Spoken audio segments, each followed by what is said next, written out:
Are you fucking serious? Holy shit balls. Oh, Jesus, man.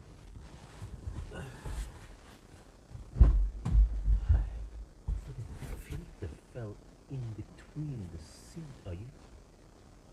You know, there's a reason why they call it the damn Bermuda Triangle.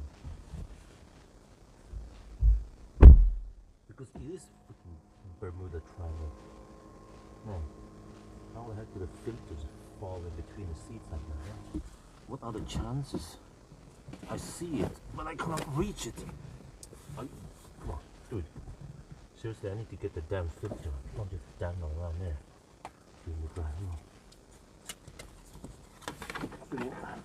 Polarization filter fell up. Huh? Are you for real? Dude, come on.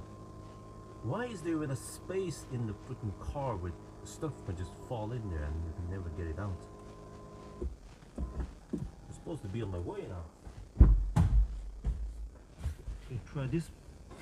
I couldn't get it up. Yeah, I got it out. Oh shit. Are you for real? Okay, then I have to wait for this stupid system to say, oh, do you want to restore? Yes, I want to restore.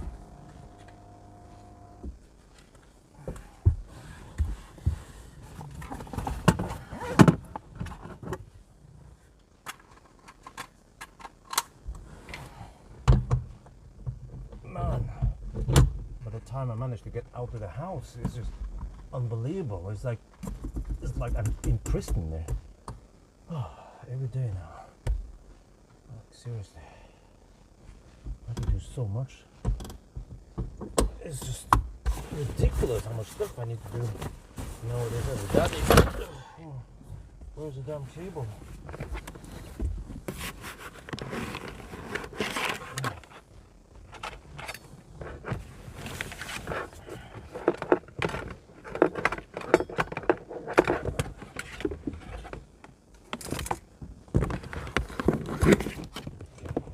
Good. Wait, why is this thing on? Yes, it's made in China. It's from Chile. Okay, I think I'm almost ready. Oh, no, I need to hook up this shit also. This is my new shit. I start using lav mic. Yeah, because I'm tired of having that freaking big, especially this new Rode Wireless Pro. It's like big ass thing right in the middle here, you know, like, oh, and it's also glossy shit, you know. You can't hear anything. Okay. Can you hear me now? Sorry, but I was a little bit too far away. But I think the sound should be okay. So if you can hear me from now on, I can have it like this for the rest of the challenge. Is that good? Is it good? Or do you still can't hear me? Okay.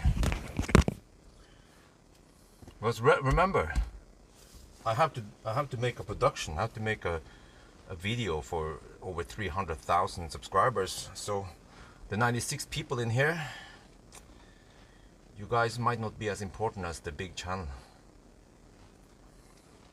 But yeah, so Rode Wireless Pro. So I'll start using this instead. So what I need to do is I hook it up here. I put it through the jacket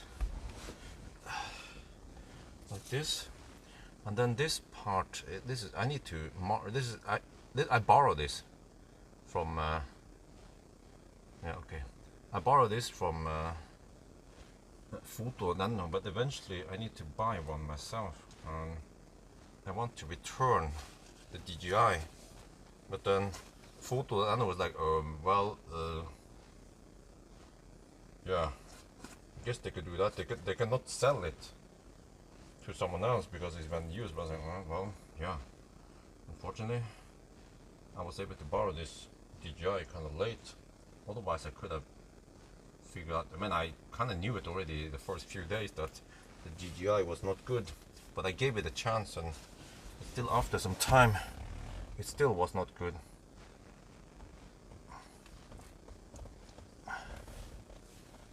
Yeah, I think the Thai boy here. That's Achtung Polizei. He changed his name. Okay, so from now on, I think it should be something. The fuck, the drop now. Oh shit. Okay. So okay, let me start at 22:30. I better hurry. I set up everything like 22:30 is the starting time. No wait, no shit. No, I don't know. I'm not sure. I have to. Have to.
Okay, I need to buy more Rain-X, but okay, that will do. Check here, sound, I need to check. Sound looks okay, microphone looks okay. We shoot the intro. Yeah, it will start a little bit past half, or I mean, yeah, there. Wait, I'm not supposed to run this yet, I forgot. And then, Svinesundsparken. Shell. Svinesund.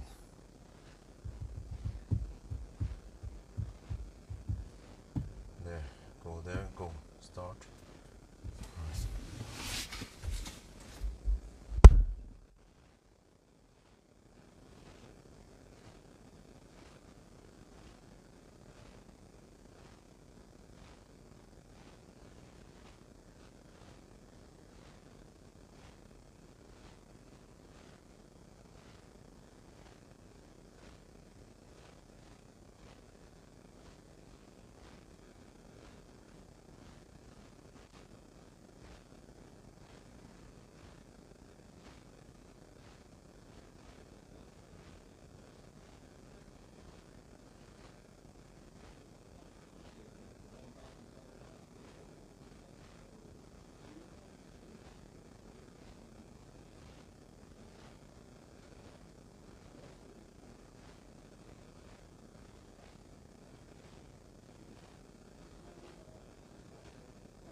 Performance Ultra, yeah, that's what they're.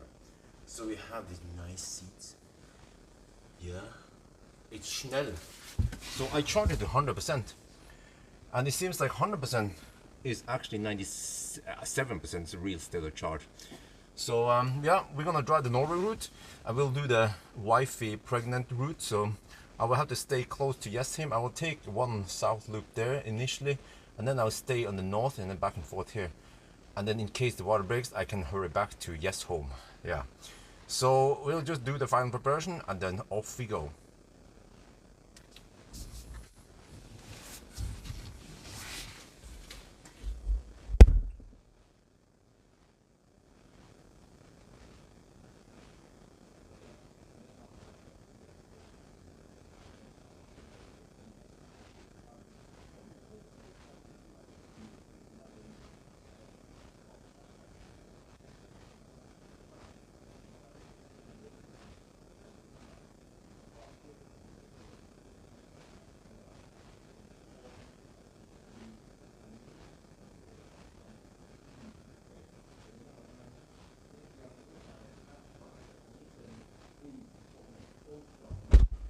ก็เป็นอย่างนี้นะโอ้โหแล้วก็โอเคตอนมันโชว์ 100% ที่นี่นะครับมันจะเป็น 97% real stir charge นะครับแล้วก็เราจะไม่ไปทางสวีเดนช่วงนี้นะเพราะว่าเมียท้องใหญ่มากไม่รู้จะคลอดเมื่อไหร่นะ แล้วก็เราก็ต้องเตรียมตัวเราจะต้องไปแบบไม่ไกลจากบ้านนะครับเราจะอยู่แถวนี้สัก1 ชั่วโมงกว่าจากบ้านนะครับแล้วก็ถ้าเขาโทรมาบอกว่าน้ำเดินเราก็ต้องรีบกลับไป แต่เราจะไปทางใต้นะครับถึงเกือบจะถึงชายแดนสวีเดนแล้วก็กลับไปทางเหนือแล้วก็หลังจากนั้นเราจะไปทางเหนือไปมาๆนะจนถึงมันครบ 1,000 กิโลเมตรนะครับเดี๋ยวจะเตรียมตัวทุกอย่างแล้วก็ออกไปนะครับ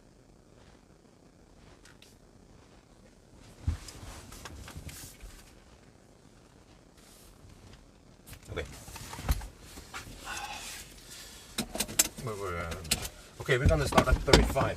Yeah, 35.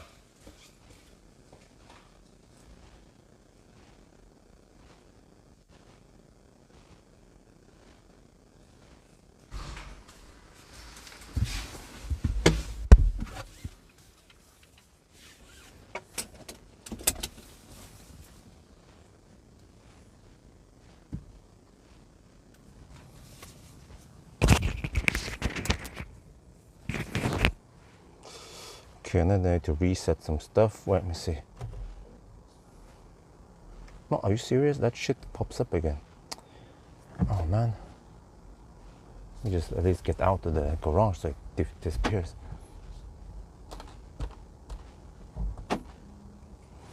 Okay, let me see. Settings. Let me write down here. 22:35 is the starting time. Okay.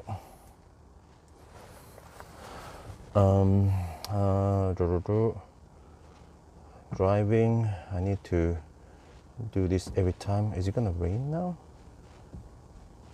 Seems like it. Driver alert off. Okay.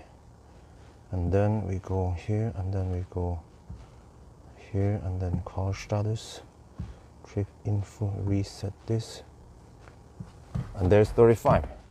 And then it seems like it started raining, just as advertised. And off we go. And then hopefully, I'm not sure how much of rain next we got there. So, oh yeah, one pedal driving, but we have 100% battery, so there's almost no regen now.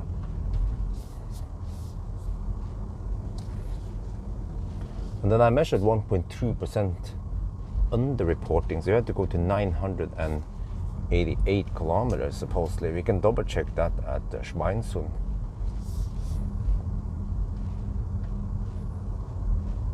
Yeah, I'm not sure how much that the tiny bit of rain X I applied will do, so we'll see. Because it's gonna rain cats and dogs, and yeah, no shit.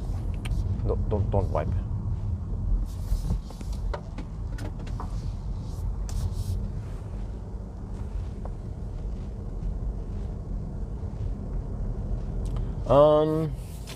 Well, my prediction, I'm not sure.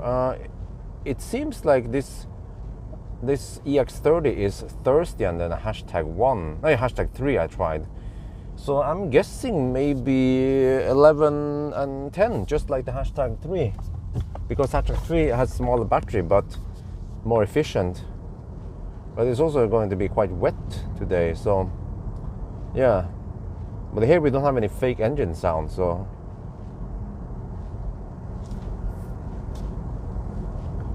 But yeah, this is the car people are so hyped up about. I don't know why, because I mean it's not that cheap. It costs 500k. Maybe the rear-wheel drive is the more hyped up car. Wait, it's rear-wheel drive, man. Hope they don't make front-wheel drive with this car. But Polizei is already out patrolling for some crazy Volvo driver. Wait, shit. The screen is too bright. Let me see. And there's a car started. Settings, controls. You have to dig deep into. Wait, display brightness is already at the lowest. The heck? What to do then?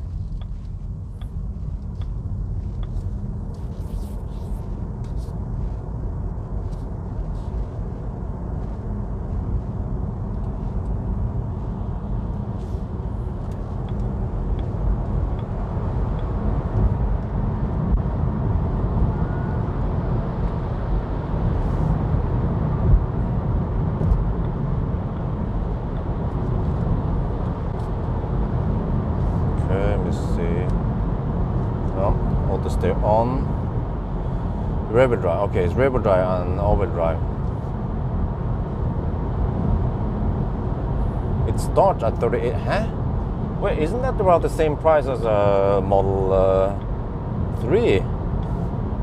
I mean, why buy this car when you get a Model 3? That pretty much out. And also, you will also notice that this car is quite noisy. I need to shout so you guys can hear me.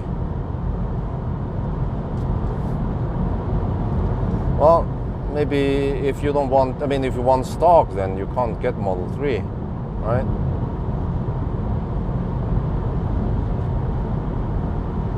Oh, really? Wait, huh? Model 3 long range or Model 3 SR Plus? Because the range here is not class leading, really. It's just in the middle there.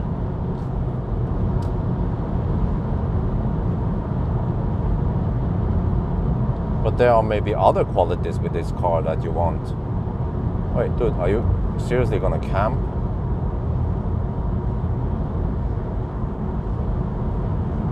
Huh? Really? Wow.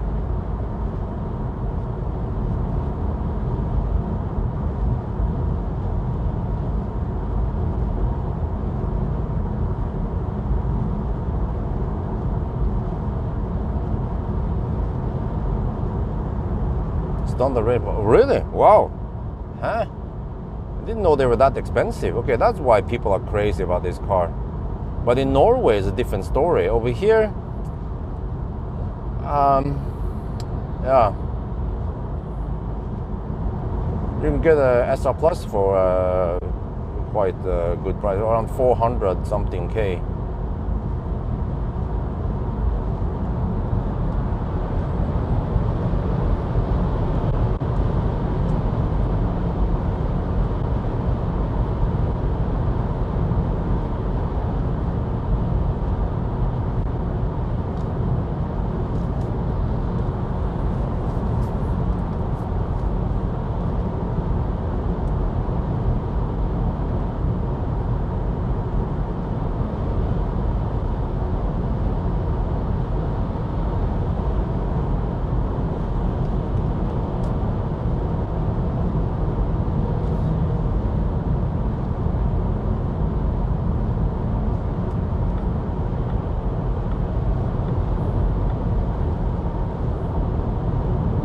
Yeah, it's quick as long as we have more than 90% state of charge, but the speed drops quite linear. So when you have 10%, 0 to 100 goes in around almost 6 seconds. So you lose roughly, don't remember, you lose around 0.5 seconds on every 10 state of charge you go. You know, I did the 90 to 10% acceleration test.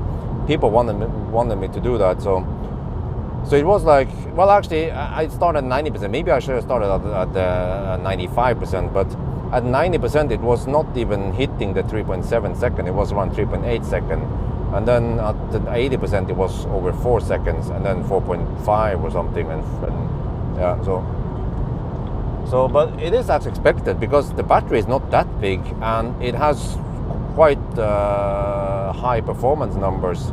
So obviously you cannot discharge that high C rating all the way down flat unless you have an LFP battery maybe. You like clean interior? Oh, okay. Yeah, it is kind of sluggish below 50%, correct?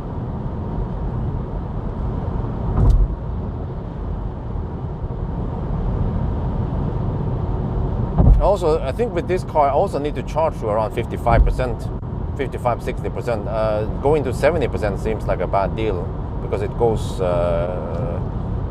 quite a lot slower. So we probably have to do around 100 kilometer sprints only.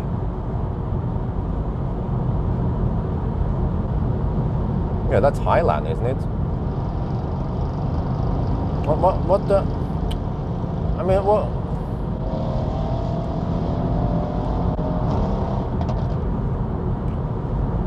Freaking smelly shit also.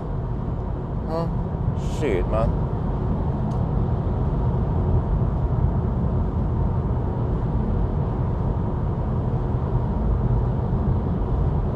Yeah, oh, I had to recircle it. That shit was freaking smelly.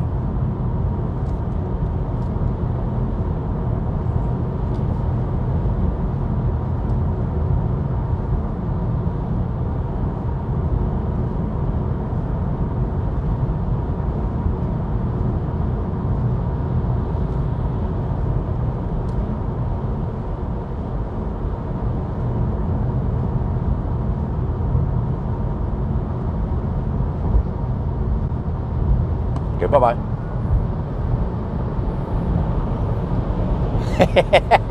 Try to be... Oh, wait. I saw that. Is that guy gonna come? He can try. Now we have a clear shot here. Come on.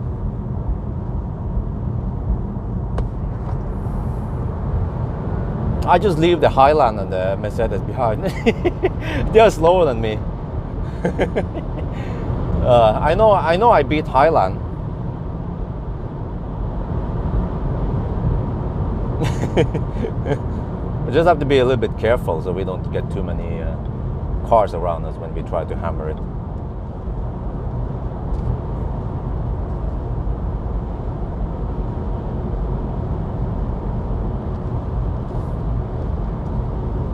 Okay, let's not bring the consumption too high, shall we?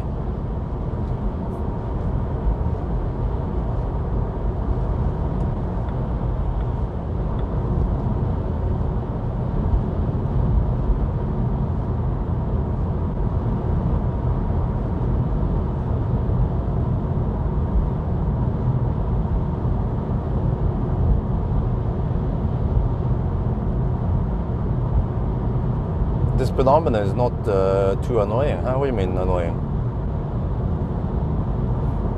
It is not in an optimal position, but on the other hand, once you gotten used to it, it is okay, because at least they place it quite high. You just have to get used to look down and a little bit to the right. So it's not that bad. The rear seat is, wifey complained that she was like, why is the rear seat so short? Why is the rear seat so short? I was like, what should I say? It's the poor man's Volvo. Yeah.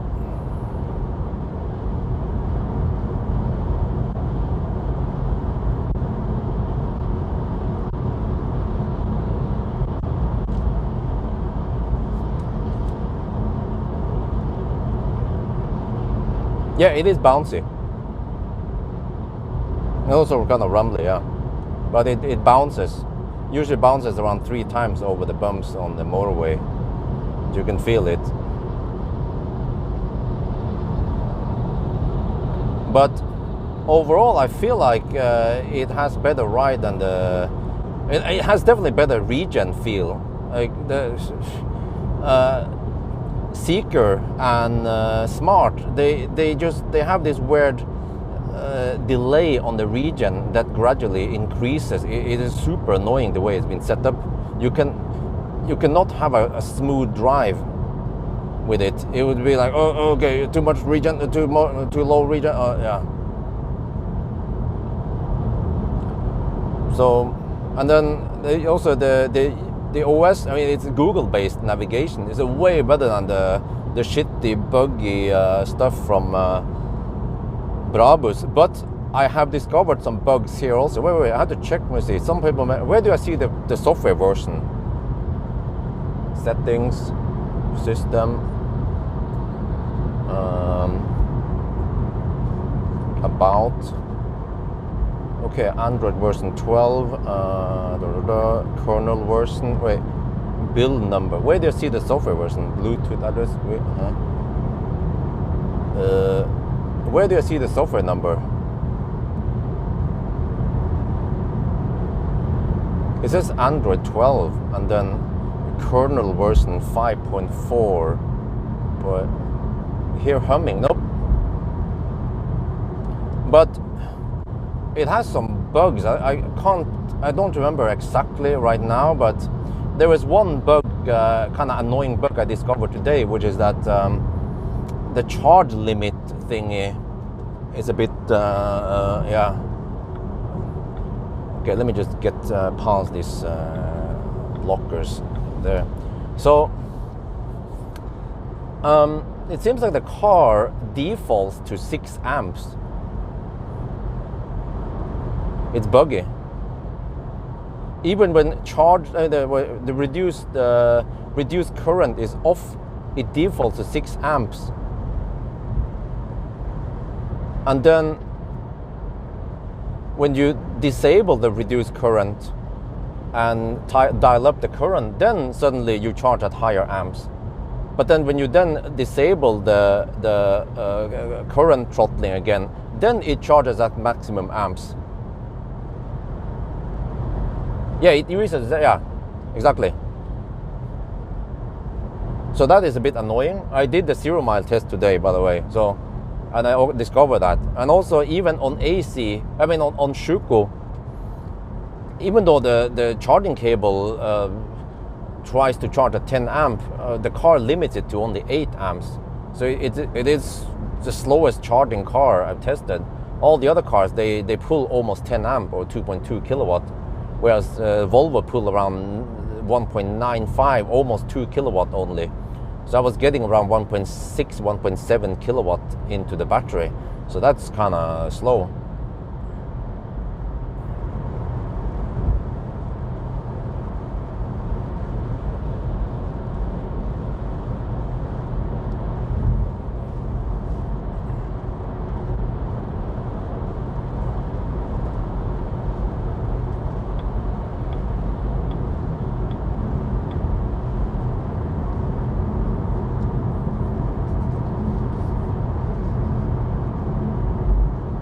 I think you get lots of views, huh? What on the EX30? Well, yeah, I hope so. I also need to shoot in Thai because this car is hyped up in Thailand. It's Chinese, you know. So people are crazy about it in Thailand also. I think it's quite affordable in Thailand. Probably a lot cheaper than Tesla. So over there it makes a lot of sense. But Norway is a different story.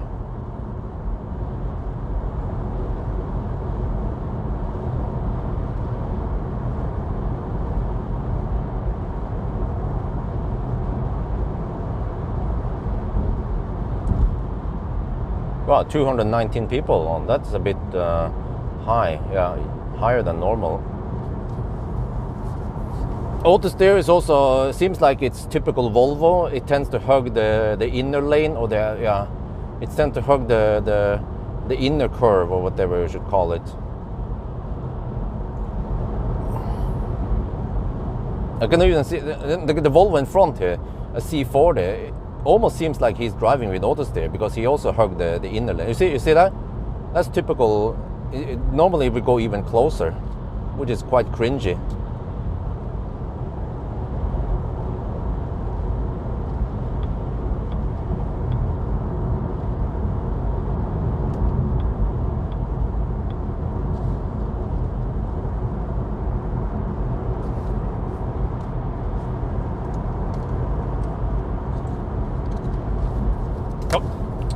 Man, yeah, auto steer is a bit nervous.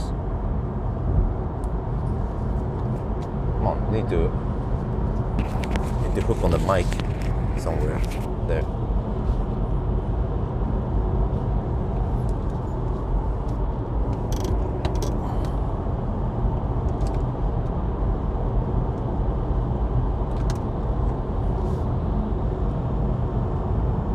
And there are some more annoying things with this car, which is cruise control activation and stuff.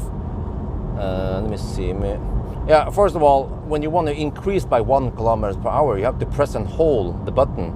But then it is super hard to increase by just 1. So many times you press and hold, and then it increases by 2 or 3 or 4. Or if you don't press it long enough, it will jump up 5 instead. So you're trying to increase it by 1 or 2, but you usually get more than you need, and then you go up and down all the time. And another thing is that many times when you press the plus or minus, or plus is also the recall button, minus is the minus, yeah. But many times when you press the plus or the minus button, it doesn't do anything. It registers the click because you even see it blinking on the screen, but the speed does not increase or decrease. So that is super annoying. Like you can imagine when you try to use your keyboard or whatever input device you have, and your system device whatever doesn't react to your input. You know, it becomes super annoying.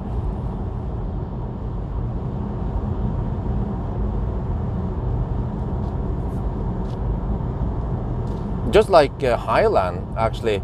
Highland doesn't seem to register the click when you try to double click to enable autopilot or single click. That seems to be a mechanical problem. But here it registers it blinks in the screen, but then it doesn't increase or decrease the speed. Alright, we are off. So now we are passing by Alnabru. Yeah, it is now almost 11 on a Saturday night, so there's still some traffic here. But yeah, it is dry for now, but it's gonna be soaking wet. It'll be raining cats and dogs, so that will of course affect the consumption, but not much I can do. I kind of need to drive at night and on Saturday night, because that's where we have no Baustelle and the lowest traffic. Yeah, now I'm gonna hug the left lane because I'm a Norwegian Nisse. Yeah, now actually there'll be a split soon. Yeah, so that's why. Just hug this lane. I don't want anyone else to come in front of me.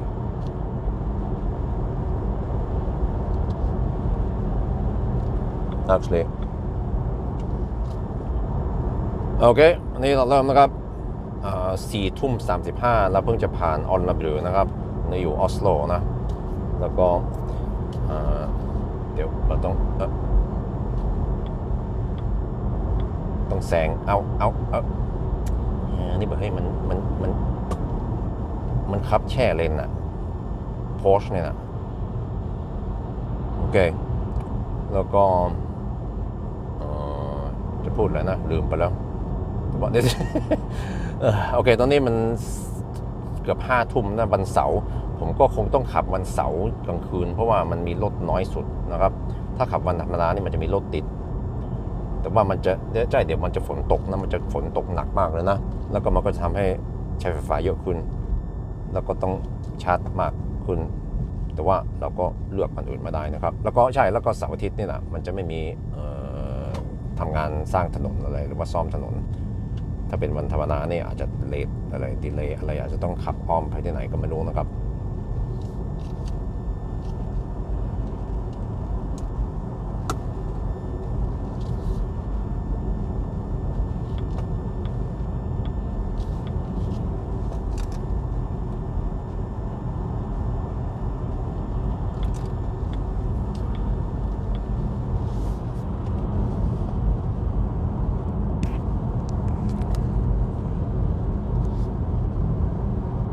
But I heard that this old software is buggy and that the new shit is gonna be a lot better.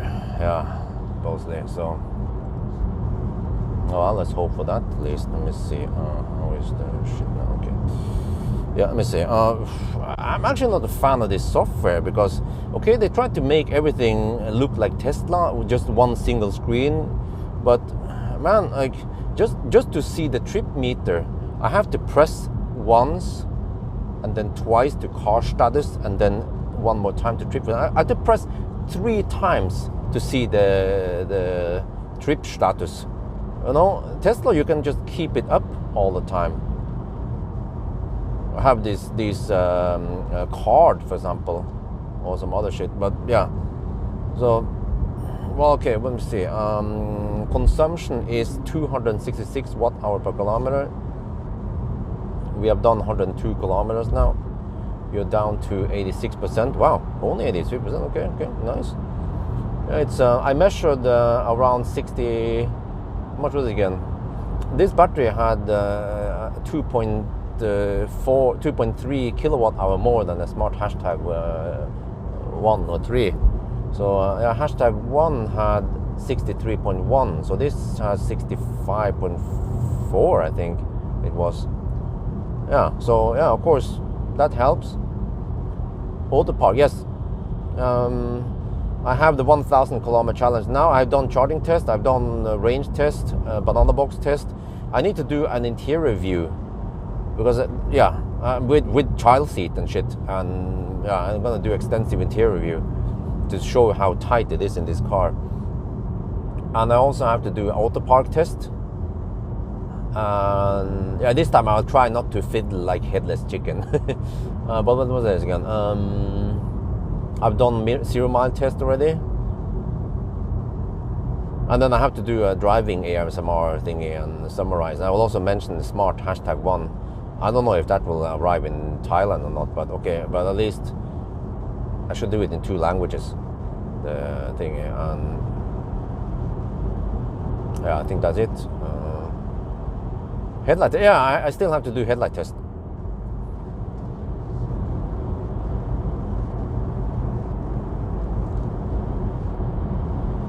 Yeah, man, this is super annoying. Come on. I'm gonna increase my speed there. Holy mackerel. No, shit. Then I want to just increase by 1. No, it keeps increasing by 5. Okay, no, fuck that shit, man. I wanted to fine adjust the speed, but whatever. Just stick to the 5 increments.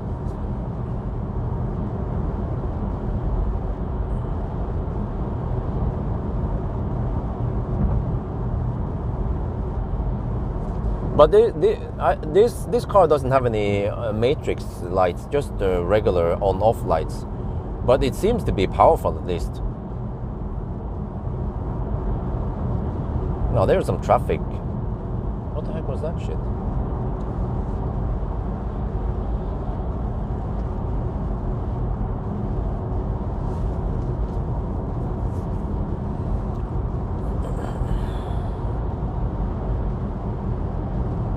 And yeah,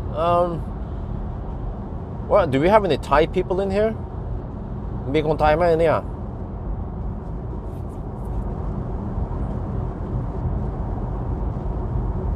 Of course, I should have said that in Thai first, because then there'll be some cross-dress. They'll be like, yeah, we're Thai. But the indicator's strong. Oh, well, no big deal. You get used to it.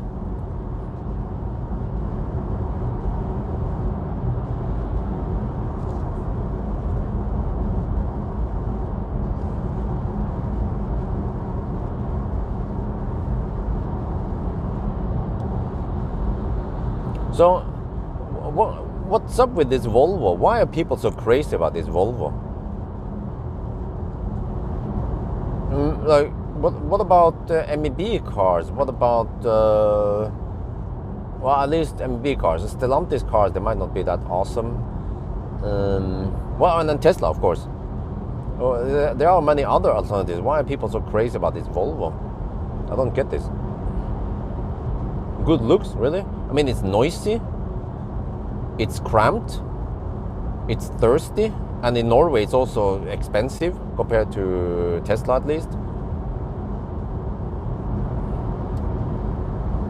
Better value and performance for money than ID3.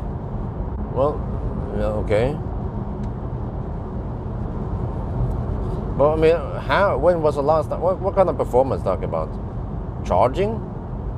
Schnellness? This car is not small in Tesla. Yeah, well, how do you know? Depends what Tesla it is. Do you guys want to know how many banana boxes I fit in here?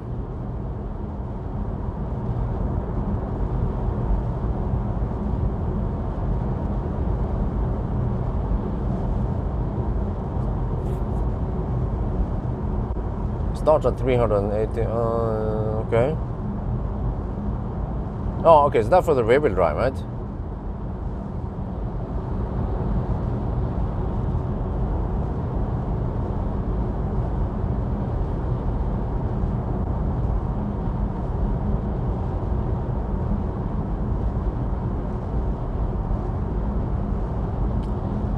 Yeah, I mean, some stuff here works smooth, like the fact that it has stalks, it has a gear stalk and a blinker stalk. That shit works great.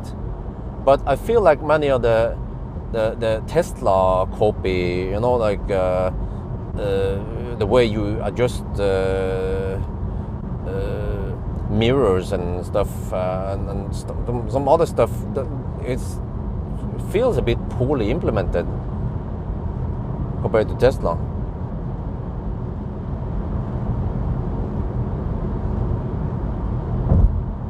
But I like that they had tried to open up the cabin a bit so it doesn't feel too cramped.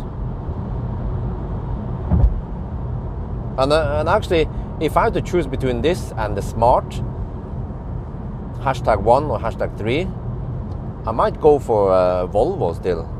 But the Volvo is noisier than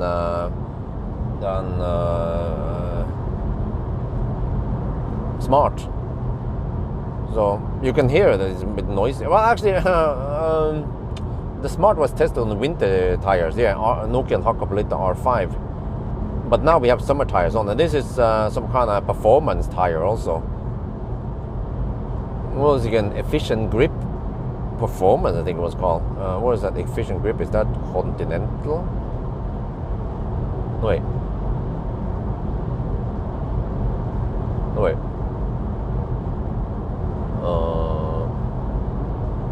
Yeah, I could have sworn it was Efficient Grip, but I don't remember what kind of brand Efficient Grip was. Allow you to test for, huh? I don't know. Once they have a working prototype, I guess, or something even further out. Oh, Goodyear, yeah, it's Goodyear, yeah. I remember now, Goodyear, like Goodyear Eagle I had. Now you can hear how noisy it is. And we are not even driving that fast yet. Just wait until we are north of Nebbenes in the 110 zone. This thing becomes really loud, man.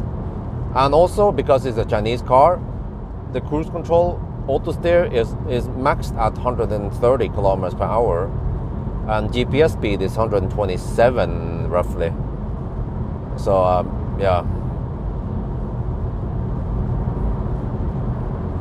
Would Germans be okay with that? If they want to use cruise control only 127 kilometers per hour? That is nicht schnell.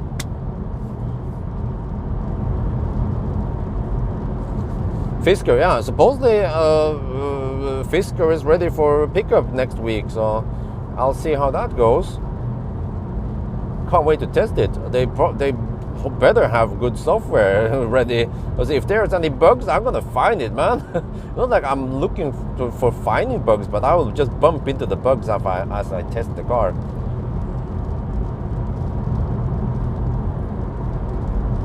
Yeah, I also heard that Neo is not going very well. I wonder why, because they make really good cars. They are some of the best Chinese cars out there. So that's weird. What about Hongxi and the other Chinese brands? Well, BYD, they are just big in general. They make more affordable cars. Or maybe that's the problem. Yeah, Neo, they just have one platform they are based in. So most of the cars, they have more or less the same space and size. So, and they just they can't make some more affordable cars. I think that's what people need. They need some cheap cars, especially if you have bus. If they can offer something really cheap, low entry price, and you have to rent the battery, that would be awesome. Polestar 3? Nope.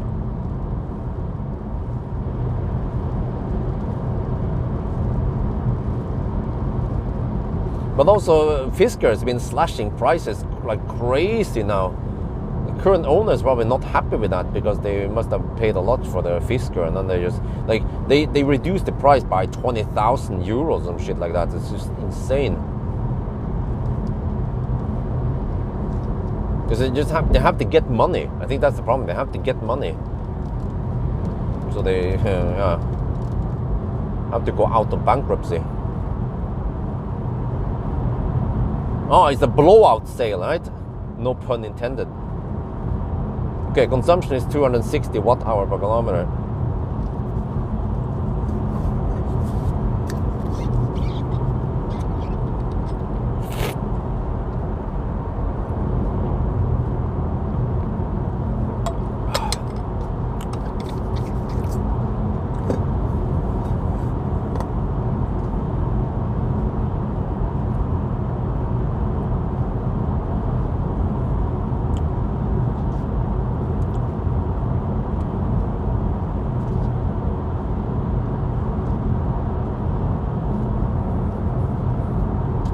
That guy's hammering it with a trailer. Well, the other day, when was it again? I think it wasn't it during a 1,000 kilometer challenge. No, I think it was during a range test at Mjøsen. Some dude with a trailer was pulled over by the Polizei, unmarked Polizei.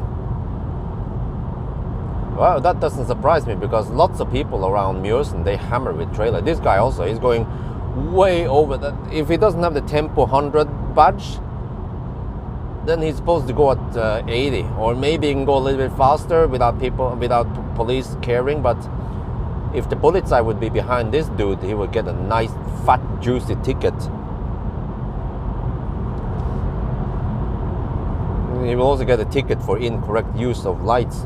He has fog lights on with low beam. That is illegal in Norway.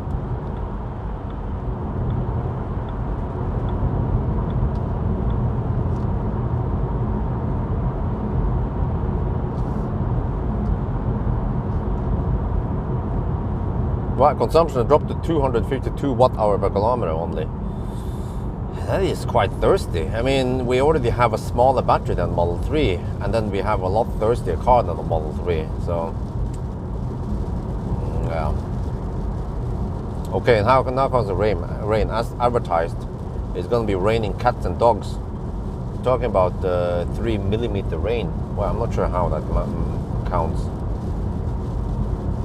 Let's hope the rain-X will hold. It must hold!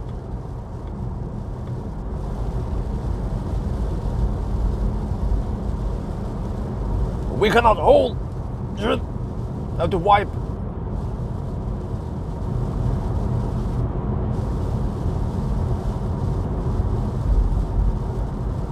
Wait, maybe I should make a B-roll here. Yeah. I think this is the exception. I'll actually B-roll for once with the music.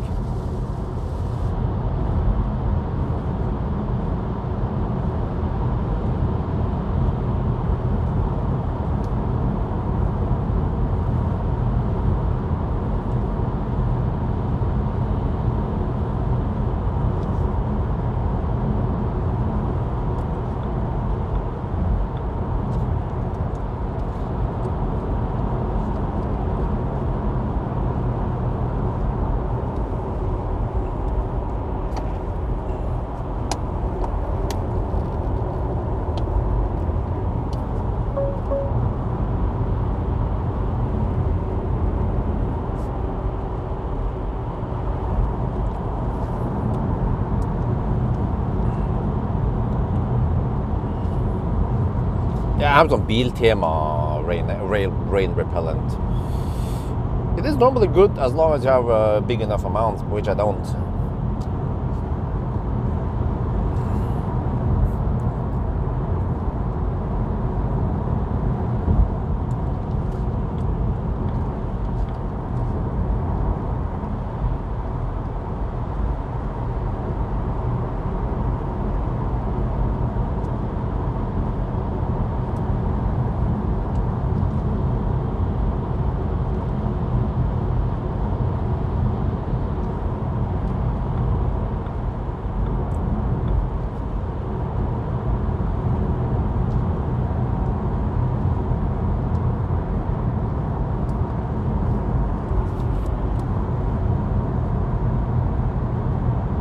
Yeah, all this there is kind of ping pong.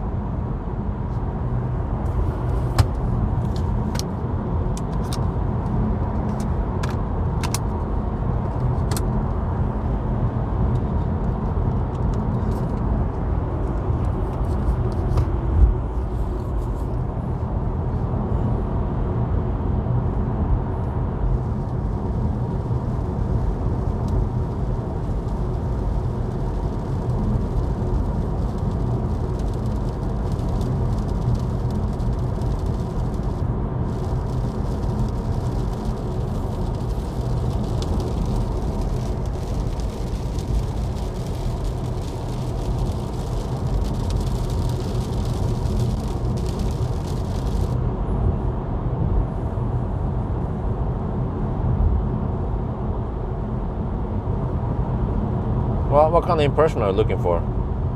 I already spent several days with this car.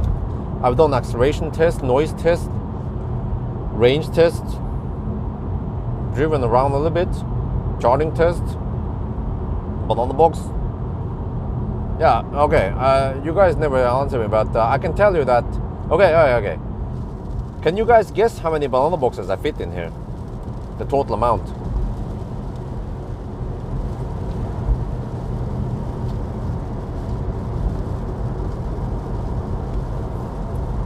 Overall impression, well, I mean, it's okay. I can understand the hype. I mean, it's not a totally useless car. It's actually one of the better I tried recently.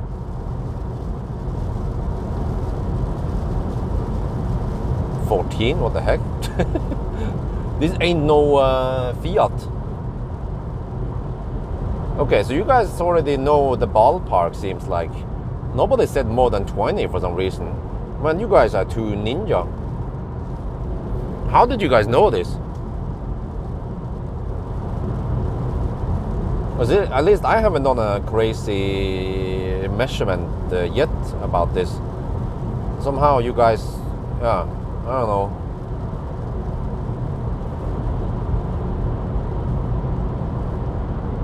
Well, I can tell you, it is only 18. No, wait. Was it 18? Was it? Wait, no, I'm just unsure. Was it 17 or 18? It was one less than the Smart. I think it was 18, and then I think Smart could take 19. Was it? Or no? Yeah, but it wasn't that much.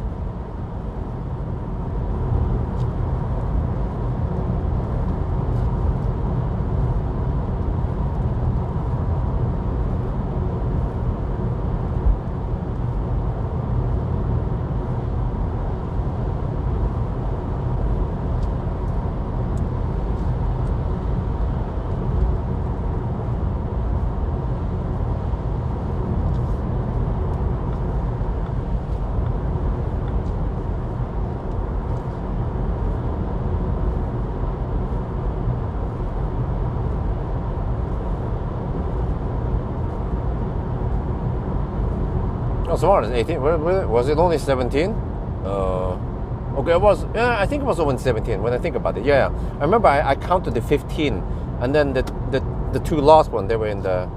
Yeah, but okay. One thing is slightly misleading, or you have to know. I pointed out in the banana box test, the headrest cannot be removed, and because of that, it kind of makes the whole test fall apart a bit, because then I couldn't fit stuff properly in the footwell. So yeah, if you can remove the headrest, we might be able to squeeze in 2 more boxes, for example, right? 2 or 3 maybe even. So that's one of the weaknesses with my test, is that it kind of needs you to remove the headrest. But I mean, who removes the headrest on normal basis, right? They don't. So yeah, in a way, maybe it would be a 19 or 20 box car instead, if we just ignore the headrest limitation.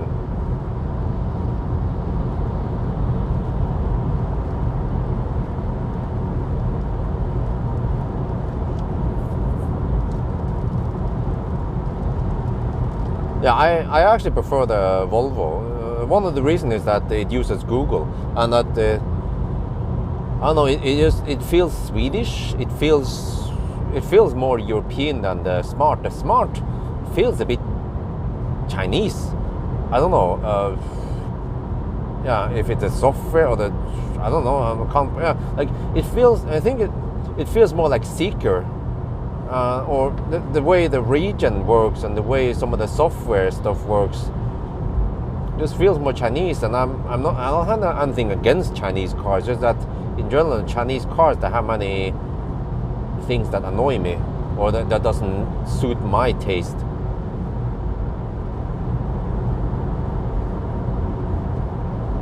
Is there a good review of the core version? What is the core version? Is that the rear-wheel drive?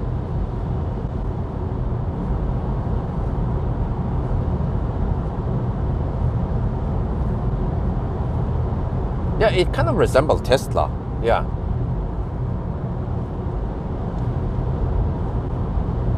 And it has overall a nice driving feel. And I mean, it feels premium, you know. It's, even though it's the poor man's Volvo, it feels roughly on par with the other more expensive Volvos, and it goes like a rocket, as long as you have more than 50% state of charge at least.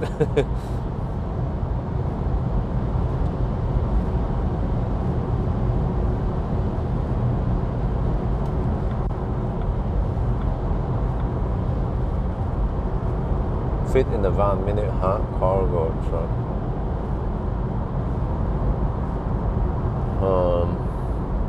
Yeah, I have more cars upcoming now. I have booked. Wait, do we have a moderator on right now? Is region better than? Huh?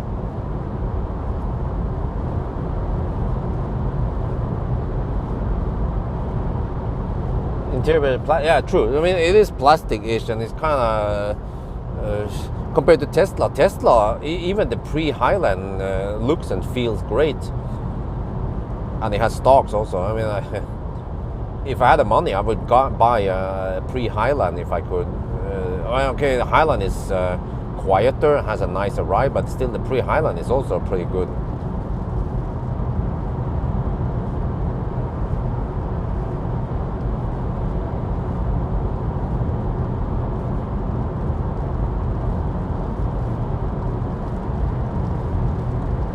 Also, I'm not a fan of the charging pad. It has this kind of hole thing. You squeeze it in to hold it in place, but it's just too deep, too low. I mean, yeah, it doesn't have to be that deep. It can just be a little notch maybe to hold it in place. And also, in only one side has charging pad. Why not both sides? The other side is just a phone holder without charging pad. It's like waste of space. Tesla, man, is brilliant. 2 charging pads.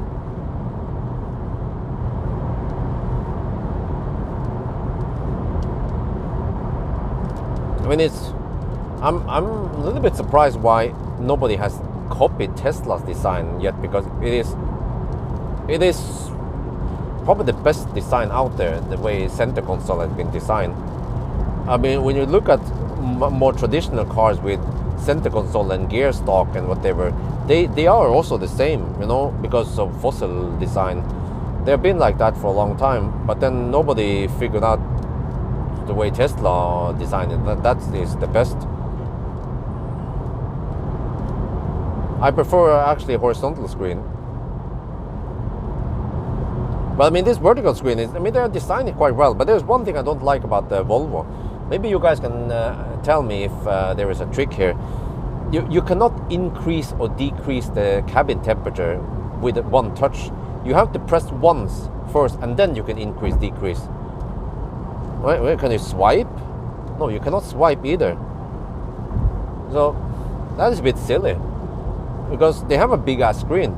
Why not allow you to increase, decrease temperature? Because I tend to do that often. I mean, not super often, but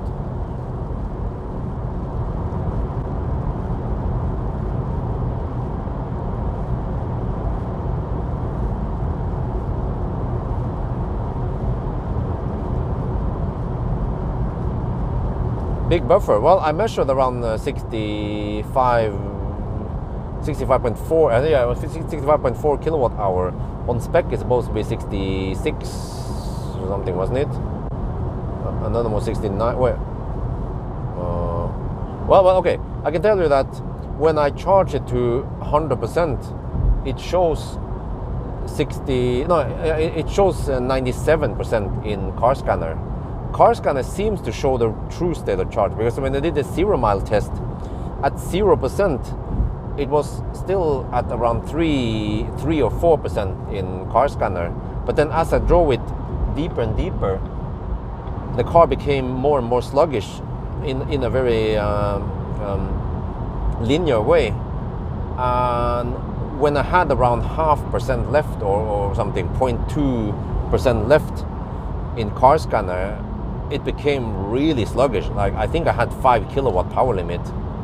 And then I decided to bail out rather than trying to drive until the car stopped.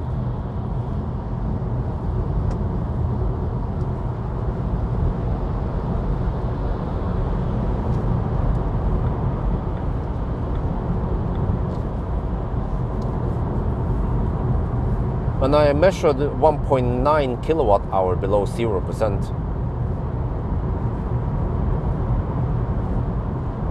So that could mean maybe 1.5 kilowatt hour top buffer. But then, but another strange thing is that when I charge to 100%, it goes dog slow. Even on fast charger, it goes really slow, the last percent. And on AC, it is ridiculously slow. Like, I needed 45 minutes to charge from 98 to 100%, and it was taking only 2.3 kilowatt for the longest time. Which new cars? Well, I don't remember now. If moderators on, I booked. Well, how's it? I booked a EV9 van. It's just a special. It's a retrofitted van, EV9. I'll do a banana box test. That's most important. And then I have booked a Toyota Pro Ace Verso, which is the passenger version. It's supposed to be a 9-seater. I was like, huh? Okay. They were supposed to put it up for sale, the press car, but then I kind of wanted to borrow it for the family, and they were so nice to lend it to me for 2 weeks. And then I'm about to get confirmation on an ES8. I wanted to borrow it for 2 weeks in late May, and they said, well, you can borrow it longer. I was like, oh yeah, hell yeah, okay, if I can get it for even 3 weeks, that would be even better. The longer the better. How many kilometers? I don't remember, but around 10-15 kilometers past zero. But it's not too important. What I mentioned was that it has 1.9 kilowatt hour below zero. So depending on how slow you drive, you can just figure out how many kilometers you can go. But you can at least go 10. Maybe even you could maybe stretch it to 20. 15 maybe, 10 to 15 kilometers. Yeah, no, I also booked an Audi Q4 e-tron Sportback. I don't remember the dates right now. I also toss out some emails, but I need to follow up. I'm supposed to borrow some more vans out there, and also Mercedes EQV or the eVito, but they're like, I don't know, I have to bug some more. It's kind of weird because normally Mercedes, they will be pushing cars to me, but when it comes to these family vans I want to borrow, it seems like some importers are a bit slow responding to my request.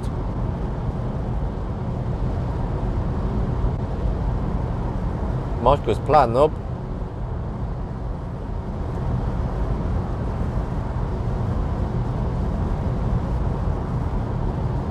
Well, I mean, it's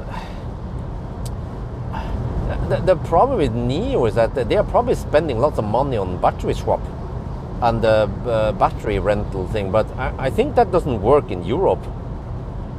In Europe, they should have, Xpeng wasn't doing very well in the beginning. You guys remember the G3 was not good. Front wheel drive, kind of not good driving feel. Chademo, it was a recipe for disaster. G3, and then the P7, same there. I mean, it looked great, but it was thirsty. It charged dog slow, and it wasn't that great of a car overall. It was a bit noisy. It had a bit bouncy ride. But they managed to figure out what Europeans want, and then introduced the G9, and then also new P7 charged a lot faster, 175 kilowatt, and even the G6 charges at 280 kilowatt. So they figured out that in Europe you just need fast charging. They just ditch any weird tech like battery swap. Just go for fast charging. So that's what Neo needs to focus on. They need to offer at least 175 kilowatts or more, 200, 250 kilowatts. And then just forget about the battery swap. Don't waste money in Europe for battery swap. I mean, it's a nice gimmick. Some people are like, yeah, I can battery swap at Kløfta, while the other guys are fast supercharging. But who gives a shit? Do you think the guys supercharging, or they give a shit? No, they're inside eating burger anyway.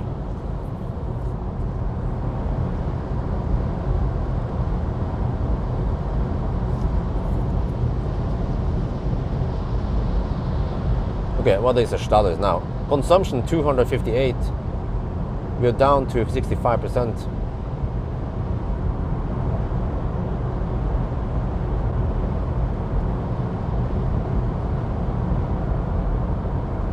Nomi, yeah.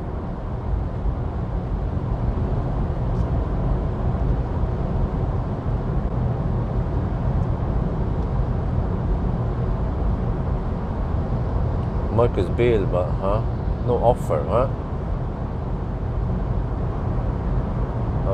What are you talking about?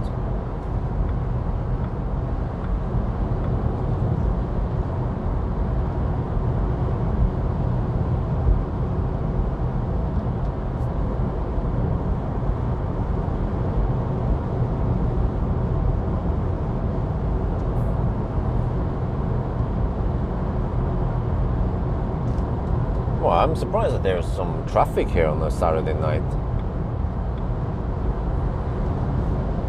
Man, it's gonna be so wet tonight.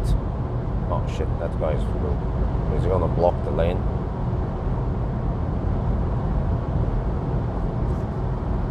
Kind of, yeah.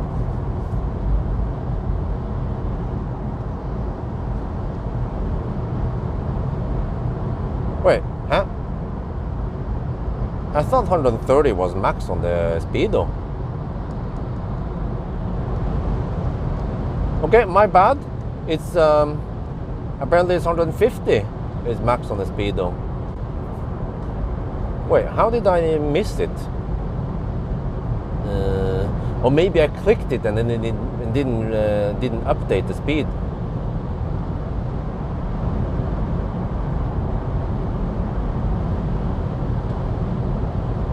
Oh, okay. Maybe, yeah, I think that's what happened. I must have clicked a couple of times and then it didn't react to my speed increase. And I was assuming, oh, it's 130, just like the Smart and the other Chinese cars. But actually, no, it's not.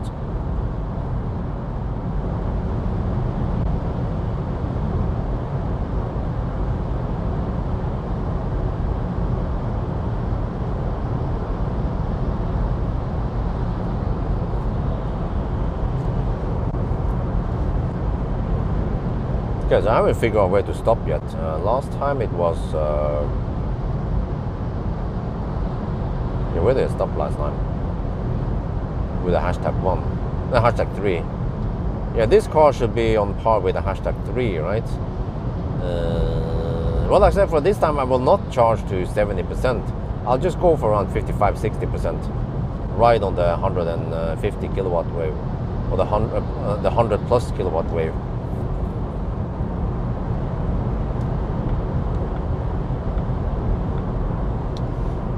Trying to figure out, and also for some reason this the EX30 works on Ionity DAR. I don't know what's up with Smart, but Smart, I saw that the Smart hashtag 1 at least work on the other Ionities in Sweden.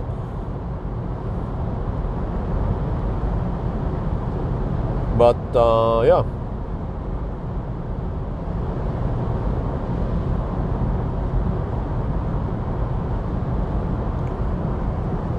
Huh. By the way, 260, that's still better than the Smart. Smart was hovering around 290, wasn't it? 297. And we even have headwind now. And wet roads. Yeah, I think it's not linear when I test it.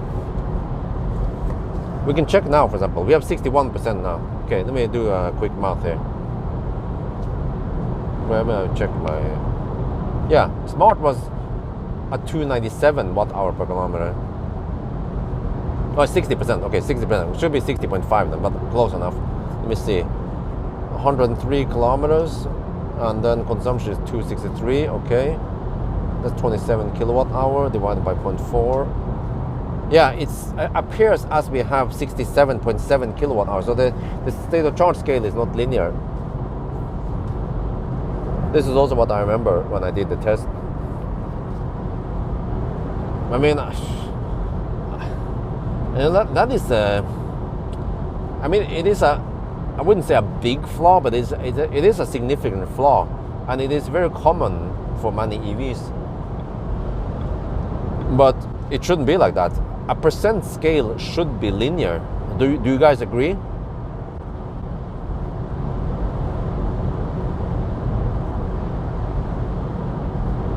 Try to find example here of stuff that should be linear.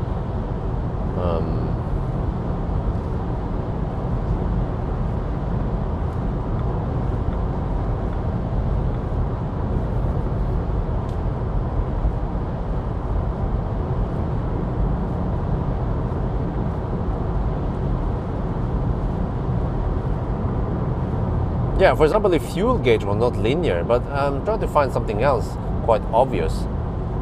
But you can imagine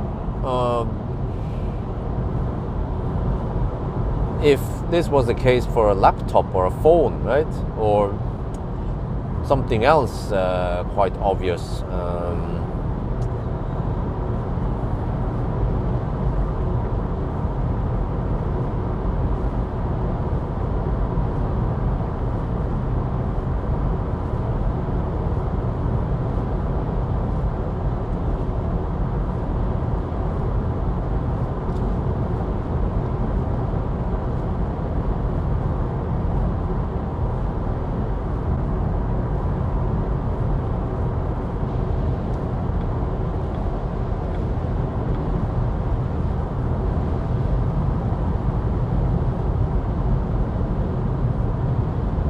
I mean, okay.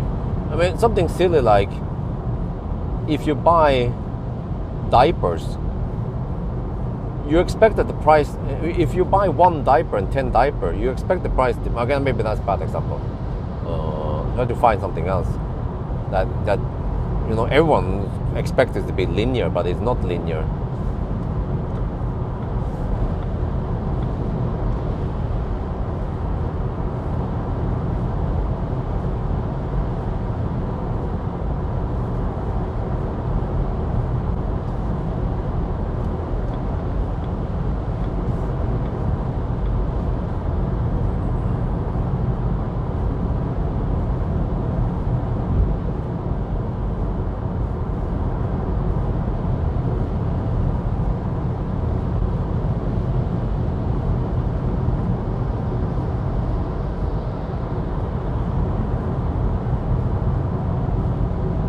The kilowatt left limit, the power limit, lol.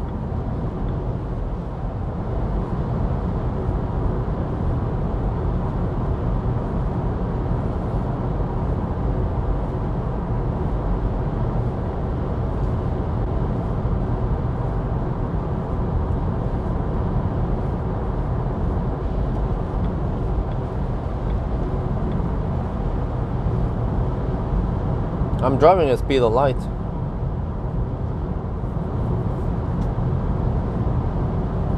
But okay, let's say you have a warehouse, right? And then how much space do you have? Okay, you start filling it with goods. And then you can check the warehouse status, how much space you have left. But then for some reason, suddenly, once the warehouse starts filling up, then it's not linear anymore. In the beginning, it tells you how much you can fill in there, but then suddenly towards the end, you can fill up less than you expected. So, what could happen is that you order goods that you expect to fill in the warehouse, but then towards the end, you cannot fill everything there. You know. So you get screwed up, right? And in a way, this is similar to state of charge scale, because it appears as you have 50% battery left, and you'll be like, okay, I'm fine. No, but then towards the end, the battery drops faster. You'll be like, huh? Okay, it did not go as planned because it was not linear. So in the same way, there, you know, it's something that you expect to be linear, like a warehouse. You know, you have how many square meters or cubic meters of spots or a parking garage, but then suddenly the remaining space changes, right? It's like, huh? That is really weird. You cannot trust the remaining number, or you know,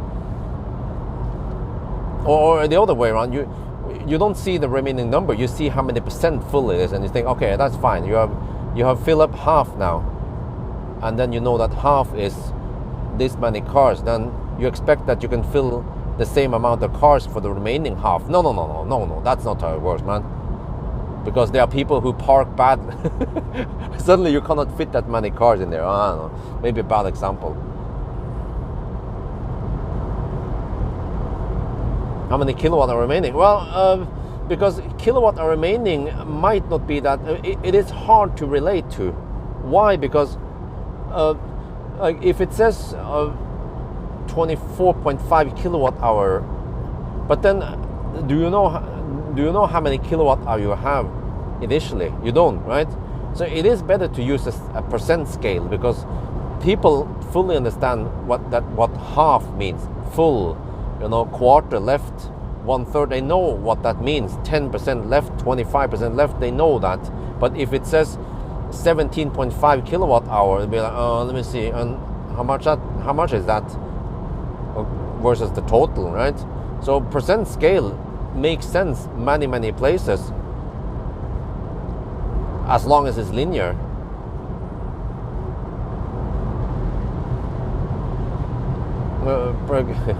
Percent scale is one very basic mechanic that human has learned how to understand. But then when it's not linear, it ruins the system, basically. Yeah, GOM. Well, the problem is that GOM is based on what the heck, man, dude, the fuck? GOM is based on state of charge. What the heck is going on here?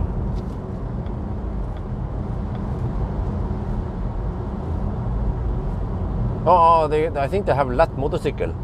CA8210, CS3552. Can you guys check? Is that light motorcycle? Because they might have a speed limit. They are allowed to drive on motorways, but they have limited horsepower. I think it was only 10 horsepower.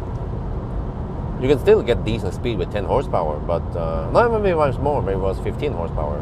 I don't remember the limitation on lat motorcycle.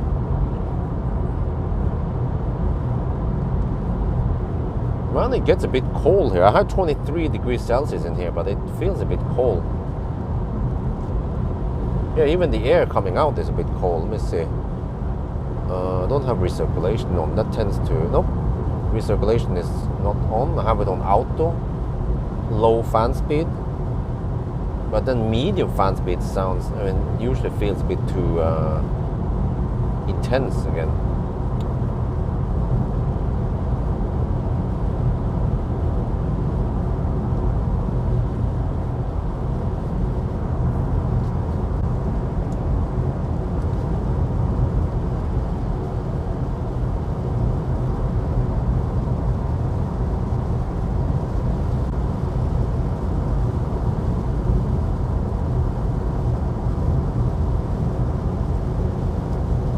Oh, sorry.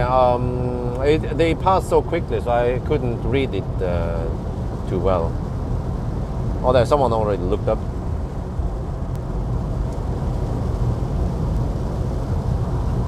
Consumption. Let me see. Let me click 3 times to bring up the consumption. Car status, trip info. Consumption is 268 right now. If we are quick now, we can get to the north, because the rain will move north. So if we can outrun the rain slightly, but then eventually we have to drive back and forth, and the rain will be raging around Mjøsen in the morning hours, night and morning hours. 15 horsepower on the Yamaha. Oh, okay, yeah. I think that's the limitation. 15 horsepower on that motorcycle. Battery temp 29 degrees. Once it reaches around 29, it stays around there.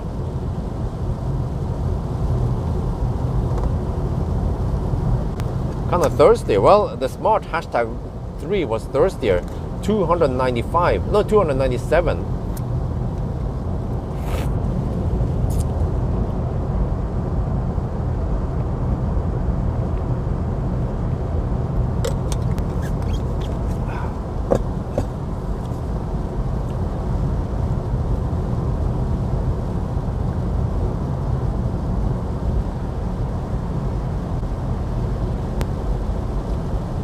But man, wifey is now moving into week 37 of pregnancy.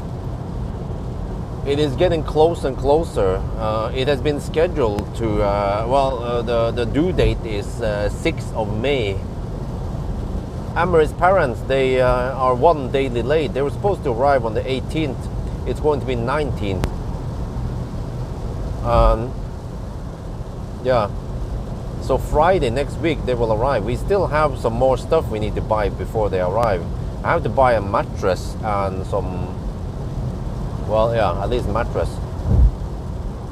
And yeah, we have to get a sofa. But man, there was an IKEA sofa that looks okay.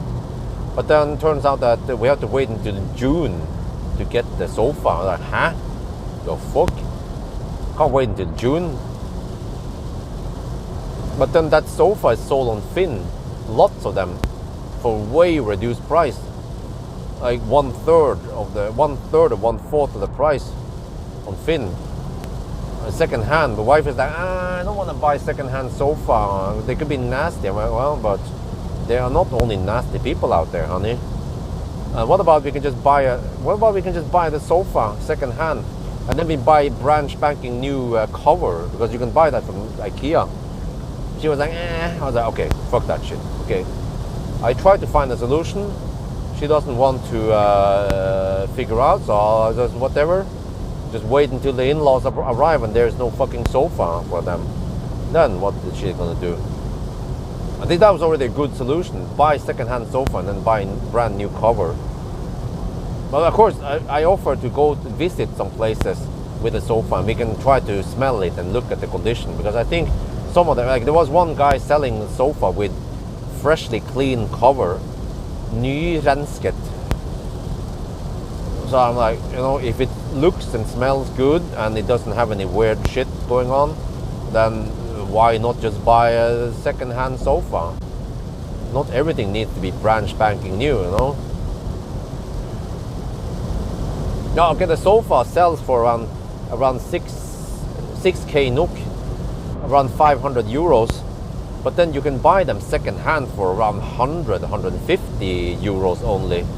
So it's a lot cheaper. But what is important is that you can get it instantly rather than waiting until June before that shit arrives.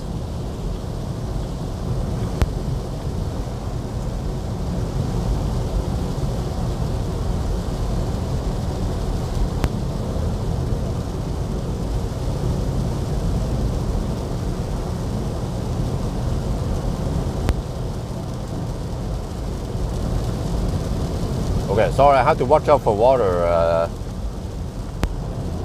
on the road now, so I don't do aquaplan. Because I want to hammer it. I want to slow down. I brake for no one. How are you gonna bring the sofa? They can bring it to my house. No, not second floor, first floor. But sofa is freaking heavy. It weighs 80 kilograms. But you can split it, but each part, some of the parts still weighs a lot, like 30 kilograms.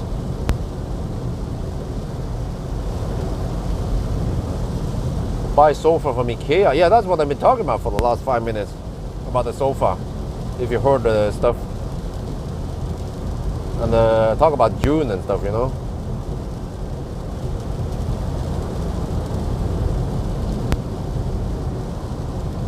Because right now the sofa we have is not big enough. It'll be kind of cramped to have 4 people sitting there. And we need a second sofa anyway that will eventually move up to the second floor.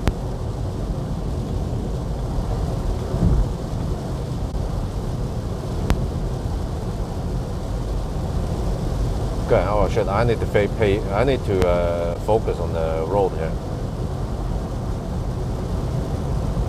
Oh, consumption is going sky high, 274 watt-hour per kilometer.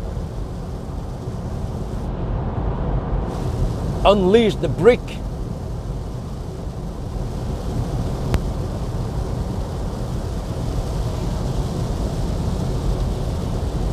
But we should have pretty good tires.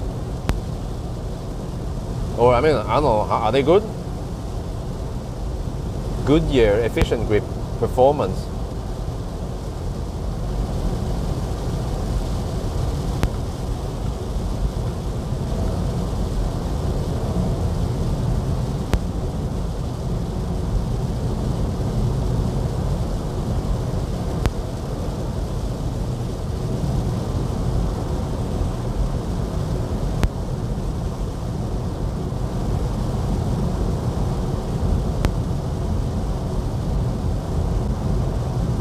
Well, it seems to work okay. I mean, it's not optimal. I wish I had more Rain-X.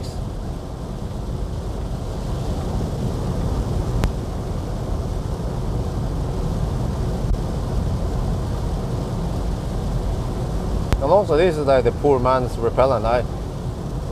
I had the Ceramic Pro once. That was wonderful, man. That was amazing.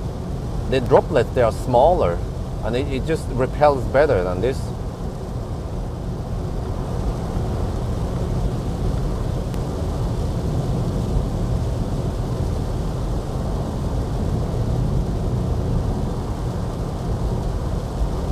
Okay, it is the heaviest rain now in the south, so maybe you can outrun the rain. See, I'm still trying to remember that. Where the heck did I charge the smart hashtag? Maybe it was Vespi. Yeah, I remember now. It was supercharger Vespi. Okay. This car can take 155 kilowatts, so I should stay away from V1 superchargers. No, sorry. I should stay away from V2 superchargers. It's either Ionity V3 or some of the... Yeah, or some Chem Power. But if it needs to be marked at 150 kilowatt. No, 200 kilowatt Chem Powers. Or Alpitronics.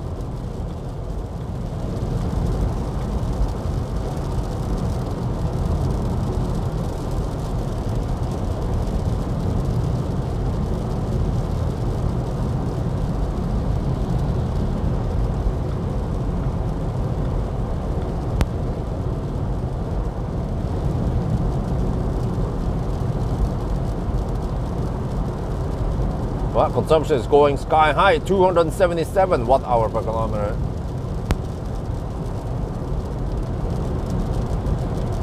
The brick shows its true face.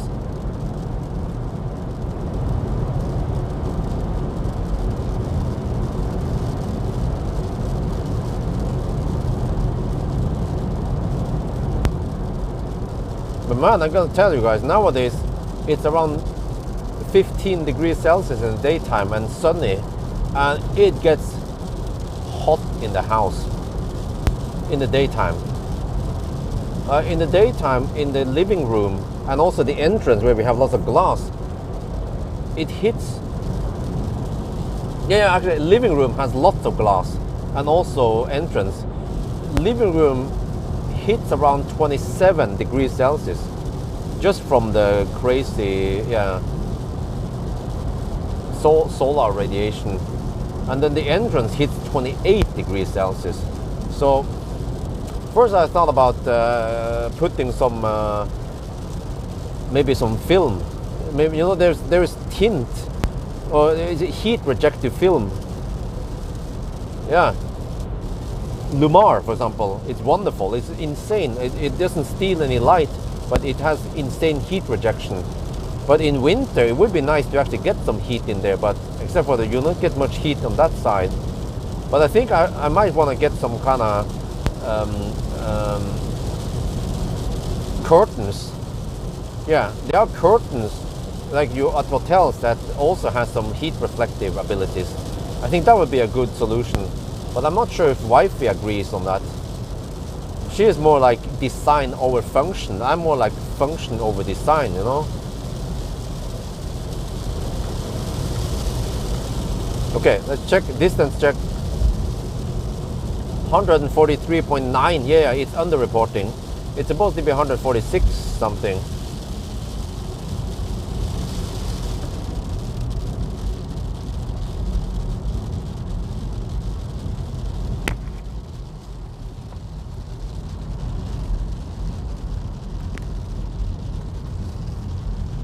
Do a quick video here.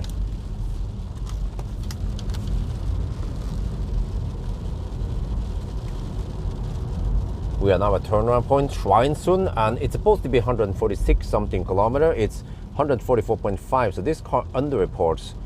I think I measure around 1.2%. So yeah, that means we have to count to 998. Okay, let me turn on here, and then we go north.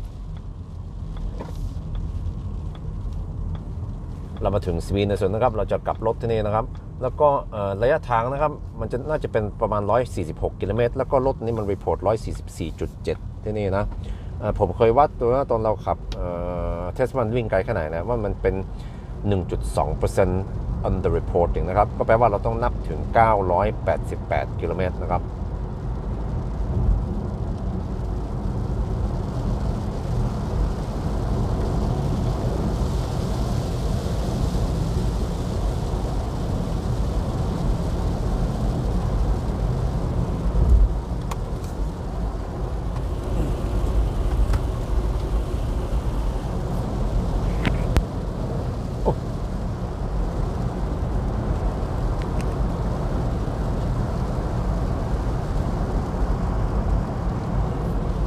So does the wife is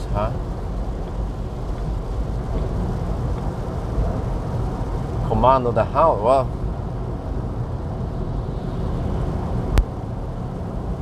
nope.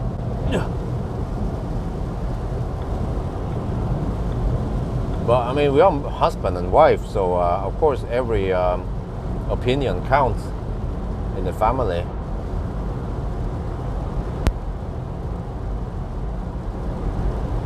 Maybe you're single, maybe you're not married, so you don't understand the concept of,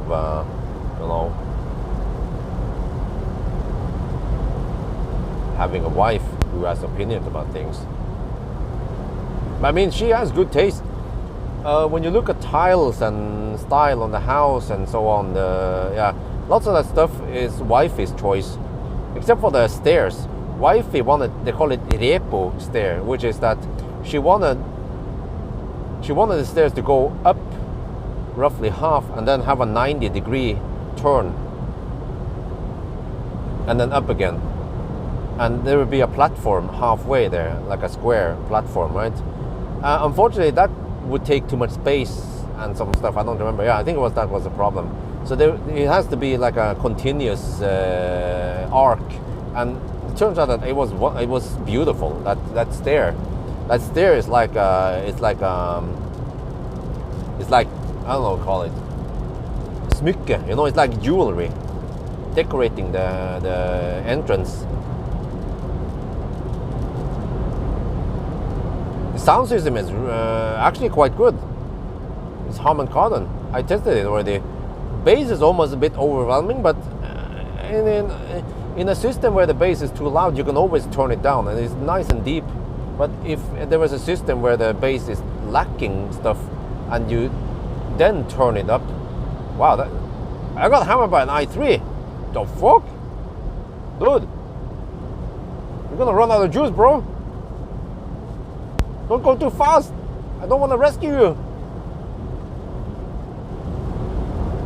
You have shitty range. You have shitty charging speed. You shouldn't be hammering too hard. You can charge at only maximum 50 kilowatt, bro. Okay, maybe it's almost home anyway. Yeah, okay, whatever. Let's go home.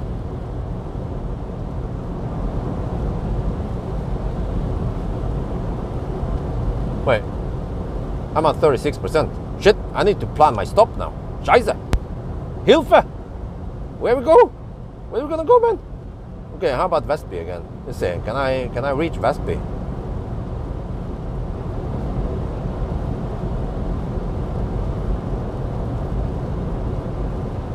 Is that Väsby? It's my favorite place to stop, but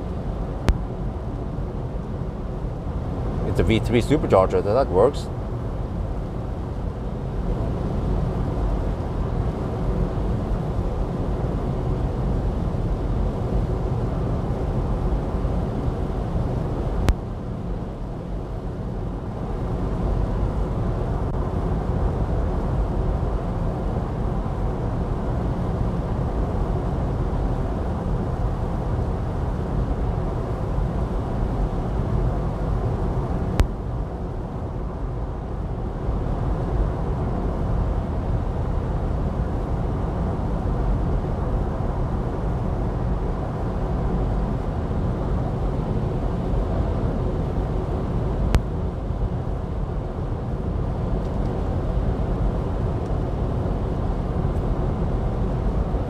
The car claims 16% at Väsby. Really? Okay, we will see then. I have 35% left.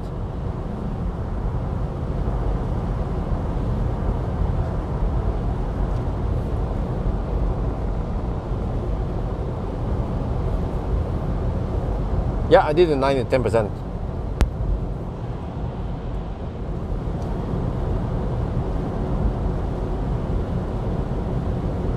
I have lots of juicy EX30 videos coming out in the following days.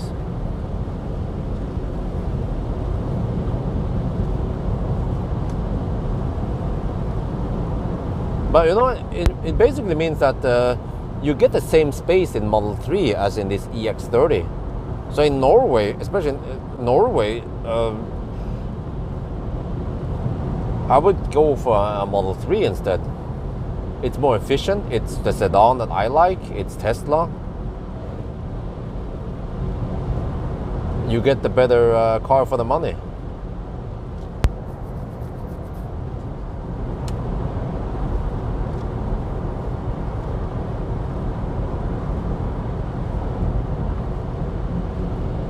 Yeah, it is like a ball. It's a bit bouncy, and yeah, I mean, it's not like, you know, it's comfy. It's not harsh on the suspension. Actually, the Smart Hashtag 3 was a bit sometimes uncomfortable. It has been tuned to be sporty, unlike the Hashtag 1.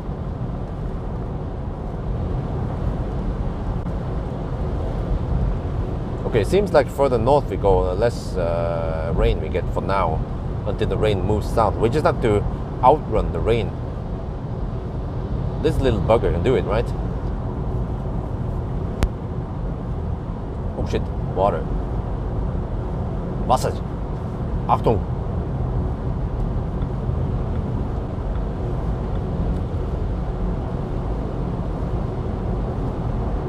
Thoughts? Huh? What? When I tested, blah blah. Oh, okay, I already commented on that.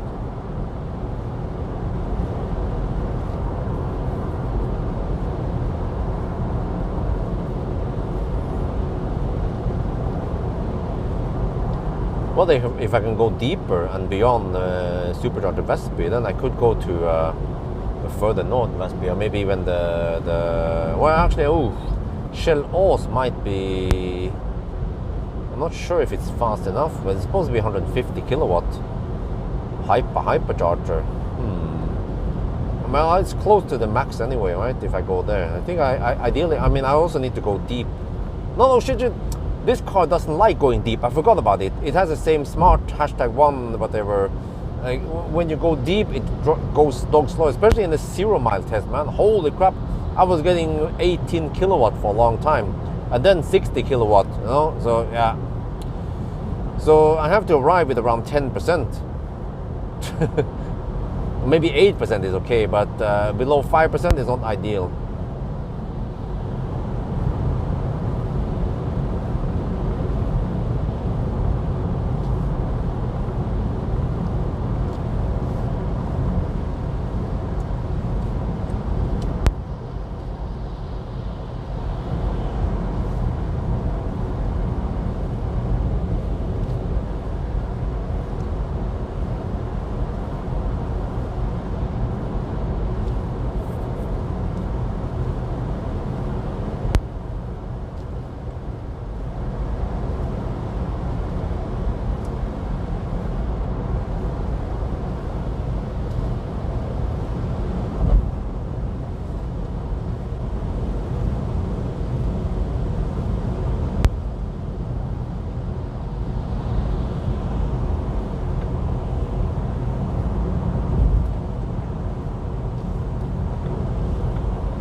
MX30 or EX30? Well, that's a really hard choice, man.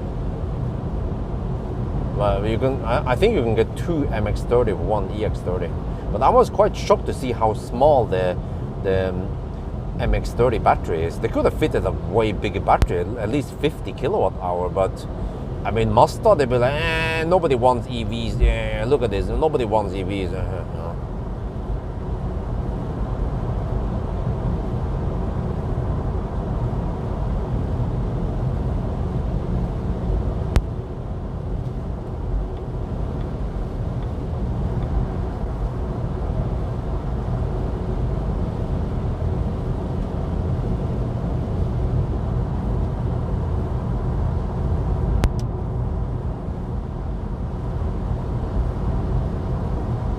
Now the traffic starts calming down. That's good. We need to hammer through the night. So normally I sleep with Isabel. She sleeps like a baby. Actually, the other way. But she sleeps really well when I also sleep there, which is good because I then get uninterrupted sleep. It was pain in the butt previously when we were sleeping in separate rooms, and freaking Isabel would wake up 2 at night, 3 at night, and then again 5 at night, 7 at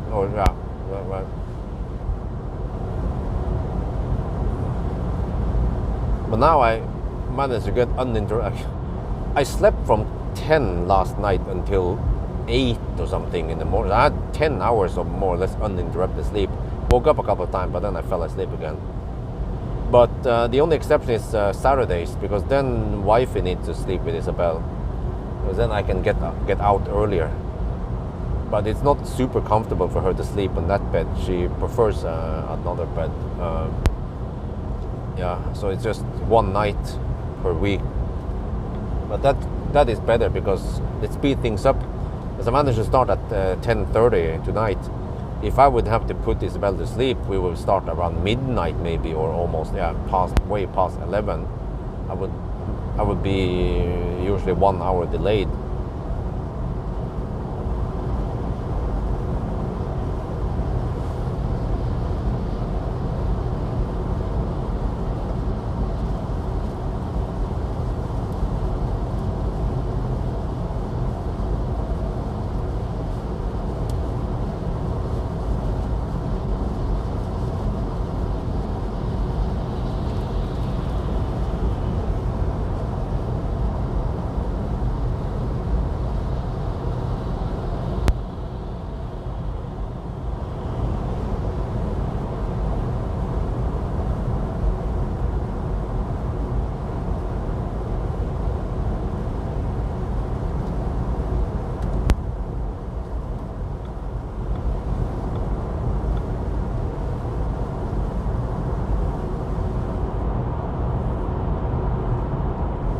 Wait,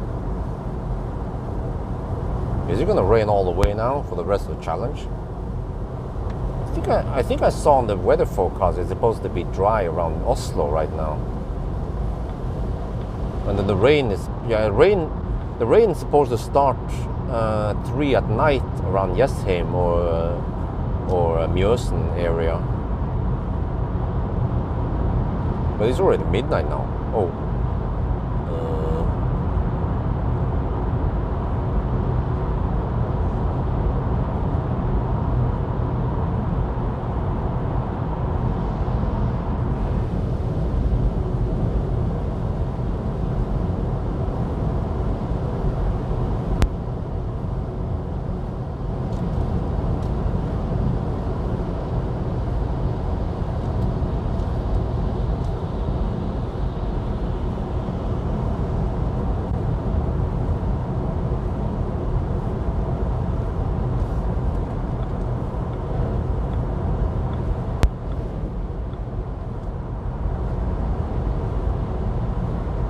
26%. So maybe I need to bail out around 8%, or no lower than 8% somewhere. But I'm not sure where the heck I'm supposed to charge. Well, now it says 14% at Väsby. Okay, by the time we reach there in 42. Okay. Yeah, we're gonna go to Väsby. Yeah, that's it.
But man, Valdemar, he got that MX30 battery for only 5,000 NOK. I was like, wait, you mean 5,000 euros, right? No, 5,000 NOK. What the heck, man? 35 kilowatt hour. But it would be nice to have a battery in the garage. Maybe I have space there. We can maybe not hang it up, but at least make it upright and then put it on the floor and then bolt it to the wall or some shit so it doesn't fall over, right? Or some, I don't know if we can take the weight. Well, it should be. Well, I don't know if we can have that in the garage. But then if I have 30 something kilowatt hour in the garage, then what?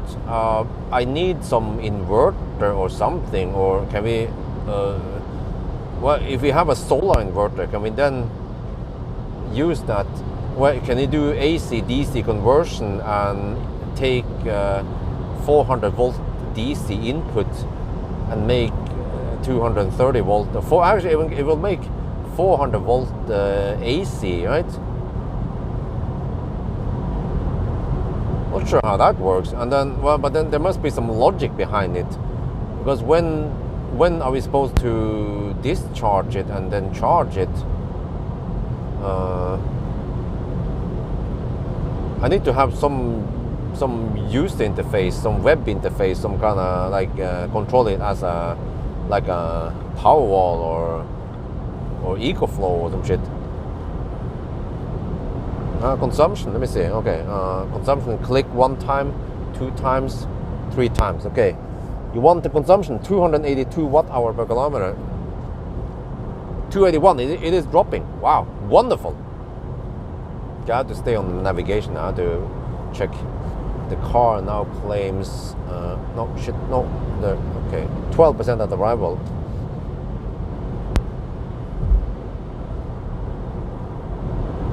But I mean, even if I had 35 kilowatt hour battery in the garage, what can I do with it? I can discharge it at 1C, maybe.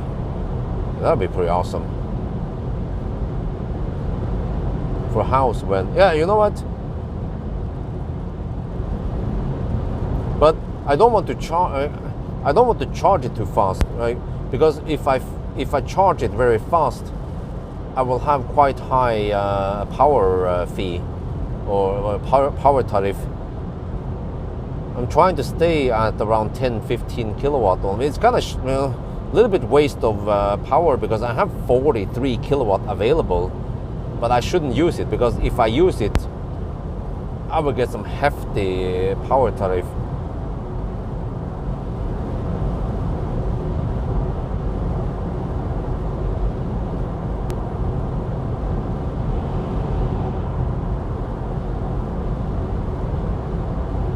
Auxiliary pool heater, what do you mean? Well, but there must be some specific logic behind it to only heat up the pool with it.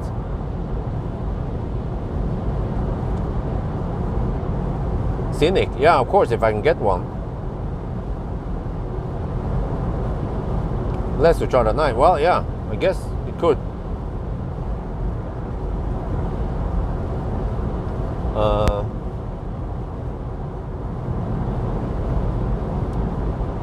I have to pay attention there. 11% at arrival now. Yeah, okay. And I need to know that the percent estimation is optimistic, and it will drop slowly as we drive. So we should arrive at maybe 8% or less, but we should be able to make it there.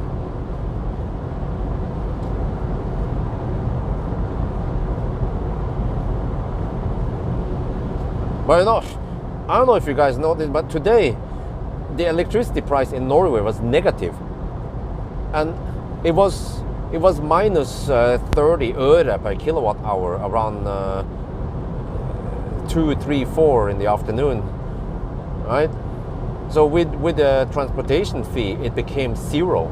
So it was actually free juice. But if I then pull too much, I would then get a hefty penalty.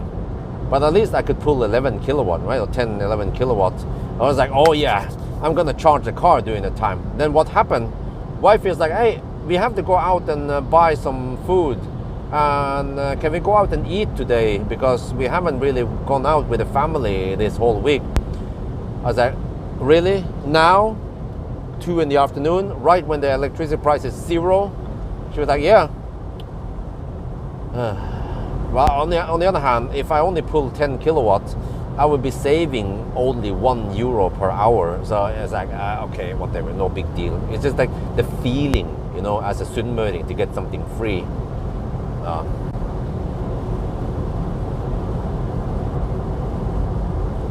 So I'm actually no, I mean, the battery would be nice, but you have to be able to use it for something, or there has to be some logic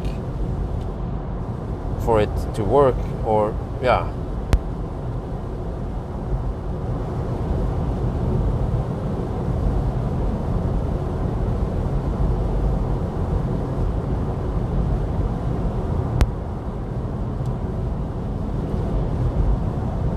Because I mean, okay, if I could program it, how do I want the battery to work?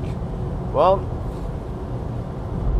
I want to be able to start and stop charging. And I also, well, do I want to discharge it?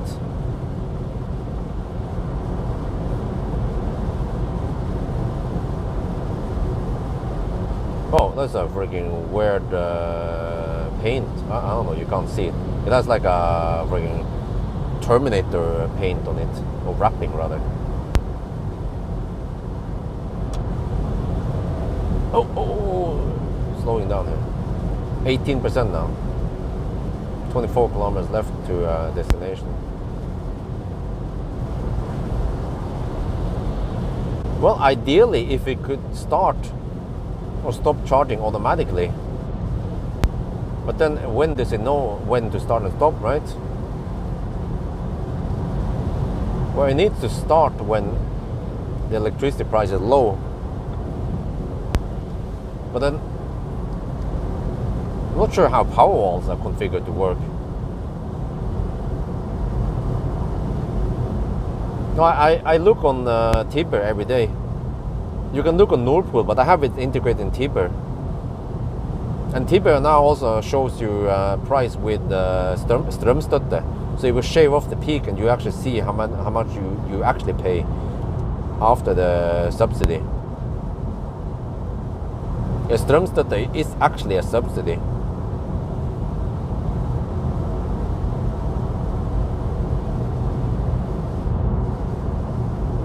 Slow below 20%? No, not 20%, but below 10% they charge it slow. It has preheat conditioning. If you navigate to a supercharger or whatever, it will preheat condition, but normally it doesn't need to do that because the battery is at 30 degrees Celsius, so we get full speed anyway. It keeps the battery warm enough. 16% now, and 9% at arrival. Yeah, we're gonna go semi-deep now.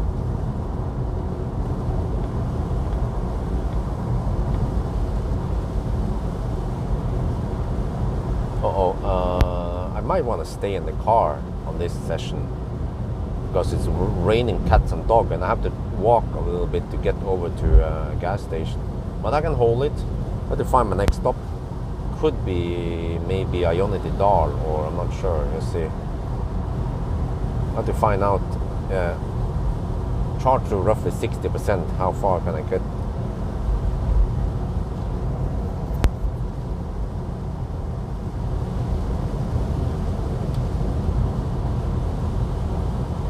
But then, you know, I'm not sure what I'm supposed to use that battery for, because normally I don't need to charge that fast. And I mean, I can only charge at 10 kilowatt max anyway, right? Unless I have a DC fast charger in the house. There are some situations where at least 20, 30 kilowatt would be nice to have.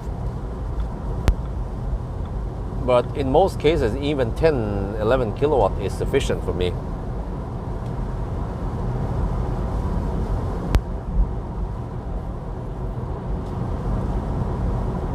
And oh yeah, the thing is that there hasn't really been a case where I need to charge 2 cars simultaneously at 11 kilowatt. If there's one car, yeah, then it can. I just noticed it's 110 sold now. So they have turned up the speed limits.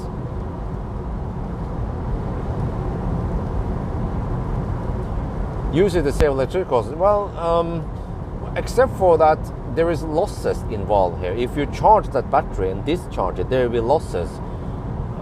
Not sure how much. Let's say 10 to 20% losses. So the saving must be more than 10-20% for it to be worth it. So yeah, if I could charge that battery when the electricity is low, I could then discharge the battery when the electricity is high, right? Yeah, that makes sense. So yeah, okay, it needs to be some logic that looks at the Nord Pool spot price, but it has to be smart enough because it needs to analyze the whole upcoming day and figure out when it is cheapest, and it needs to know that, yeah, lots of things.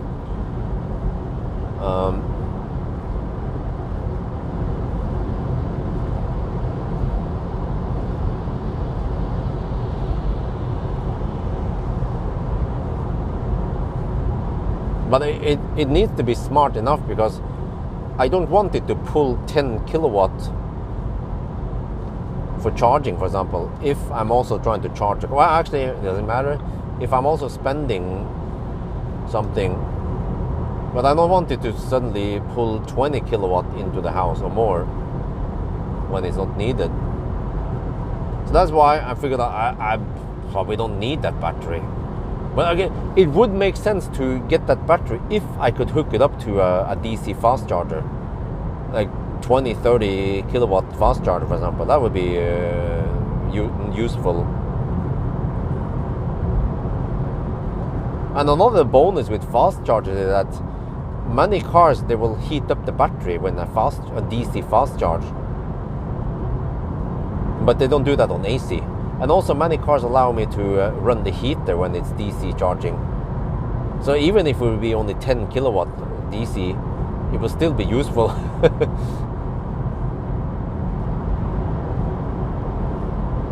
Oh, the grid fee is cheaper at night. Oh, I never noticed that. Oh, okay, I thought it was the same. Okay. Well, when is night defined then?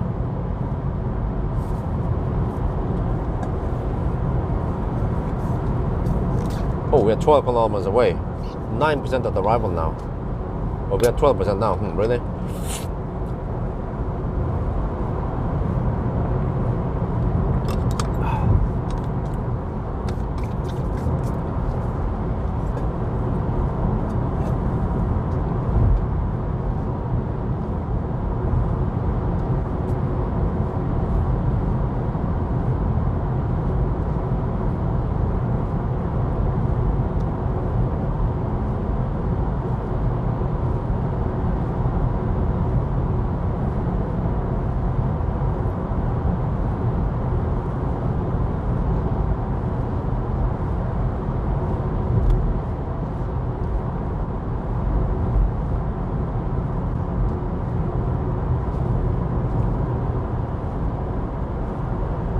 Night is 22 to 6. Oh, okay, I see.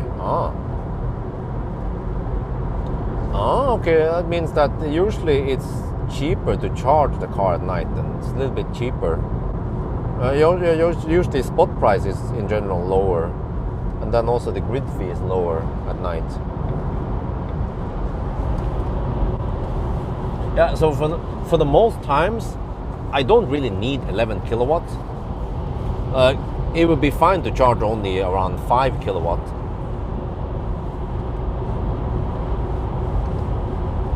But today it was useful because I did the 0 mile test in the morning hours, and then I came home around noon, and I didn't want to charge too long, a fast charge. And then I knew that in the evening I had to go out for the 1,000 kilometer challenge, plus that suddenly wifey wanted to go shopping, and she wanted to go to a sumo restaurant stuff. So that's I actually finished charging the Volvo around 15 minutes before we started the live stream. So it was I grevens tid.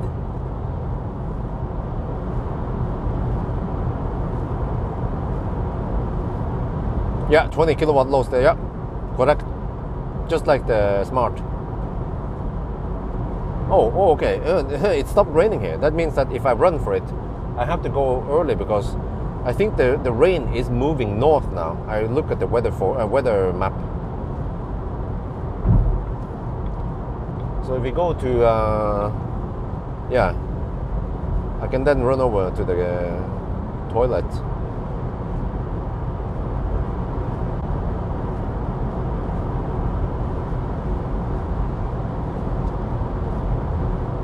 Well, that's a BMW 6 Series. License plate, no, wait, no, it's Lexus, my bad.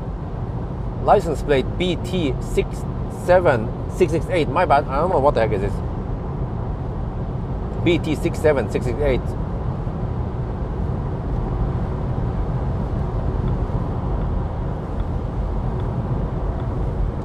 We're gonna roll up at the supercharger soon.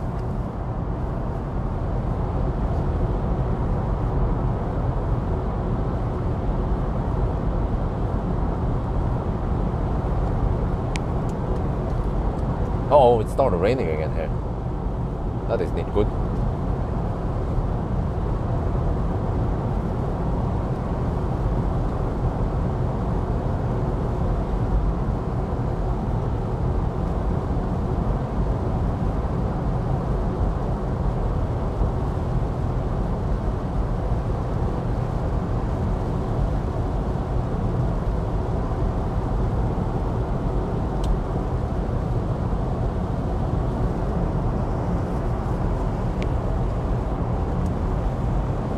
Lexus. Oh, okay. It was Lexus. Oh, it started raining. Okay. Well, I'll stay in the car then. But I should only need to charge for around 15 minutes. Whereas I thought about bringing an umbrella, but I was like, okay, now whatever. I have that big ass umbrella, you know. Okay, we are down to 7%. We're going deep. We're going deep.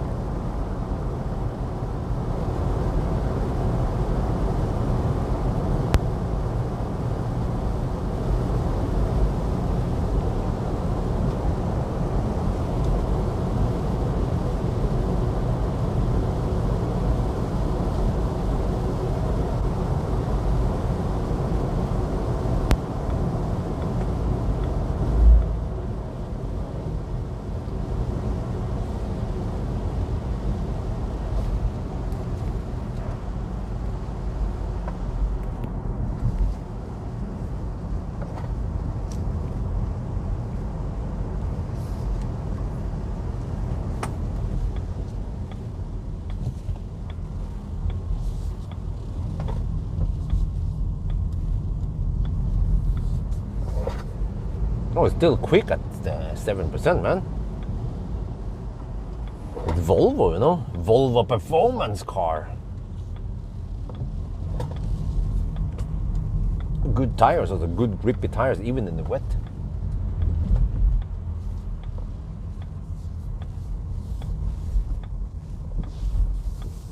Okay, let me see. Let me go over here.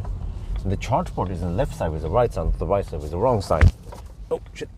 Okay, microphone off. Let's see. Status. Okay, so there's a 10D. Okay, I'm gonna take 10D. I want the D. Okay, car status. Alright. 214.8 kilometers, 281 consumption, and we arrive at 7%. This is Westby. Oh shit, can I see it? There we go. Okay, 10D. Well, actually, it's not raining that hard over here. Okay, let me see if we find 10D. 10D, okay.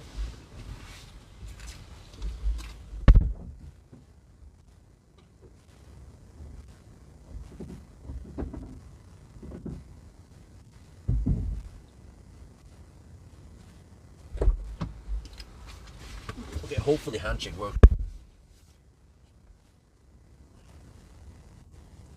No, this car didn't come with wipers.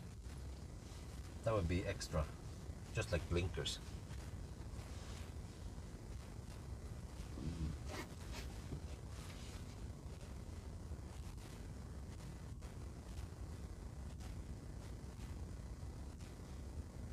Okay, it's taking 19 kilowatt.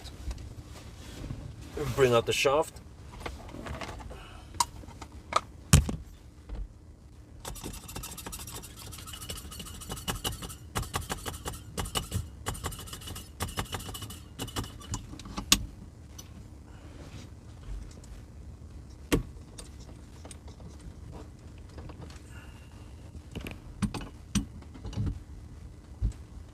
Yeah, we're taking 19 kilowatt hour per hour.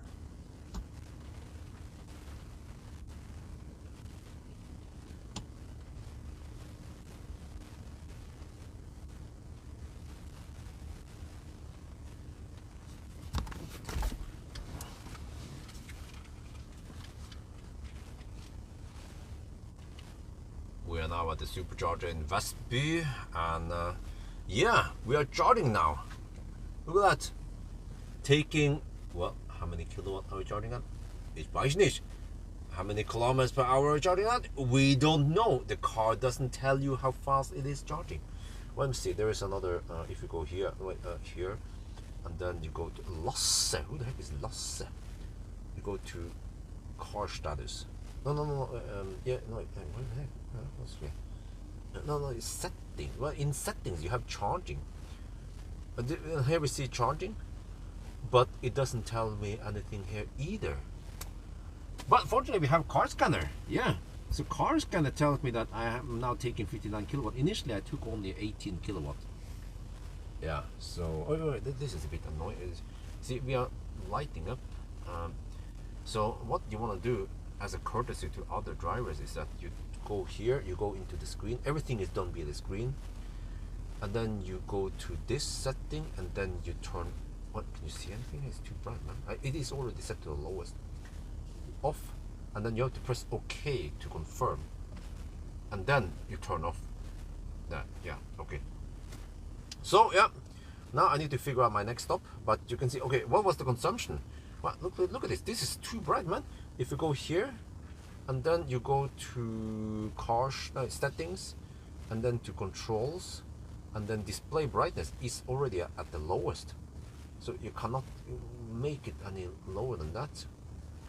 Auto, yeah, I want the dark. What dark? Well, no, it's not. Okay, it doesn't make any sense, difference.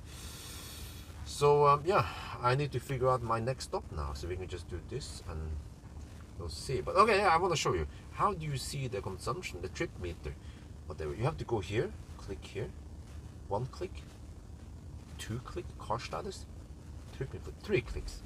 Wow.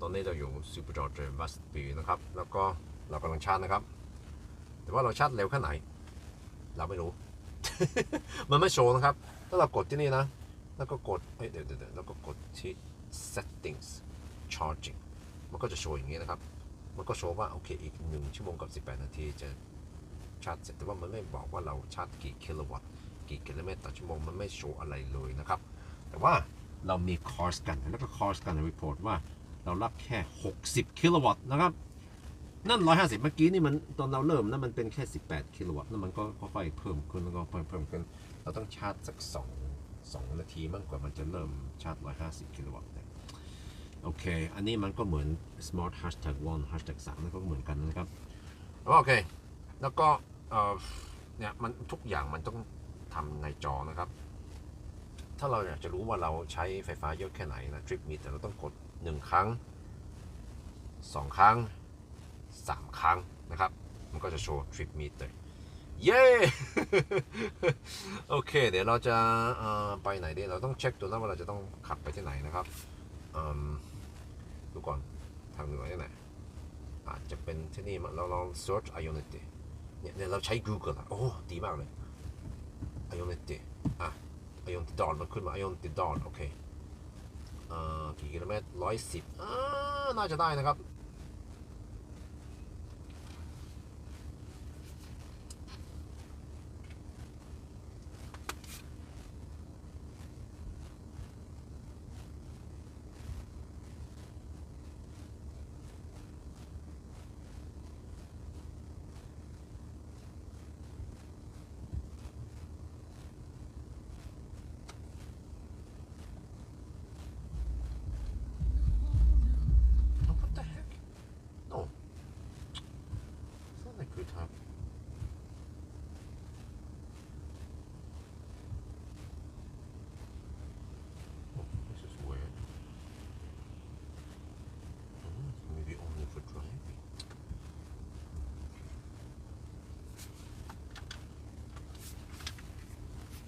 Okay, but it seems like we should go to Ayuntidal, or I could go to Cleavage maybe. But let's see, given the consumption on this leg, it was in 280.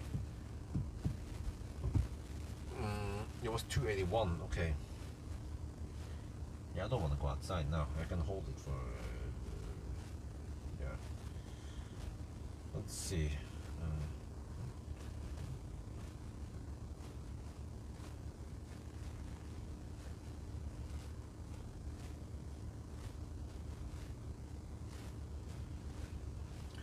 Okay, I can assume we have to pass through Oslo and so on. I can assume that consumption might be 280 again, okay. And then I have to, okay, what was the net capacity? Let me double check here. Range test. Lights here.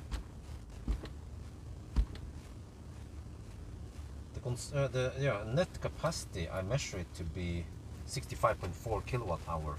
So I can count roughly 65 kilowatt hour then. And then, okay, so 281, if I want to go 110 kilometer to Dal, 110 times 280, let's say 280, is that possible? Yeah, I think so.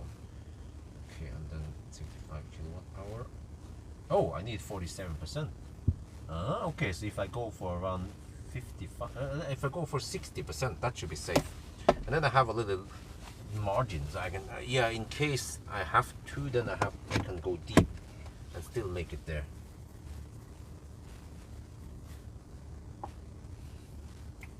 Okay, so go for 60%.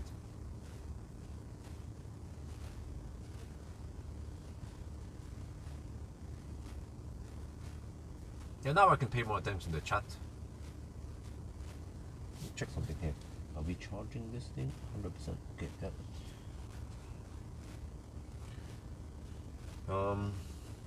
Battery is at 35 degrees.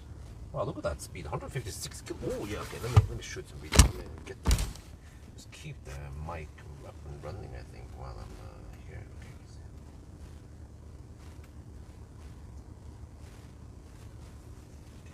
Okay, let's see.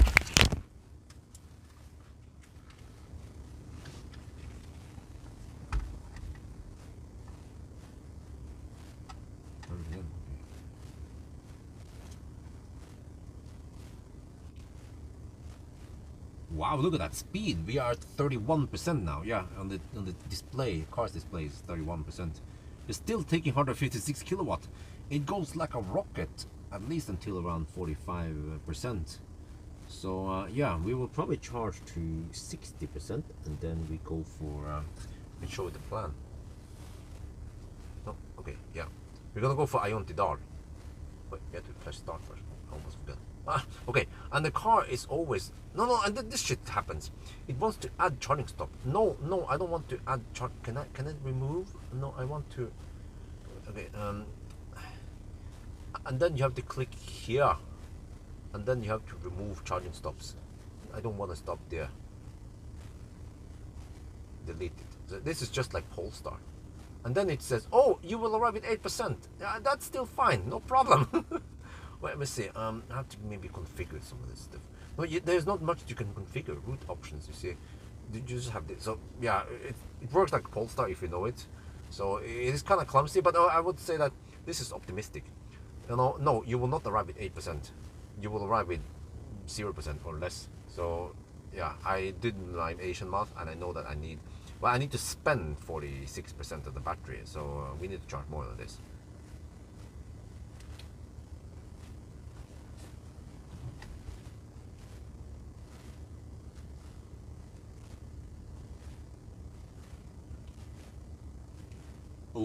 เนี่ยเมื่อกี้นี่มันรับ155กิโลวัตต์จนถึงสัก30กว่า%นะครับตอนนี้37%แล้วในดิสเพลย์นะครับแล้วก็มันก็ยังชาร์จเร็วนั่นแหละมันจะชาร์จเร็วมากจนถึงสัก45%แล้วก็หลังจากนั้นมันก็ชาร์จช้าลงแต่ว่าเราจะชาร์จถึงสัก55-60%ทุกครั้งนะครับเราก็ต้องชาร์จบ่อยกว่านี้หน่อยนะครับแล้วก็อีกอย่างนะครับที่ผมสังเกตนะคือเนี่ยสมมติว่าเราคอนส์เลยนะแล้วก็ navigate ใหม่นะแล้วก็คลิก reset เนี่ยไอ้มันติเนี่ยมันจะอัด charging stop แต่ว่าตอนนี้มันอาจจะไม่อัดแล้วนะครับเพราะว่าเราอาจจะมีฟ้าพอใช่มันมีฟ้าพอแต่ว่ามันชอบคำนวณผิดนะครับคือมันจะเป็น optimistic มันจะคิดว่าเราไปถึงได้นะแล้วก็เหลือ 13% มันไม่ใช่นะครับผมได้คำนวณแล้วเราจะต้องใช้ 46% นะครับของแบตเตอรี่แล้วมันจะเหลือ0นะแต่ว่าอันนี้มันผิดนะสมมุติว่าเราไปตอนนี้นะครับตอนเราเริ่มขับนะมันจะลดลงจนถึงเราไปถึงเงินมันก็อาจจะเป็น 0% หรือว่าอาจจะน้อยกว่านั้นนะครับแต่ผมก็รู้ว่าเนี่ยมันอาจจะกะว่าเราจะต้องขับตามสปีดลิมิตแต่ว่าเราขับเกินสปีดลิมิตนิดหน่อยเพราะนั้นมันก็เป็นอย่างนี้ไม่เป็นไรเราต้องอย่าเชื่ออันนี้หรือว่าถ้ารู้นี้เราต้องเผื่อไว้หลาย%มันก็จะได้หรือว่าถ้าคุณขับตามลิมิตมันก็ไม่เป็นไร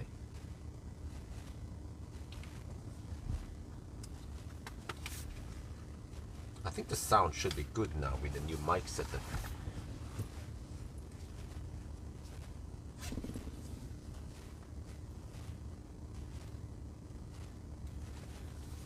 Okay, I'm gonna go for it.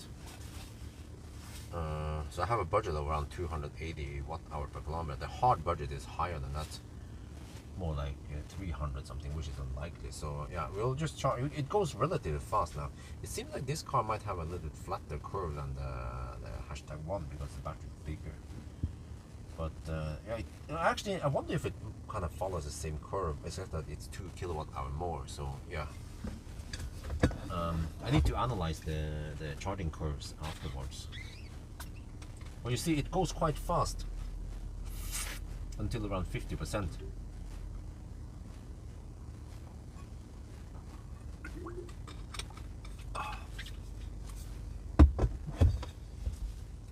So Ayuntidal, it claims 1 hour away. Okay, huh? No wait.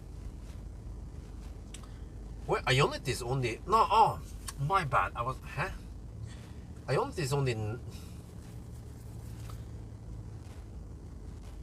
Ionity is only 90 kilometers away. Why did I see 110 initially? I made the whole video based on 110 kilometers. I made the whole calculation based on 110 kilometers. In that case, I can go to okay, not Ionity. I can go to okay, if I base it on 110 kilometers, I could go to Circle K Minnesota instead. Let's see, categories, charging stations. Circle K charging station. Start. That's 107. Yeah, that's close enough. Where the heck did I see 110? I saw 110 initially, but then I don't know what the heck the car was doing. Okay, I need to shoot another clip.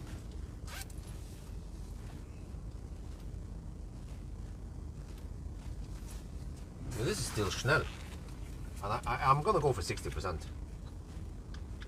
Because based on my math, that should be okay. But let me go back there, and here, and then here.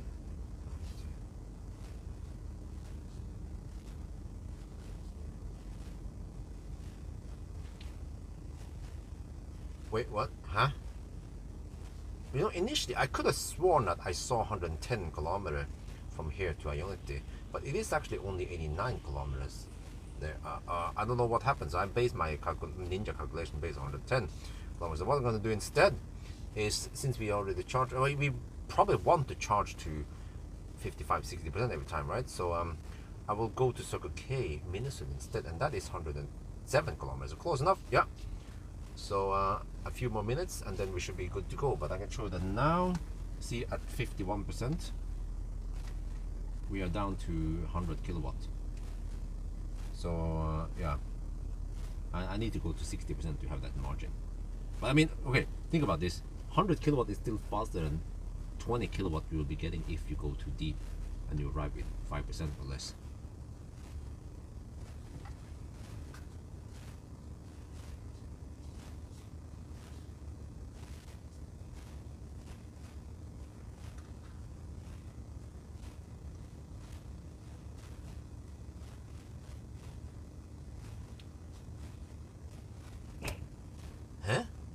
ผมไม่แน่ใจนะผมคิดว่าผมเห็นว่ามันเป็น110 กิโลเมตรนะตอนแรกนะแล้วทำไมอยู่ดีมันเป็น89ที่จริงระยะทางจากนี่ไปดอลมันเป็น89ไม่ใช่เป็น110นะแปลกมากนะแต่ว่าแปลว่าเราคำนวณเมื่อกี้ตอนผมคำนวณ110 กิโลเมตรเราจะไปเลยอโยนติเราจะไปชาร์จที่ซูเปอร์เคแทนนะครับมันเป็น107 กิโลเมตรมันก็จะพอๆกับที่เราคำนวณก็แปลว่าใช่นี่มันน่าจะโอเคนะครับแต่ว่าตอนนี้นะ 54% นะครับมันเริ่มชาร์จช้าแล้วเนี่ย85 กิโลวัตต์นะมันไม่เป็น150ไม่เป็น140แล้วนะครับก็แปลว่าเราน่าจะชาร์จถึงสัก 55-60% นั่นนะก็อีกไม่นานเราก็จะไปนะครับ No, it's not time to go. Listen, 85 kilowatt is way faster than 18 kilowatt. Repeat after me. 85 kilowatt is way faster than 18 kilowatt. If we go now, we will arrive with 2%, or we could arrive with 2%. So it is better to arrive with 10%, or even, yeah, so to avoid that slowness, because then we will start with 50 kilowatt and then it ramps up to 100 kilowatt and then 150. But if we go too deep, we will start with 18 kilowatt and then 50 kilowatt and then 60 or whatever, 50, 60 and then 100 and then 150. What's the consumption? 281 or 2. But we are not staying on this 85 kilowatt whatever for too long. We are already at 57%. I calculate we need 60. Well, actually, since we are not going too dark, but there is some fast speed, yeah. So, okay, but all right, let's get ready. 57% now. Yeah, it doesn't take too long, fortunately. But I think going to 70% is a bad deal, because especially at 70% it goes significantly slower, like we experienced with the #1. No, it's the #3, I mean. So I'm getting ready to leave now. But it is quite silly that you don't see charging speed in the regular screen here. No, we have to be a ninja and use car scanner to see it. Yeah.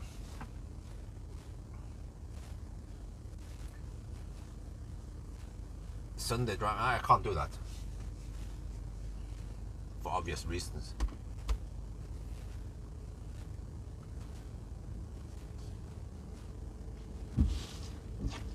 To boxy to what?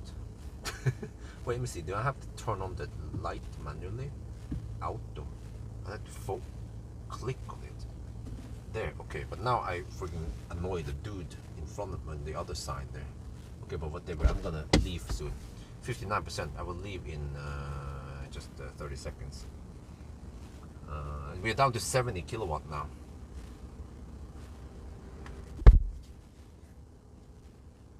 And it's actually faster to just to click on end charging inside the car.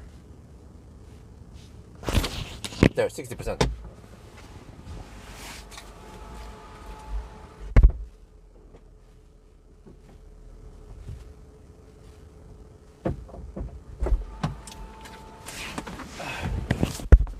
Okay. So before we start, I have to.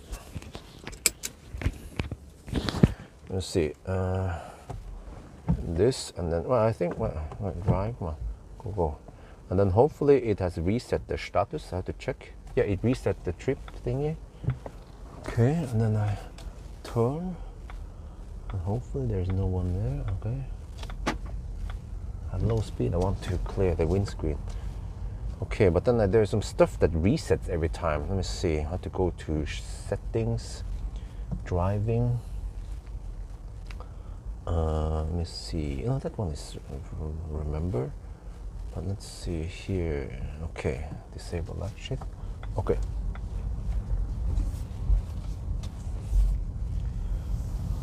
That wasn't too long charging, was it?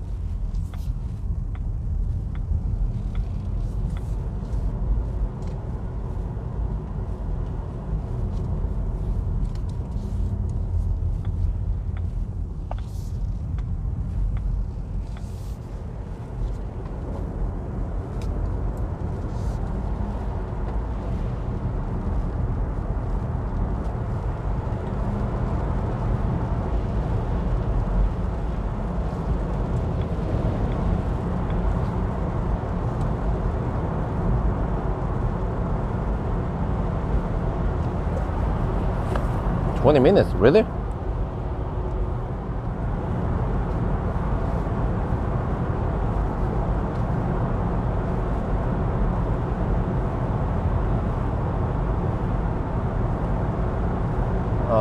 Yeah. Wow, that was not optimal, I think. Yeah, the report says 19 minutes and 7 seconds. And I received 35 kilowatt hour from the charger. Let me see, that is roughly 110 kilowatt average. I think that's okay, right? 110 kilowatt average. I think ideally I want to be right on around 120 kilowatt average. And it cost me 115 NOK. It was I think it was 3.3 NOK per kilowatt hour. Yeah. Tesla for the win. Tesla is cheaper now, cheaper than Ionity, as long as you charge a lot. Well, actually, you don't have to charge that much before it gets cheaper, because it is roughly 50 øre per kilowatt hour cheaper. So that means that the membership fee is 129 versus 160. Well, actually, you need to charge. If you charge like 120 kilowatt hour or more, then Tesla is cheaper. But that means roughly after 3-4 charging sessions with this car, then it's cheaper.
Well, we're back on the road. So that was 19 minutes and 7 seconds.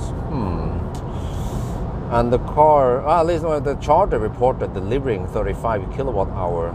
But then there's some losses and stuff, some cooling or whatever. So, but at least average speed is around 110 kilowatts. I think that's okay. Maybe we can try to charge more efficiently and hover around 120 kilowatt average. But yeah, it's supercharger, man, dirt cheap. 3.3 NOK per kilowatt hour. It's actually cheaper than Ionity if you charge roughly more than 120 kilowatt hour per month. But a few of these charging sessions, then it's cheaper. But yeah, Ionity is still pretty cheap also. course. But also depends. I don't think they have the same price all over the place, at least within the country. But supercharger, it varies depending on location.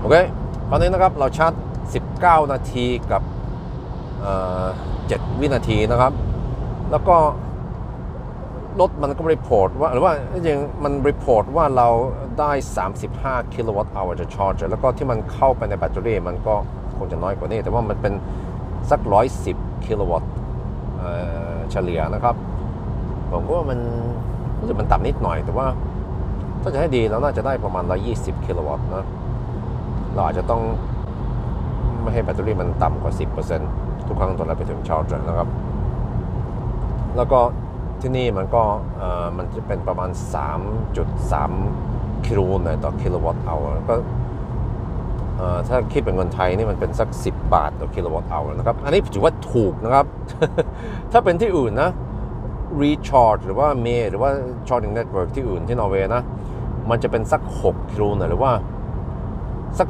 20 บาทต่อหน่วยนะครับแพงไหม ที่นี่ แล้วก็มันก็คล้ายๆกันนะที่ยุโรปนะครับใช่ที่อื่นนี่มันอาจจะแพงกว่านี้นะอาจจะสักเกือบจะ30 บาทมั้งต่อกิโลวัตต์ชั่วโมงนะครับแพงมากแล้วนะถ้าเทียบกับนอร์เวย์หรือว่าเมืองไทยนะเพราะฉะนั้นถ้าคุณว่า10 บาทหรือว่า8 บาทต่อกิโลวัตต์ชั่วโมงที่เมืองไทยมันแพงก็นึกถึงประเทศอื่นนะครับ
Well, at least now it's really nice and quiet on the roads. Hey, what the heck was that phantom braking?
Well, that's exactly what I'm doing.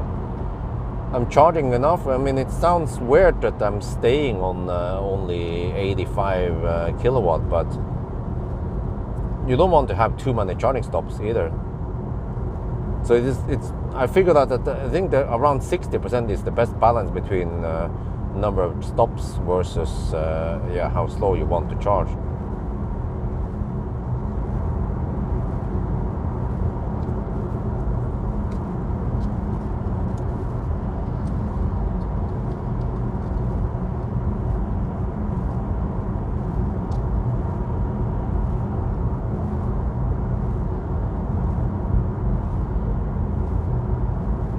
Okay, so it's not raining over here for now. Yeah, this is what I've seen in the weather forecast. It's supposed to rain at Mjøsen around 3 at night.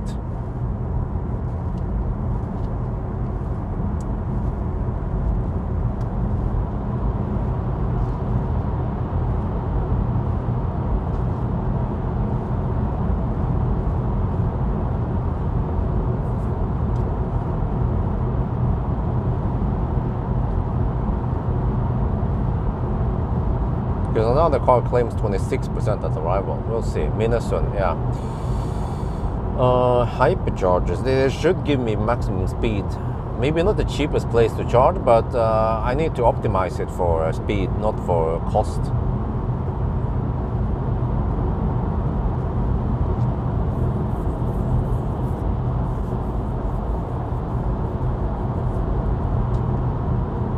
But then I'm not sure about ESPA. If I, for some reason, have more juice, I could stretch it for ESPA, but then I'm not sure. Because I'm not sure if ESPA will give me the best speed. It might not. I wonder if ESPA is only 300 amp limited. I think even cleavage is 300 amp limited, which is a bit silly. You get the wrong impression of Kempower, but I've seen on Nebenes, the Kempower Nebenes, at least on the supercharger side, there you can, I don't know, probably get 500 amps on Kempower.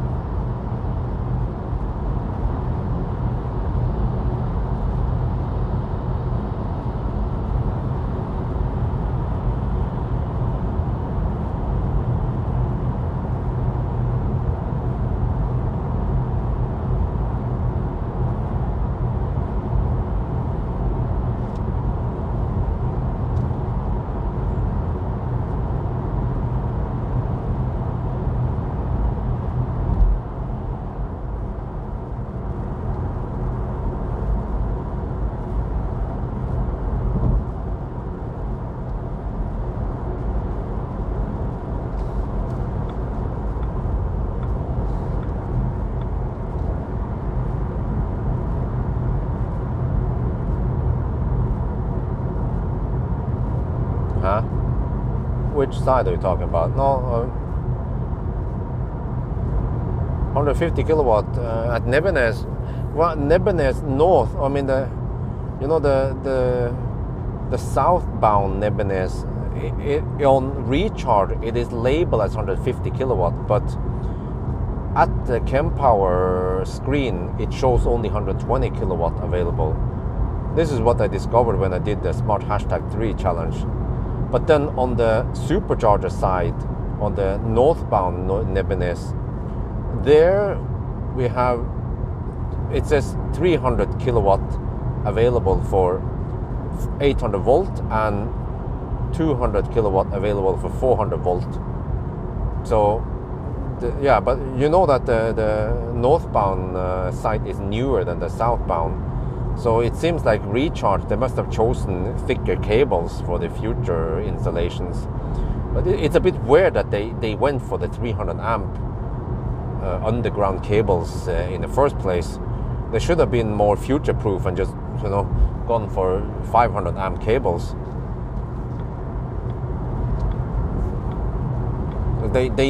They should know how EVs work, and that 300 amp is not going to cut it in the long run. There are plenty of cars that can take more than 300 amps. And then how much are they saving in cost? Well, I'm not sure, but you also want to be future-proof and be fast enough so that people want to use your network and not other competitors instead, because they are faster.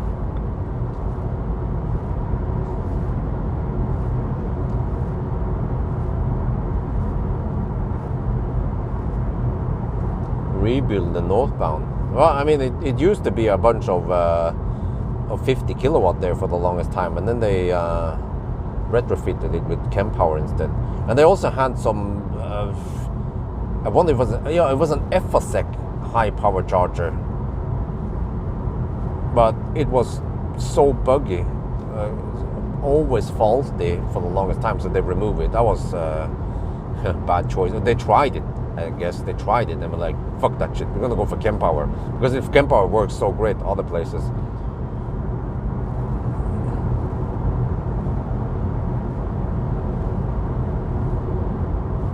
I don't know about Grønn Kontakt. I don't know the history about that before. Yeah, I just remember Fortum. I used to chart there a lot before Ionity Dahl came up. Nebbenes used to be my starting point.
Try now.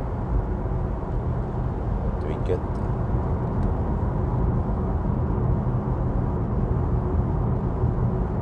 huh?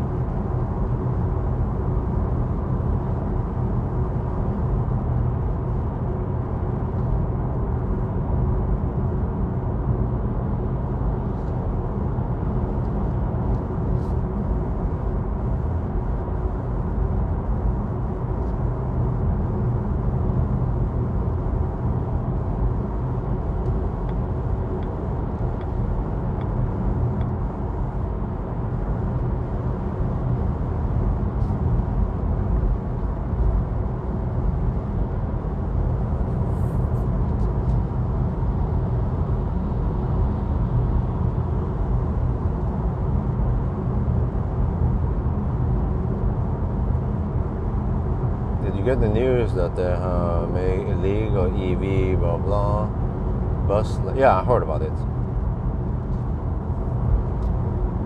But I heard that they are doing it temporarily because they are shutting down some tunnels. They have to, yeah. I don't know if you heard the news. They need to make some work. They need to shut down some tunnels on the ring roads, some of the ring roads.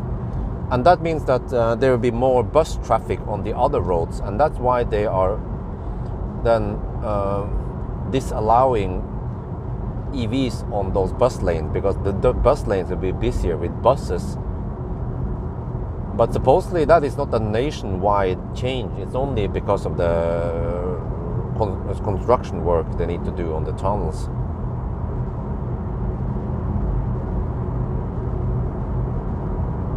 Yeah, back then Fortum, they had, well, in the beginning they had two 50 kilowatt, but then they expanded to 4 50 kilowatt for the longest time. And those AC spots that nobody used. Actually, some people use it, some Zoes and stuff. It was like that for, I was about to say decades, but it felt like decades, but for a long time before they finally upgraded it.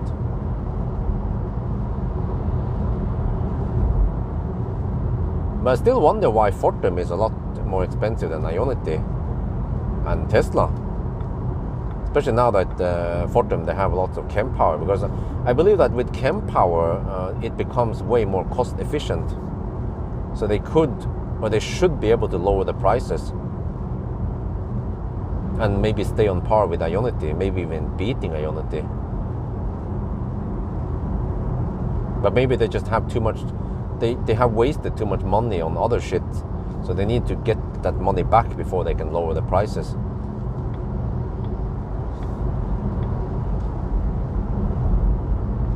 Because I see on the different Facebook groups that many people, they are quite price aware, and they actually praise Tesla. Many non-Tesla, like in e-tron groups and various other groups, they're like, oh yeah, Tesla supercharger network is awesome. It's cheap, almost no Laderstau and so on.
I bet the CPOs, they're sitting on lots of stats, and they figured out that nobody uses the AC spots, or very few people use them. So it's just taking up space. They have to reserve power for the AC spots, and they have made some investment in hardware. Not that much though, but still some investment, but they are not getting the return of investment. So they probably figured out that the space is also precious. Yeah, I heard that Ionity, they actually pay rent to Circle K for the Ionity spots.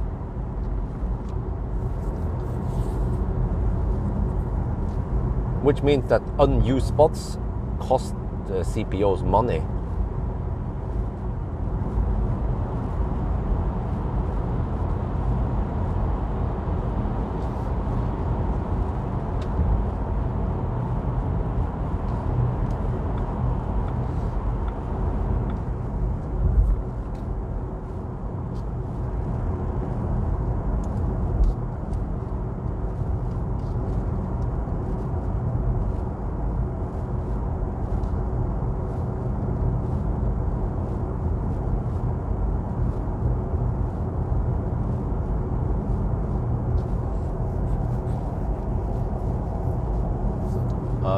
The charging speed of well, I already tested it. I think I even have a test. I think you can find in my channel 33 the 33 kilowatt hour i3. Well, at least I tested 44, but I think I also tested 33 at some point, or maybe or was it the Mini Cooper uses it? Or is it the old version?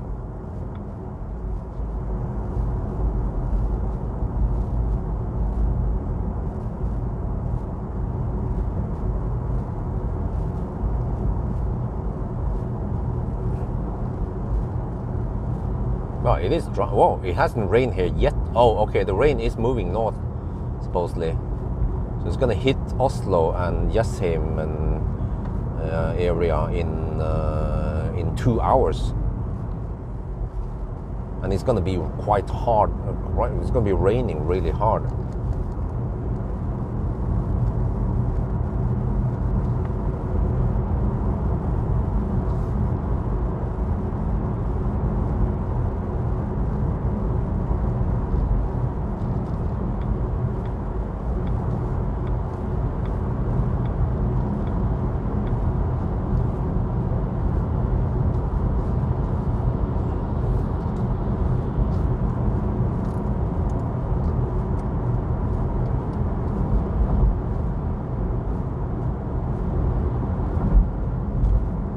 Well, but I mean, even the 33 kilowatt hour i3 is not gonna, it's still not gonna beat Ionic and then the replaced Soul battery in speed, because they can hit 60. Well, they can hit around 70 kilowatt, and the i3 is still limited to around 49 kilowatt.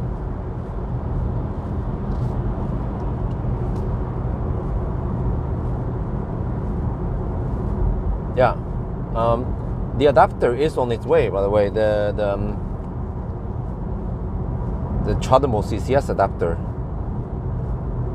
They sent it with TNT from Bulgaria. So hopefully in, I don't know, a week or so, or maybe less than a week, I'll get the adapter. So then I'm ready to do some soul hammering, man. How to show them who's the boss with a soul. And I think I also need to I had to find a 30 kilowatt hour Soul and test charging on it. I've heard that it's supposed to take 100 kilowatt on CHAdeMO, but there aren't any 100 kilowatt CHAdeMOs. Well, actually, yeah, I think you need around 250 amp, at least 250, 280 amps to get 100 kilowatt. But the plugs are only 200 amp limited in Europe, at least, or most places. C rating for charging. maybe the Porsche, or I'm not sure about Electra. I'm not sure about G9 also. Or what about G6? G6 is smaller battery.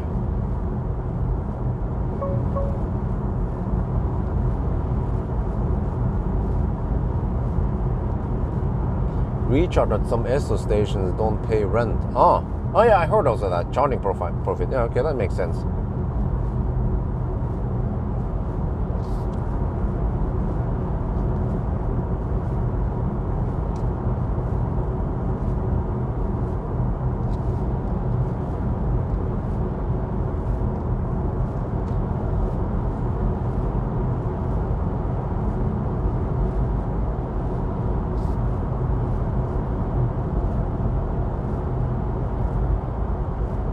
Okay, let me check car status now. Wow. Okay, we are currently at on this leg. We are at another freaking. Okay, we are 250 watt-hour per kilometer on this current leg. We're down to 42%. Okay, this is nice that I can drive on dry road as long as I can, because it's gonna be freaking wet during the night. Oh shit, not much I can do about that. G6 can hit 215 kilowatt on a, oh, okay. Well, but the big battery, the 87 kilowatt hour battery, can hit 280 kilowatt, and I suppose it may be flat-ish. I'm not sure what the heck Xpeng did, but the cars, they charge way faster than the previous gens.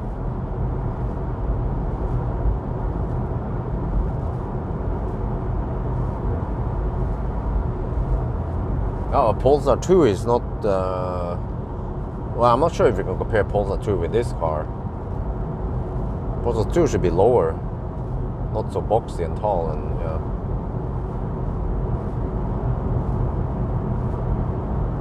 But yeah, it rained. You know, we had wet roads. Some places quite soaked, so that brought up the consumption. In general, you can add 10% consumption on wet roads. Kind of want to pee soon. Okay, Minnesund then. Hopefully it's dry at Minnesund.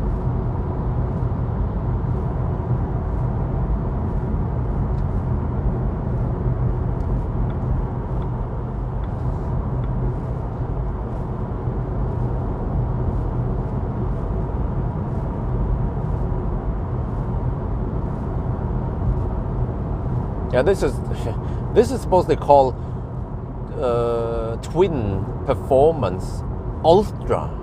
I don't know what the hell Ultra thing is. Ultra kill. Yeah. Maybe ultra high consumption.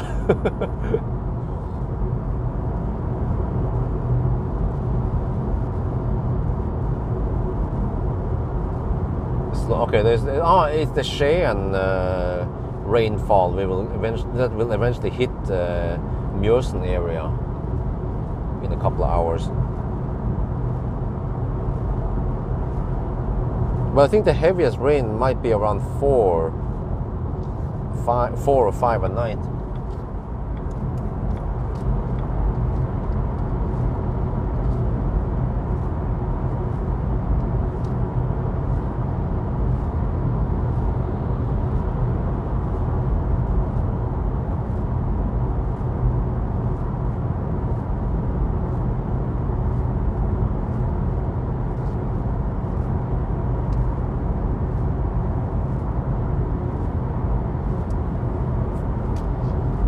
Man, I had some bad audio in the past, and also dude, that guy, what the fuck was he doing, man?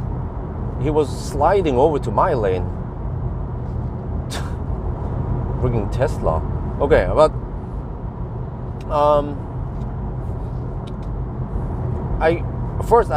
I didn't understand how to configure the road the road mic. So it was a bit misconfigured. The gain was too high. It was hard to figure out that it was too high. I found out the hard way afterwards. So some of the clips were there. I mean, some of the videos there, they had clipped audio. Why is that guy braking? Okay. And the problem is that, oh, someone got pulled over. Is that unfall or is it something else? At least Polizei is involved. Oh, they got pulled. They got pulled over. Yeah, they got pulled over by the Polizei, an unmarked van. Oh, I mean, yeah.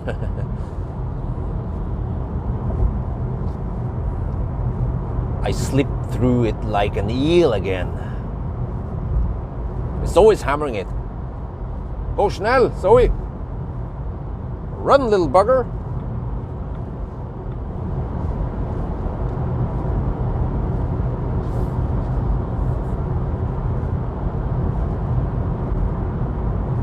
But yeah, so the way it works now is that I'm using the Rode wireless system, but I use a lavalier mic because I've heard that the lav mic sounds quite nice and clear. And also I'm tired of having that big lump on me. What else is it? Yeah, but I had to configure it and I didn't have time the first day, but I set it so that it records internally 32-bit float, but it records automatically as soon as I start the sender. It records it. But when I did the first day, the vlogging at Volvo and stuff, I didn't understand how to start it. I meant to configure it. And even though the Rode, you cannot do all that shit. You cannot configure everything on screen.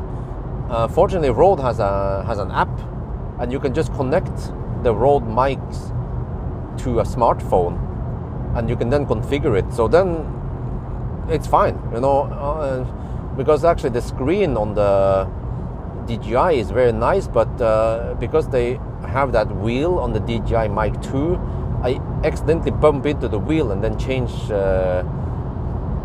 gain on it. So overall, though, I'm leaning more and more towards Rode because of the sound quality, plus that it works. It seems to, I found a way to make it work with my workflow good enough. The BMW Neue, what about it? Or the Neue, what's it called again? I don't know, they need to bring out some cars first.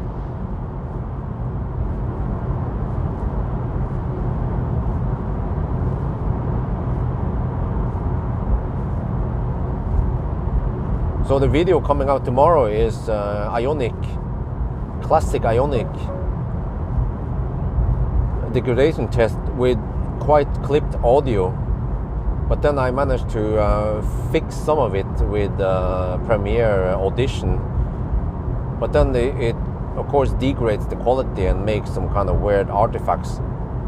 But yeah, from now on the other videos should have quite clear audio. And then I just have to buy this Pro set thingy.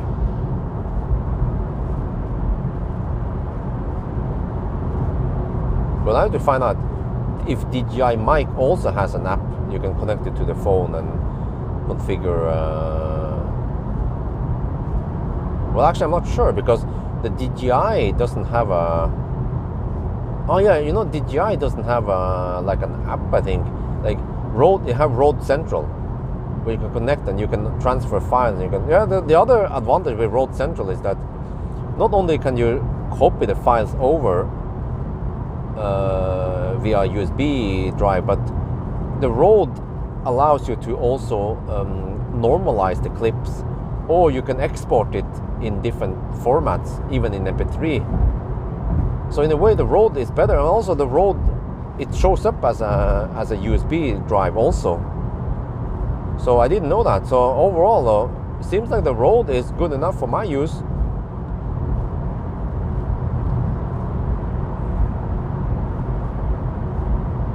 Everything has an app. Well, but do you know specifically if the Rode wireless, the Rode Mic 2 has an app on the phone or on a computer?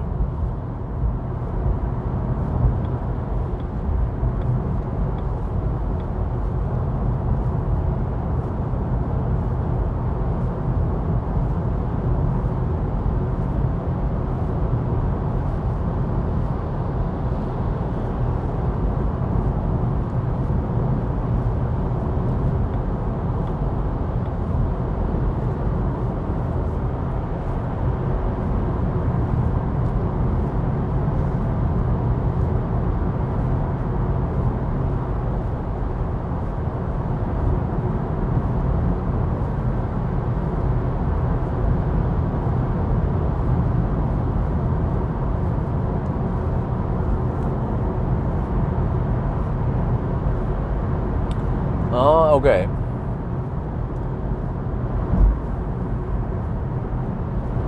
A friend of mine just told me that the EX30, if you want to use auto steer, the maximum speed for auto steer is 130 kilometers per hour. And then my friend told me that if you want to go faster with if you want to go faster, you can disable auto steer and then only use ACC, and then ACC goes to 150 kilometers per hour. Okay. Now I know.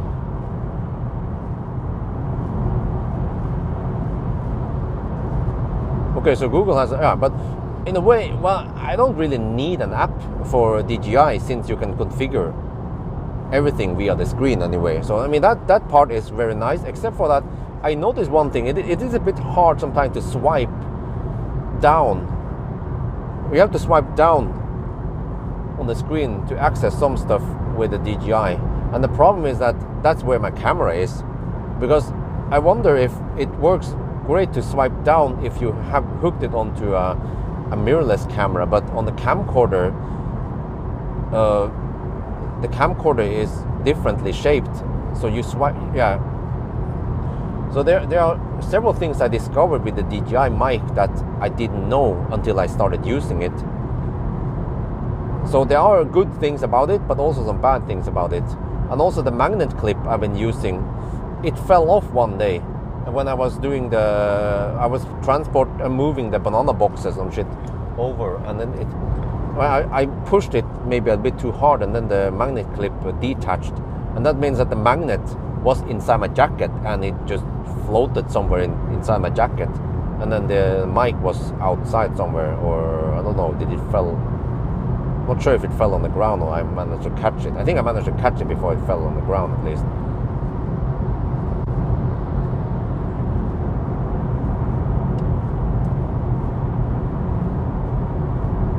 But now you guys can hear how loud this car is.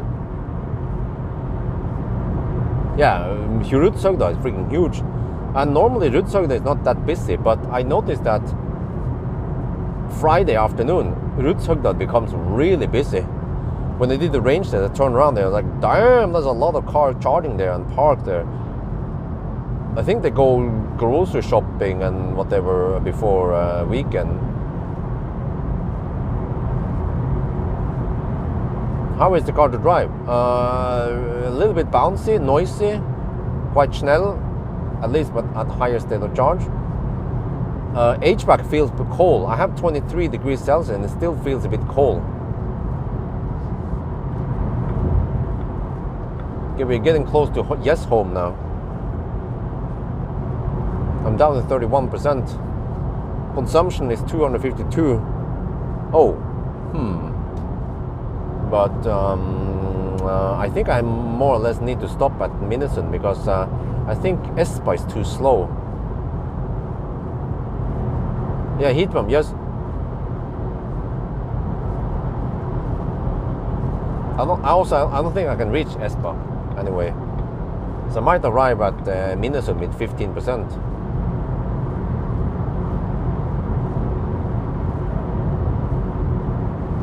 I'll see. But I need to buy some supplies once I'm there. Food, I mean.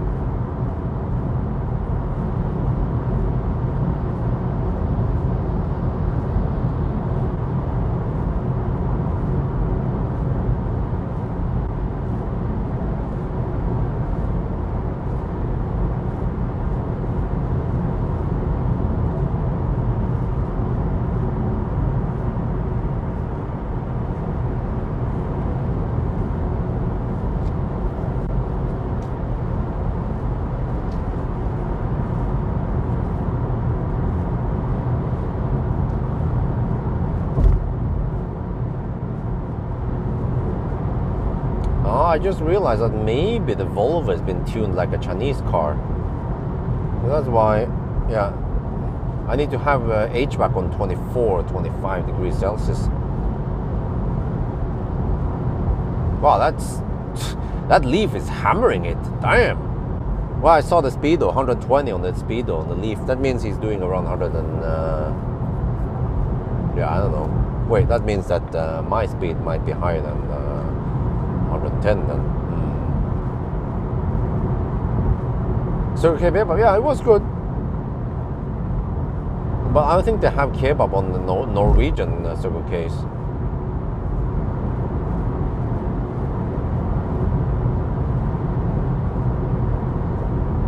Okay, let's see. Let me check here. What is the car estimating now? Wait, what happened to navigation? The fuck? Huh? Did I click on something? It stopped navigating suddenly. Huh? Okay, 19% at Minnesund. Okay, that means possibly 15% then. Maybe even lower.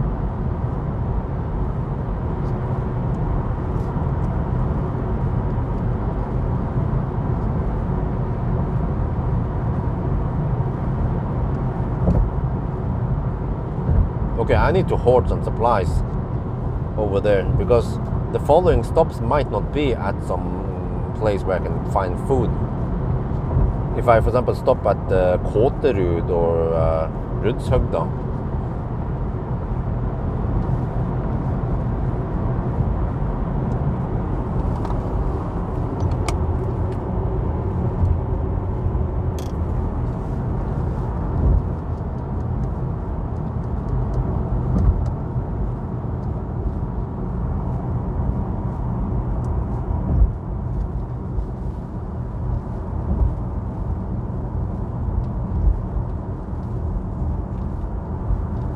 Yeah, maybe I should try the regular pizza at Circle K one day. Not the Gruben pizza. It's gonna be a while until I can have Gruben pizza.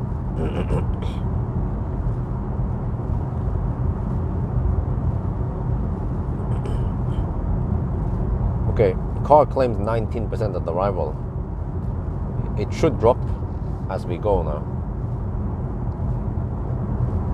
Battery is at 30 degrees Celsius. It stays stable. It just keeps it high, which is okay, but that means no alien technology, heat scavenging.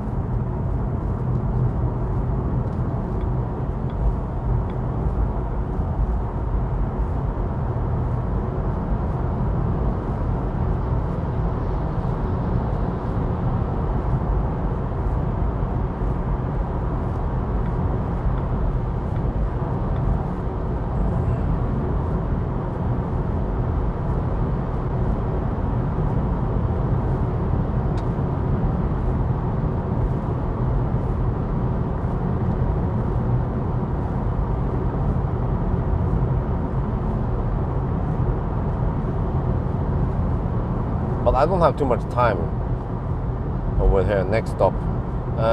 Charging stops should be 15 to 20 minutes only. So I have to hurry. I'll shoot some video and then go into the gas station, grab some food. I'm not sure what I should order that is safe. I tend to get bad stomach from hot dogs nowadays. Maybe the sandwich. I tend to go for the sandwich. Or whatever it's called again. It's like a panini, I think it's called, yeah. With salami, but do I also get bad stomach from salami? But I definitely don't have time for pizza.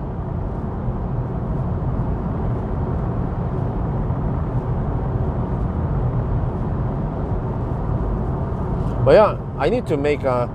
Do you guys think it's interesting to have another energy consumption usage update about the house, you know? Because I think last time I showed the stats until January or something, or was it February? I don't remember. But now in the following months, the heat pump has become really efficient. I have roughly COP4. And also what is not shown is that many times in the daytime, if it's sunny, it becomes so hot in the house that the heat pump doesn't have to make much heat. during the day at all. Maybe it needs a bit at night only. So how do we see? Yeah, we can actually see how many kilowatt hour the heat pump has spent in electricity per month. It's going to be freaking low from now on, because the house is so well insulated. So even several hours after sunset, like, I still have 26 and a half degrees Celsius in the living room, and it's just been getting some free heat from the sun during the day.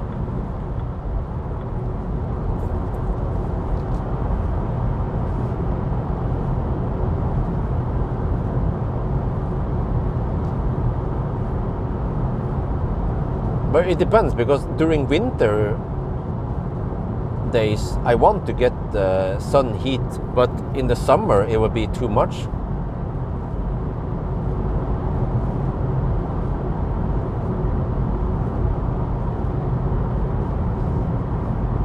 But we already prepared 3 spots where we will have heat pumps, mainly for cooling. And that will be in the living room, and 2 of the bedrooms facing northeast, because they will get the morning sun and the midday sun.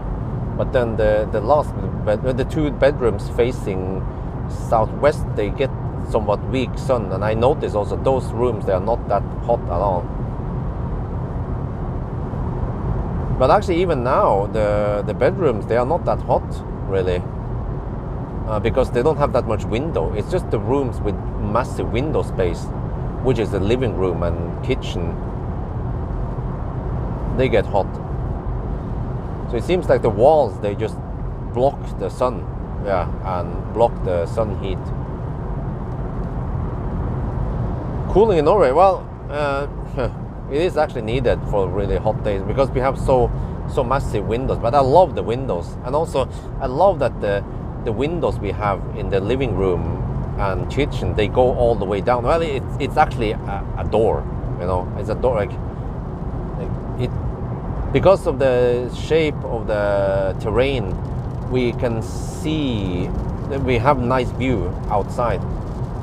And if it was only a window from 1 meter and up, then we will have way less view outside, and so it feels quite spacious and roomy.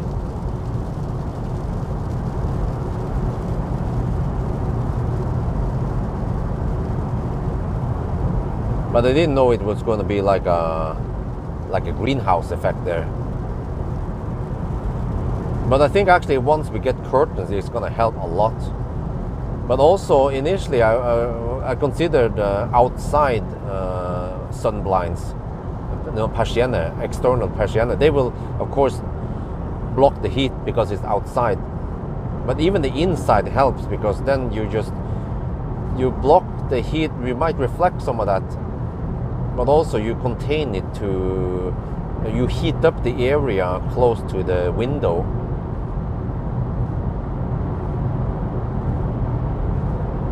Oh yeah, no, shit, what the heck, man? Oh.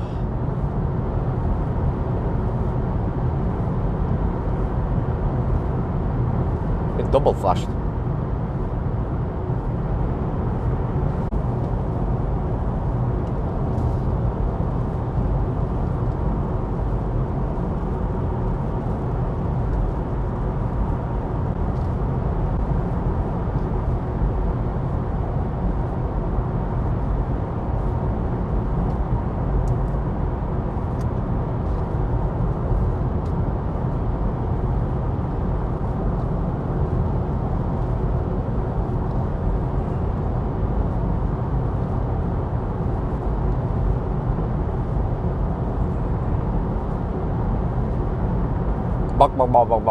Okay.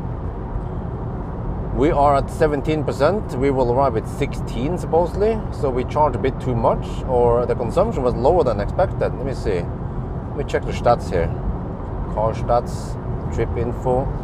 Current leg, 259 watt-hour per kilometer. I was expecting 280. Okay, so we can expect. But the following leg we will have higher speed. So I probably have to expect around 280,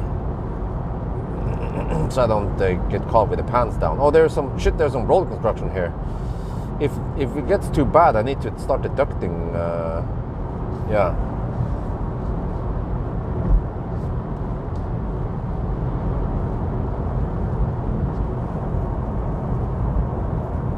Well, I should stop here. I don't think I can proceed to Espa.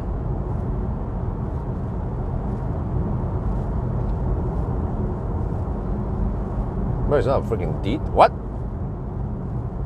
Wait, I hope they're still... Whoa, what the heck, man? I must have chosen the wrong day for 1,000 kilometer challenge. It seems like there's a freaking massive detour here. If that's the case, then we have to avoid Minnesund. Dude. Really?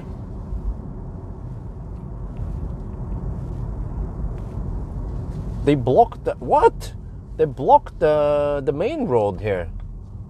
What is supposed to do then?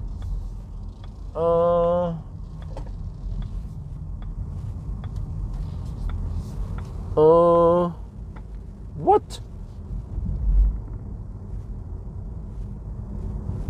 Holy macaroni.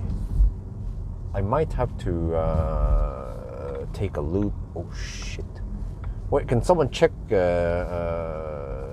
road status? Normally they don't have roadworks on weekends, but this is an exception. What is that, asphalt work? Did they start asphalting?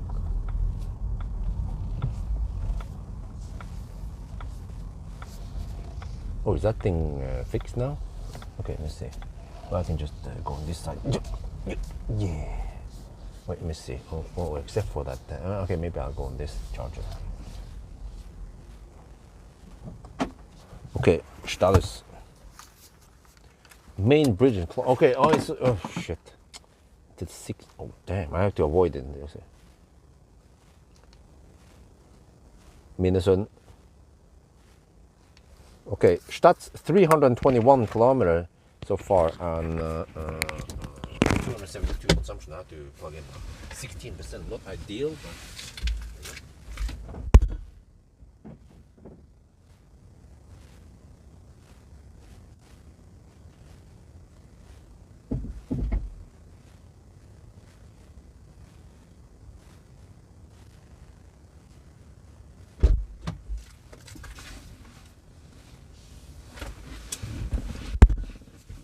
okay, I have to avoid this section then, or I have to turn around at Minnesund.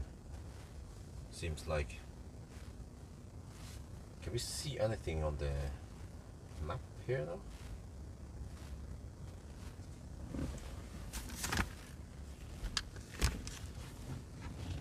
What, is it gonna handshake? What is this? Hopefully it handshakes correctly, right? It is charging, okay, good. That means we have to just drive in the Mjøsen area and turn around before Minnesund. Turn around right before, yeah. So that's the only way to do it. Okay? And I have to deduct this detour.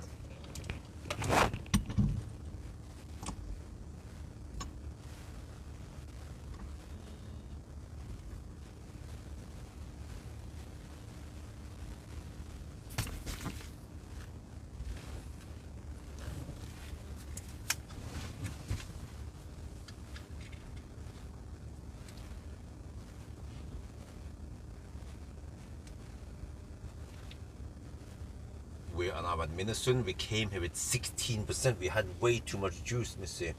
So on this leg here, no, oh man, I have to click so many times. Yeah, we consumed 254. I expected to consume 280. So yeah. So, but okay, there was something weird going on here because normally on weekends they don't have any roadworks, but the main bridge here is closed, and we have to drive the old road over here and then back again. So I think I will avoid. Well, normally my own rule is that you have to drive back and forth between Rudshøgda and Cleavage, but because of the road construction here, I probably only have to stay here between there and then turn around here, yeah. But then they're supposed to open the main bridge at 6, so in 4 hours. Okay, yeah. Then we can revert to going the normal route again, man. Okay, but you see, because we charge. Wait, huh? What was about to say? Because we arrive with more than 10%, then we will boom get instant fast speed. Apparently not. It seems to have a quite slow ramp up, regardless. Well, and then I might as well go deep, right?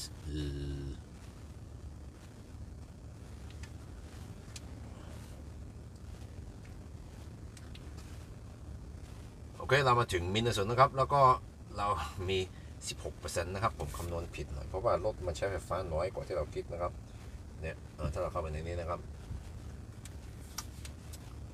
ผมคิดว่าเราจะใช้280 วัตต์เอากิโลเมตรเราใช้แค่254นะครับก็แปลว่ามันเป็นอย่างนี้ใช่ปะโอเคแล้วก็อีกอย่างนะครับคือปกตินะผมก็จะขับทางเหนือนี่แหละแล้วว่าจะคือเราจะต้องอยู่ใกล้ๆบ้านแล้วก็ผมก็จะขับวนไปนี่นะครับไปที่นี่นะรูทเชลแล้วก็กลับไปที่ครฟต่อแล้วก็ไปอย่างเงี้ยนะครับแต่ว่าวันนี้คืนนี้นะครับเขาทำงานที่ถนนนี่ก็เขาปิดถนนใหญ่นี่นะเขาปิดสะพานนะครับเราต้องขับไปทางเก่าสะพานเก่านะครับมันจะทำให้มันช้าลงเราก็ต้องหักเวลาไปนิดหน่อยแต่ว่าแปลว่าเราไม่อยากจะขับไปมาอย่างนั้นนะเราก็จะลูปทางเหนือนี่นะไปนี่แล้วก็ยูเทิร์นที่นี่จนถึง6 โมงเช้าหลังจาก6 โมงเช้าก็จะเปิดเมนบริดจ์อีกทีหนึ่งก็ทำอย่างนั้นมาก็ได้ใช่ไหมแล้วก็อีกอย่างนะเนี่ย ผมจะให้ดูนะว่าตอนแรกผมก็เลยบอกว่าเพราะว่าเรามาถึงนี่แล้วก็มี 16% เราไม่ discharge ต่ำไปมันก็จะชาร์จเร็วแต่ว่ามันไม่ชาร์จเร็วมันจะชาร์จช้าตั้งแต่แรกทุกครั้งเลยนะครับมันต้องการสัก 1-2 นาทีก็มันจะชาร์จเร็วขึ้นนะถ้าอย่างนั้นนี่เรามาถึงแล้วก็มีสัก 5% หรือว่า 8% ก็ไม่เป็นไรมั้งI'll just look how many minutes it takes before we get full food.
Wait, is there something wrong with this damn charger? Because it's supposed to charge faster.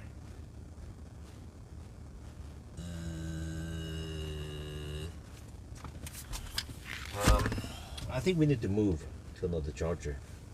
Let's just move to a completely different charger, not a different plug even. Shit. Okay, we need to deduct for this.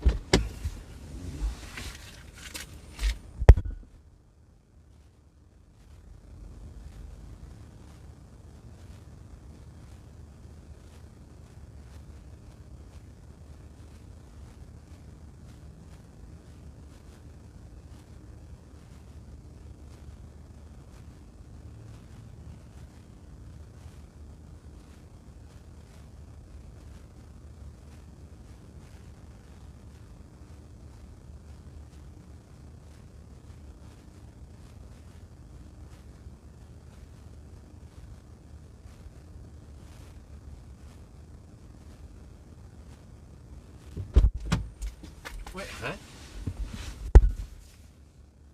This makes no sense. Now it starts ramping up. Huh? The heck is going on now? Well, but wait, maybe it's not the, no, it, huh? Is there something wrong with this car? It doesn't seem to be a charger problem because suddenly it can go faster. Normally, if it's a charger problem, it would just stay on the same speed. This is really weird. Because it wasn't like this previous stop. And the battery is not overheating, I think.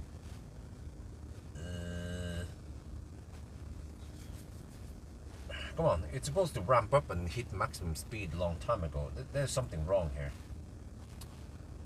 No, well, if I change plug, if I change charger, we should at least try that. Okay, let's move. Let's see. Let me just shoot the video that something is wrong here. Okay.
Okay, let's see. 10 minutes, 7.5 kilowatt hour.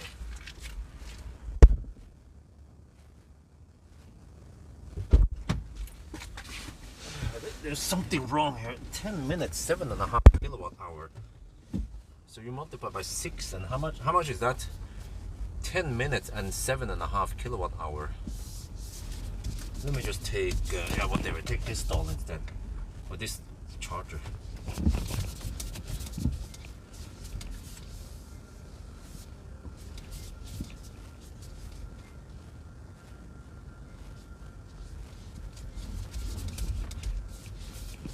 I can do the math myself. 10 minutes and 7.5 kilowatt hour.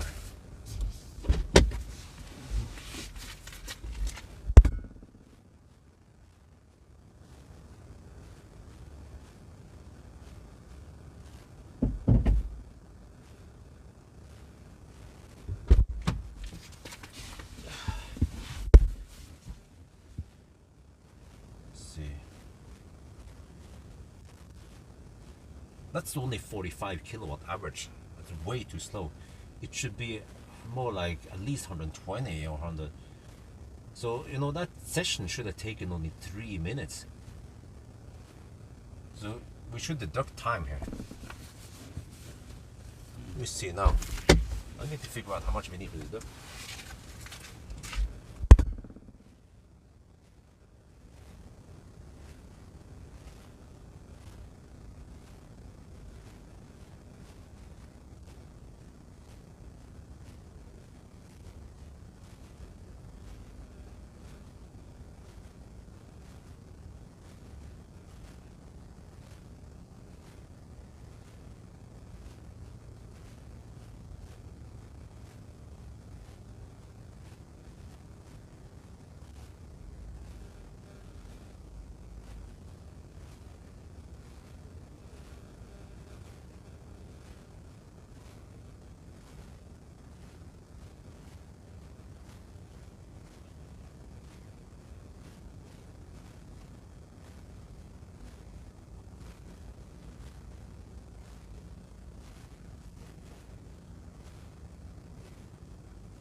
I don't know what's wrong now.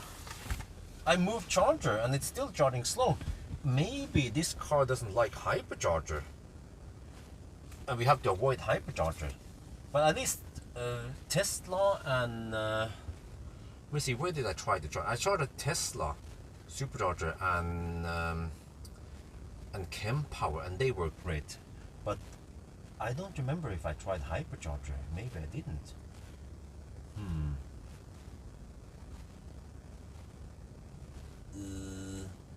Well, I wouldn't be surprised if there was something wrong with I mean, this car has some compatibility problems. Just like the Smart simply didn't work with Ionity DAR. Now we're getting 30 kilowatt. Okay. But it worked great at supercharger. It's still not the charger. 9! So, okay, so I know the average speed on the previous session, it was 45 kilowatts. And then, okay, now something happens, you see? It's gonna ramp up, but I need food and toilet break anyway, so whatever, it seems like we just have to avoid hyperchargers. So I'll be back, guys.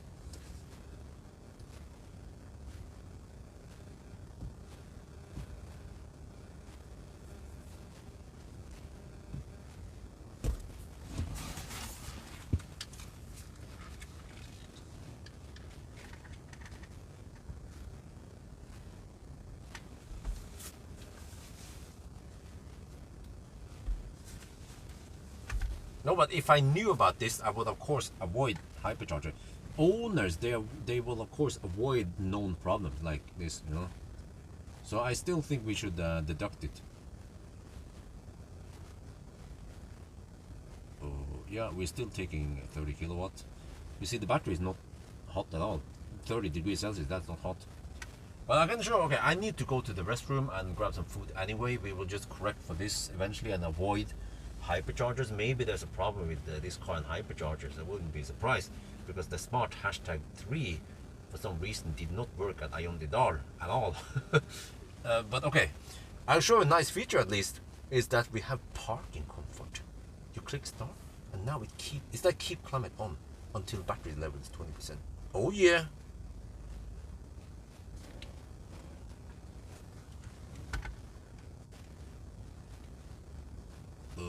มันก็ยังชาร์จช้านะครับเนี่ย30 องศาในแบตเตอรี่นะครับไม่ร้อนไปแล้วไม่โอเวอร์ฮีทนะครับฮะทำไมตอนนี้มันไม่ขึ้นอ่ะ โอเคแต่ว่าเจ้ามันเดี๋ยวผมต้องเข้าน้ำนะแล้วก็หาอะไรกินนิดหน่อยก็เจ้ามันเดี๋ยวเราค่อย correct แล้วก็เราก็คงจะต้องพยายามขับ challenge แล้วก็อย่าไปชาร์จที่hypercharge มั้งแต่ว่ามันมีฟีเจอร์หนึ่งที่มันสะดวกดีนะของอันนี้นะครับคือ parking comfort มันก็คล้าย keep climate on แล้วเปิดแอร์ได้หรือว่าเครื่องอุ่นได้ตอนเราไม่อยู่นะครับแล้วมันก็จะใช้ไฟจนถึง 20% แบตเตอรี่นะครับ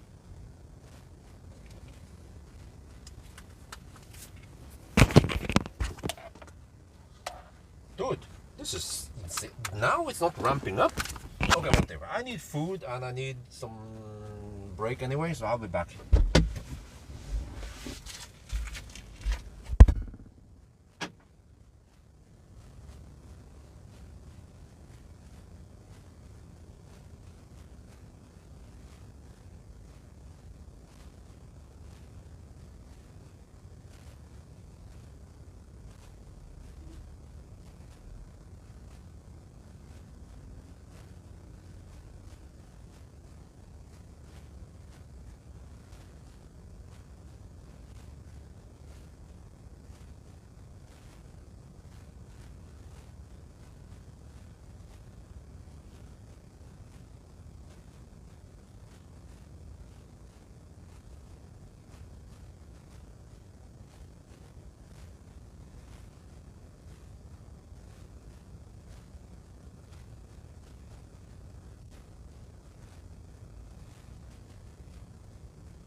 Well, I don't know what.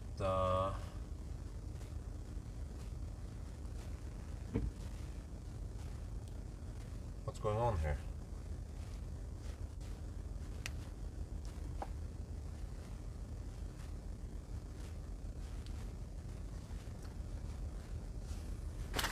But all I know is that I want to have a nice hot meal right now.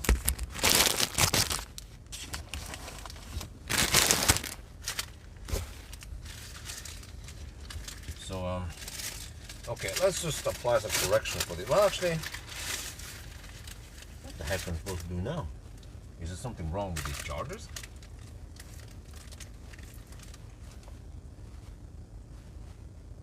I mean, it takes forever to charge up this thing. We have to count how many minutes we spend, plus the moving also.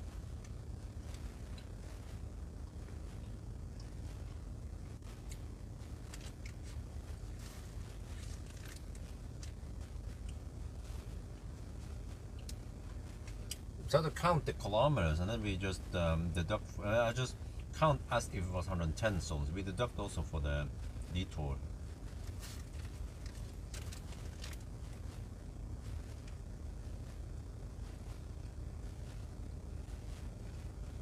Well, I should get 60% of this, but I mean, how long is that going to take, man? What the heck is going on there?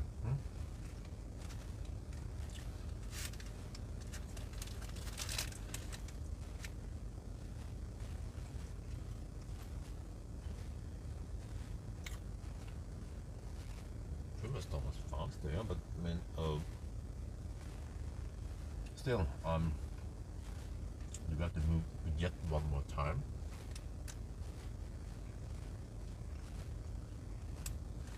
I was thinking about going for around 60% again, but that's going to take a while, and I have to correct for all this shit. Björn, what? Björn, what? Yeah, but where is the malfunction?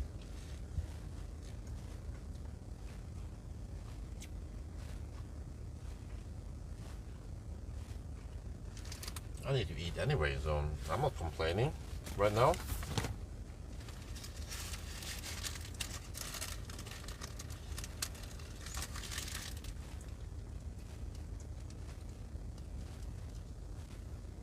See, we know that on a normal run it's supposed to be 110 kilowatt at least average.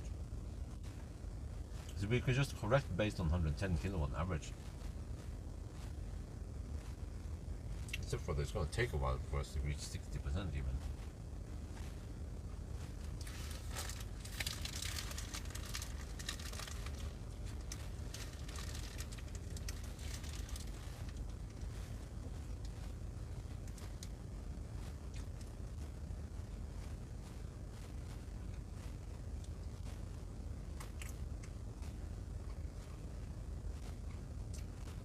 And now I need to, if I move, I will have more variables with errors. I will have another, I will have a time when I move plus another charging time. So it is easier if you have less variables to deal with.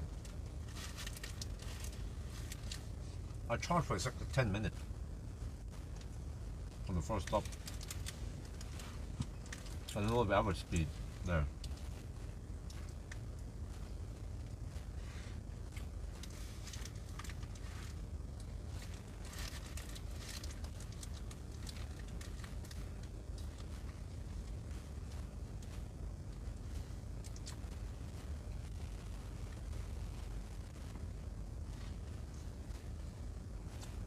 Because I don't want to make any weird charging stops things up. I should just charge as if the charging was normal, you know, which means to charge at 60%.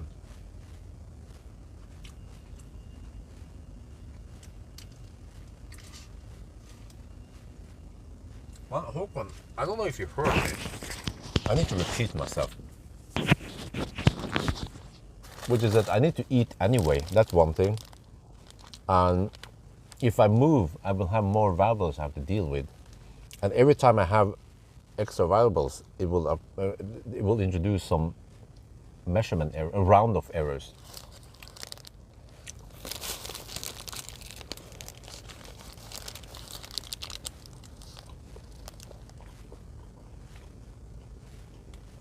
But on the other hand, normally I don't see hyperchargers failing like this. And the power modules are 87. Well, actually, the power modules are 75 kilowatts. So if it fails on 75 kilowatt chunks, not 10, 20 kilowatt chunks. No, okay. EB1888. I don't know if you heard me previously. I need to repeat myself. I want to charge as if I was doing a regular charging session, which means to charge to 60%, not to some weird 50, 40% just to reach a supercharger.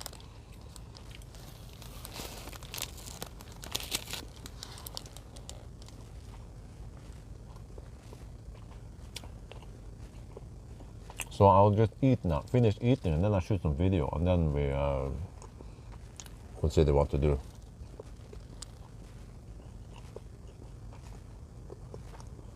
But I realize that it's going to take a while, either way, to hit 60%. So maybe I need to move anyway.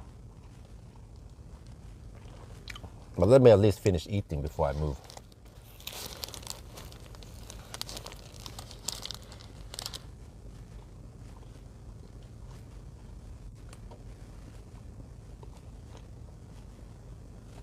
But what do you guys think is wrong? Is there something wrong with the charger, or is something wrong with the car? Some kind of sandwich.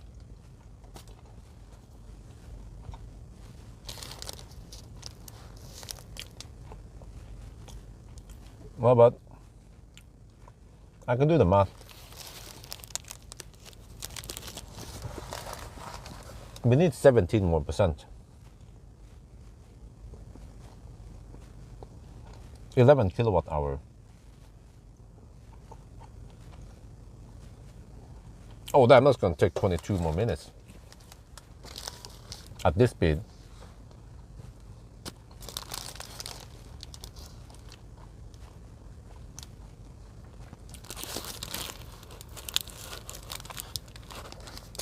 Yeah, we should test quarter. You can always correct for it afterward.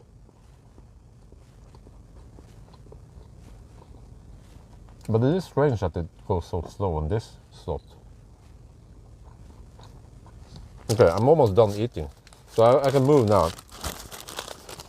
We have to deal with more variables, but yeah, that's probably the best deal anyway. So let's shoot some video.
Okay, let me count.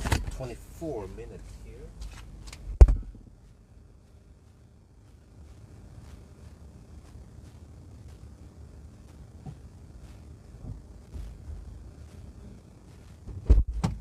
Okay, guys, 24 minutes, 12 kilowatt hour. How much is that on the second session? Then we had to count at least a minute for moving and handshake.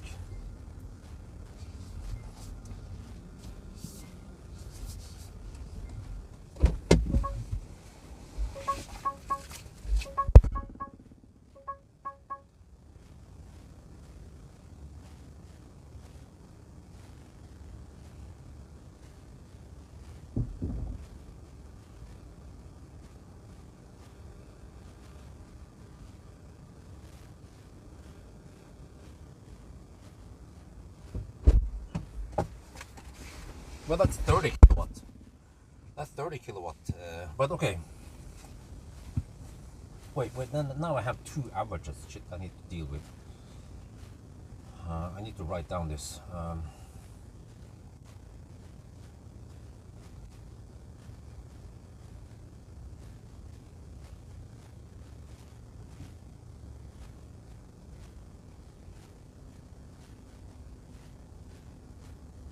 Okay, first session was 45 kilowatt. What was it? Let's scroll up here.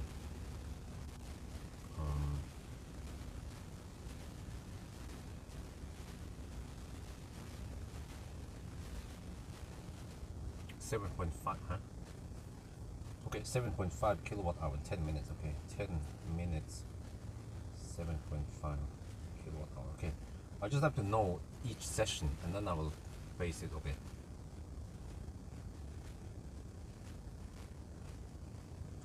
Okay, so now we just have to get to 60%. So we have two moves which cost 1 minute each.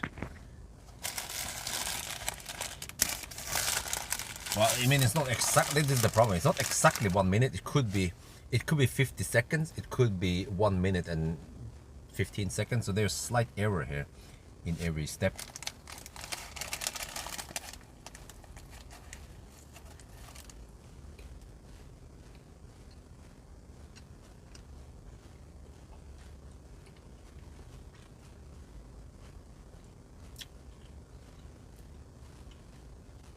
Well, there's still a possibility that the site is limited. And that for some reason the bridge that is closed has something to do with this. There's some kind of exceptional, something happened.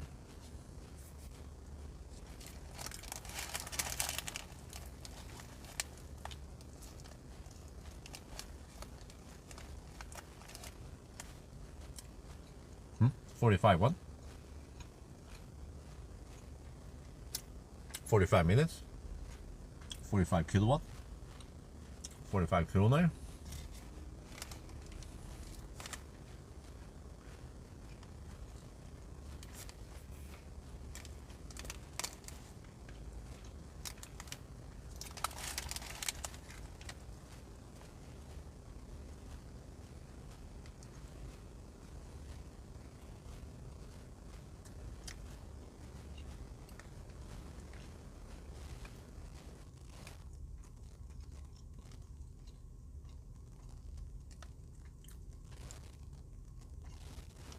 Okay, so there is a possibility that the site is limiting, but that is super rare that it happens.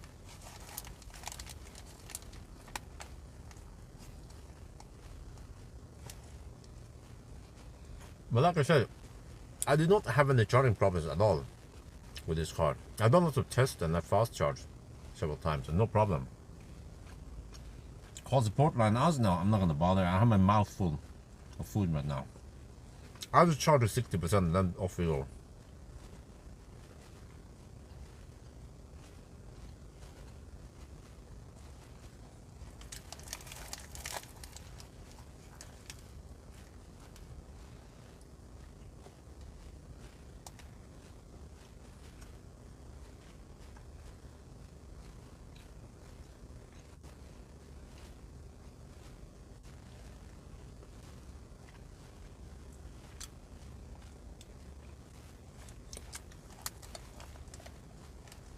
Well, I have experienced a rare case at Goul, supercharger Goul, almost a decade ago. I think it was in 2015, something with Millennium Falcon. I was getting reduced speed, but it was site related. But then that was something about some power lines, or I don't remember, man. It was something about the grid, but it was super rare that it happens. 45 kilowatt. What are you talking about? 45 kilowatt one? We are not getting 45 kilowatt now. We're getting 29 kilowatt.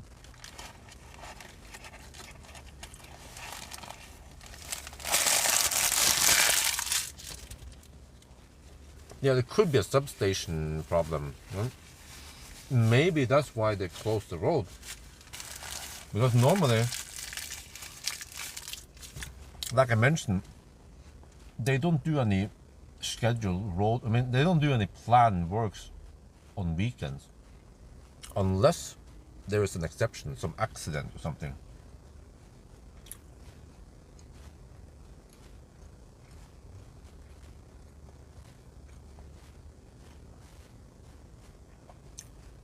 But of course, if this is a grid problem, then we we cannot blame the car for it. But man, well, Håkon, is that a question? Var det et spørsmål?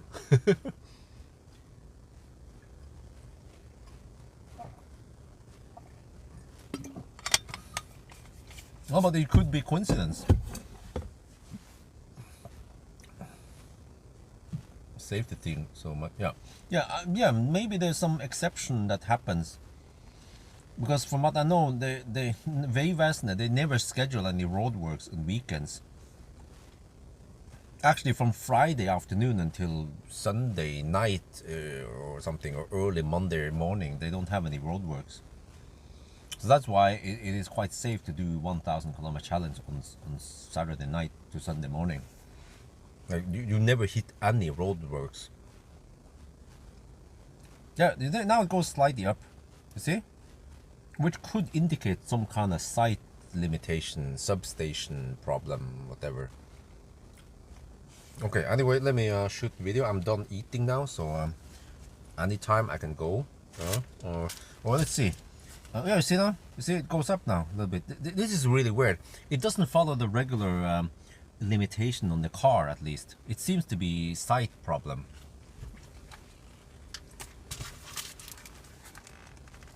But I haven't checked Vegvesenet. Do we have more roadworks and shit from here on? Okay, I'll find out soon. Let me shoot video.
I have to get ready. 58%. Okay. It jumps a bit up and down, but this is really weird. So we're gonna avoid Minnesota for the rest of the challenge. We can try quarter route, for example. Because also another thing I didn't mention in the video is that I know that hyperchargers, they are super reliable. They have ultra low chance of any errors. Okay, let me see, 59%. Okay, I will write down the last one now. Let me get ready.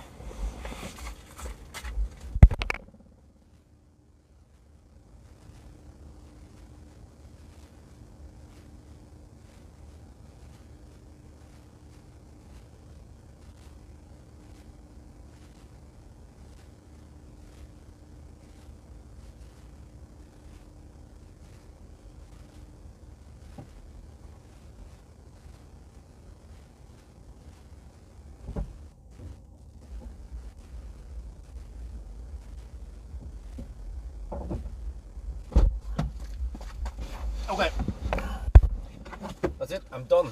60%.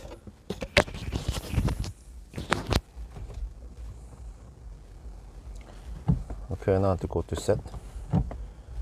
As usual, I have to go to driving, and then go there, and then view all. Then, okay, disable driver alert. Okay, let's go. Someone is over here. I have to get this ready because I need to record that way. Okay, man, there's a bit more space up in there. All right, let's see. So now I need to start. Okay, the detour. Man, there's so much stuff I need to keep track of. Okay, there. Okay, so at 2:39.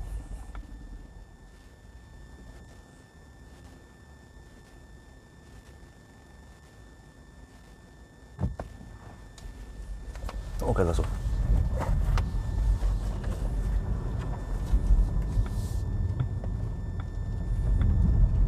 Yeah, okay, 2:39.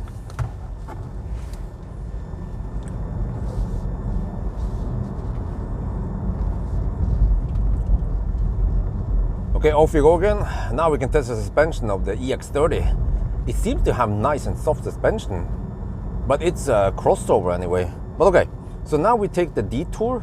I will count how long we spend here also versus distance, and we calculate the average speed, and we count versus if it was 110 kilometers per hour average speed. So we then apply the correction there also. There are lots of corrections here, but we will avoid this area now for the rest of the challenge, so we don't have to apply too many corrections, because every time we apply correction there will be round of errors, which introduces more errors. So there you see there are some lights going on over there. They're doing something there.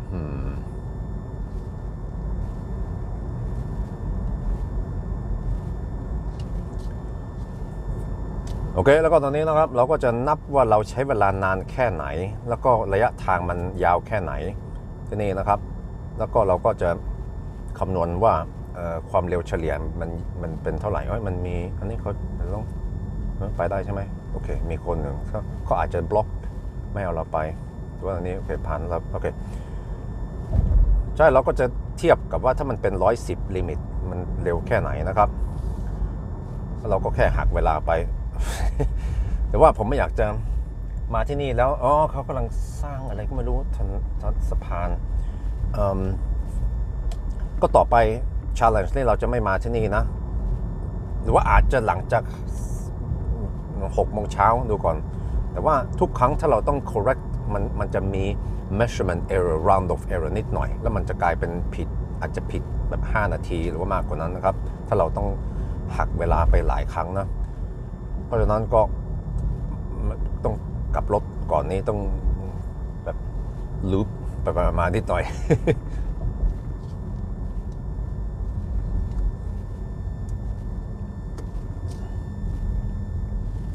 Okay, so let's see now. I just keep track of everything.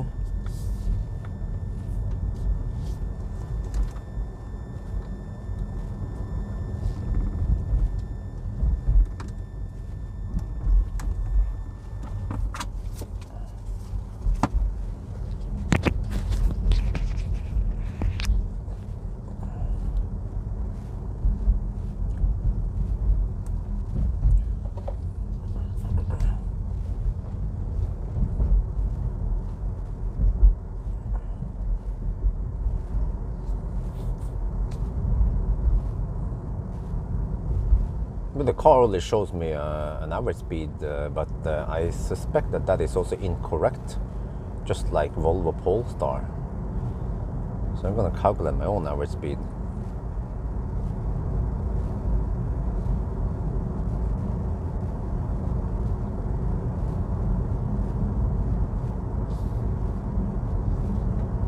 Yeah, but this is the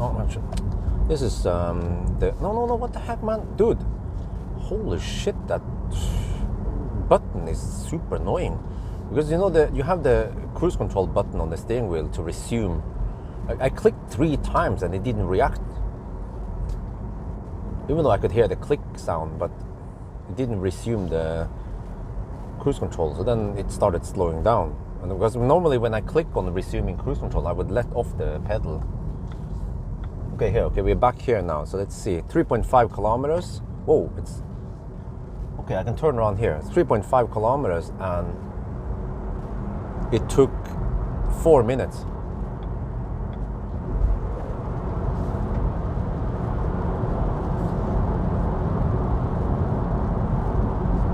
Yeah. Okay.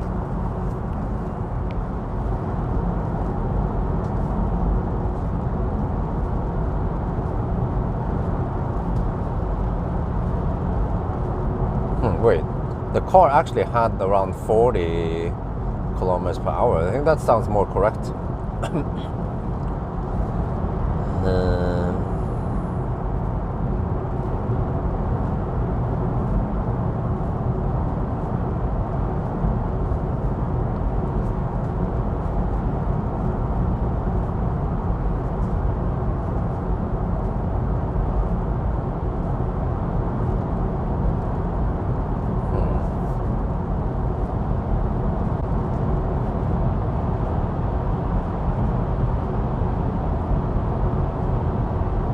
So it's either 3 or wait. Well, 2 or 3 minutes we deduct there. I think maybe more like 2 minutes. Yeah. Okay.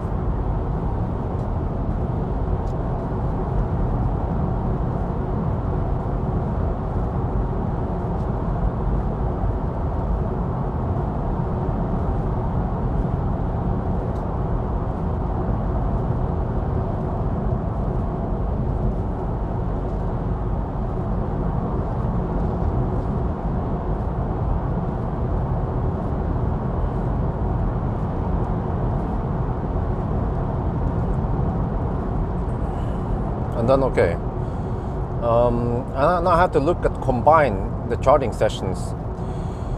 So I spent 24, 34, 44, 47 minutes total. Yeah, 47 minutes total, and then I received 7.5 plus 12.9.5.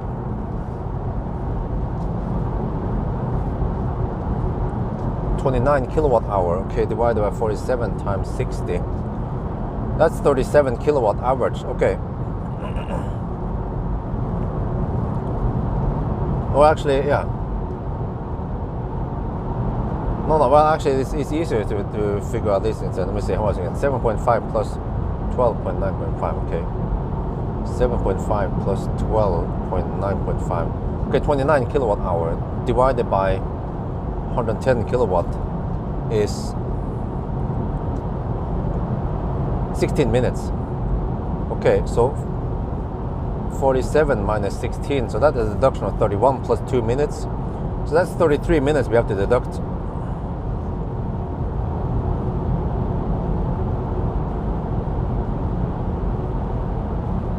Yeah, so then 33 minutes there plus 2 there, that means 35 total deduction.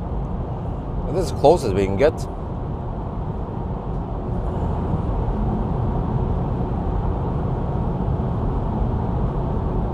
So that means it is as if we started 10 minutes past 11. Or we can take current time plus 50 minutes. So yeah, so that's the best correction I have. I mean, the best way for me to correct for whatever happened there. I don't know if you guys follow, but at least I kept track of everything, and I think I made the correct corrections. Yeah.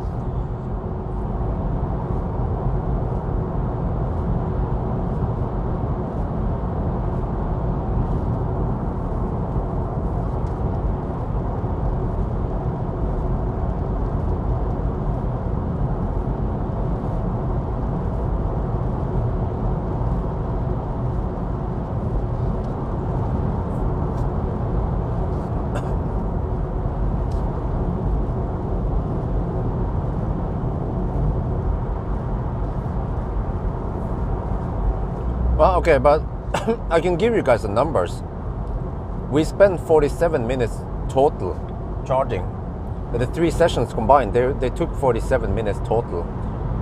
And we received 29 kilowatt hour total, at least from the charger, right? And then I know from the Tesla session how it was there, 110 kilowatt average.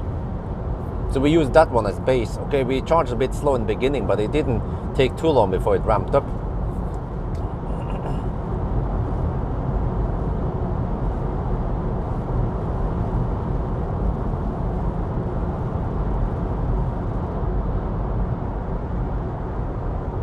And we had 2 moves that cost us roughly 1 minute each.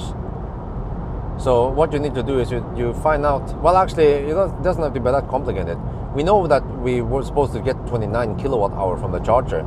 So we just take 29 kilowatt hour divided by 110 kilowatt, and then that becomes 16 minutes.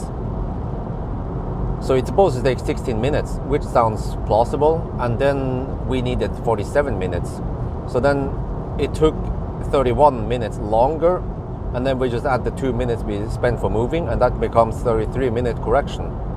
And that's the best, I think the best correction we have, or the best, yeah. I mean, how else are we supposed to do this, right?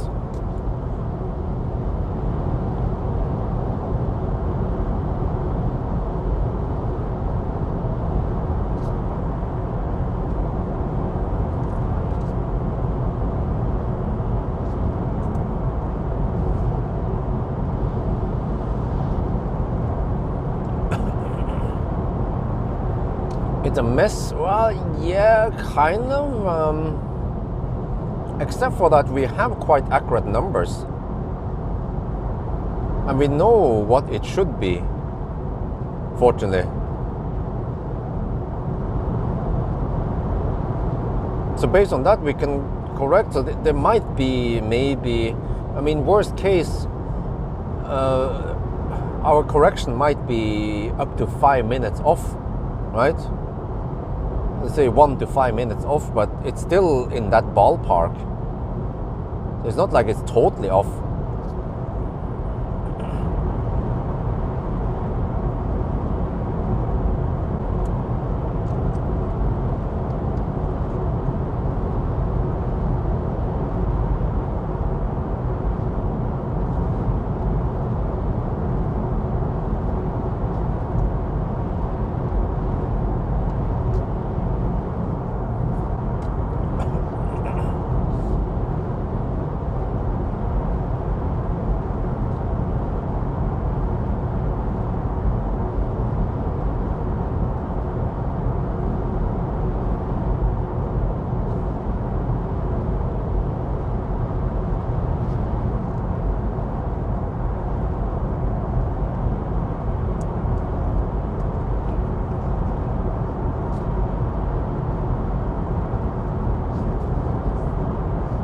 Well, but fortunately, I kept track of the kilowatt hour and the time on each session. So it's easy. I mean, so then we can calculate quite accurately how it should be. And then fortunately, we also, I just happened to have checked the Tesla session, how long it took and average speed there.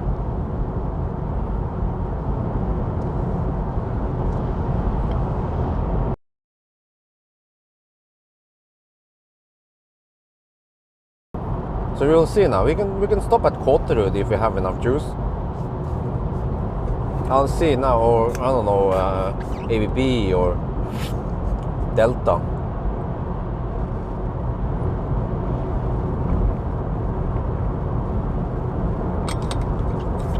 I just went for 60% because I think 60% is a good state of charge to stop this car at.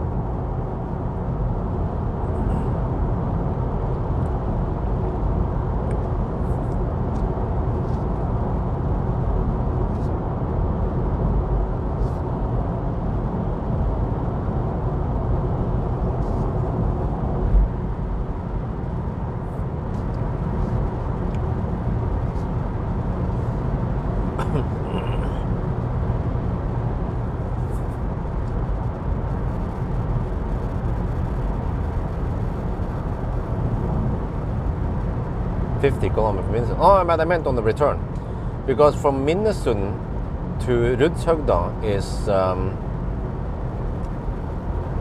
is only let me see, 74 kilometers. Yeah, that loop. No wait, 73 kilometers. Yeah, was the round trip. Because nowadays when I do a range test on weekdays, I have to start from Minnesund because the road works before Minnesund. So then I'm starting to learn now that the Minnesund-Rudshøgda Minnesund loop is 146 kilometers. But if you navigate on Google, Google would choose a weird route. You can see it when you zoom in at Minnesund.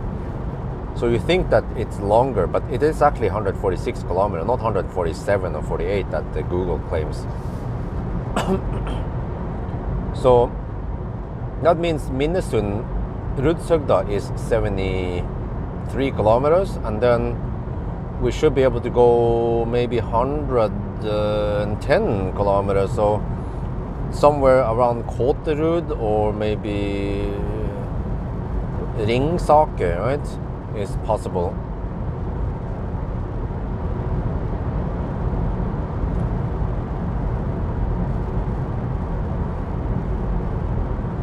Yeah, so let's see. So yeah, so that's 100 kilometers. Yeah, that sounds about right then. Yeah. But then I should stop at Kåterud, because if I go further, then there's a big leap from there until yeah. What is the distance from Kåterud to Tangen? I think that's also some 100, maybe some 20 kilometers, which is probably too far at 60%.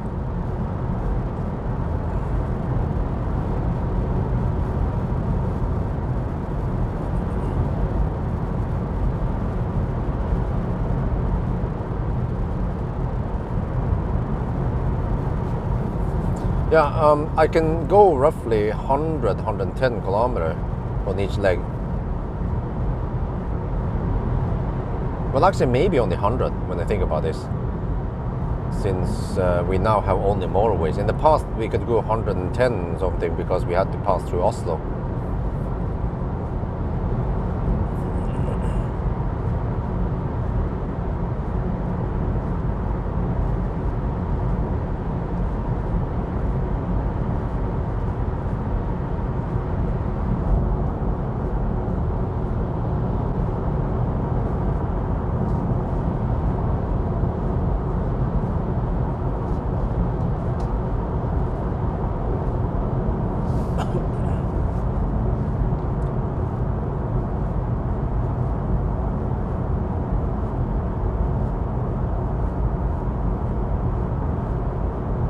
Yeah, so that is most likely not possible. Kåterud in Northporten.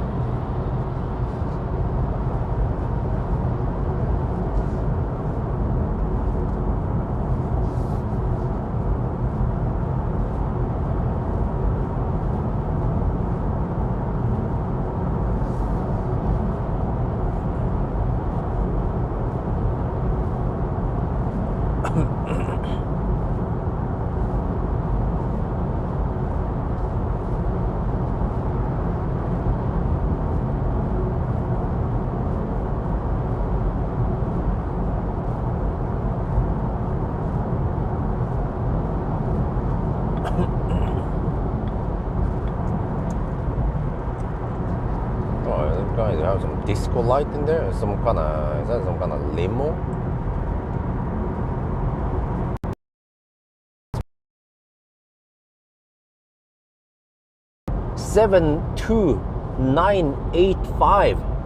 FT72985. It's a freaking limo. Oh, cool.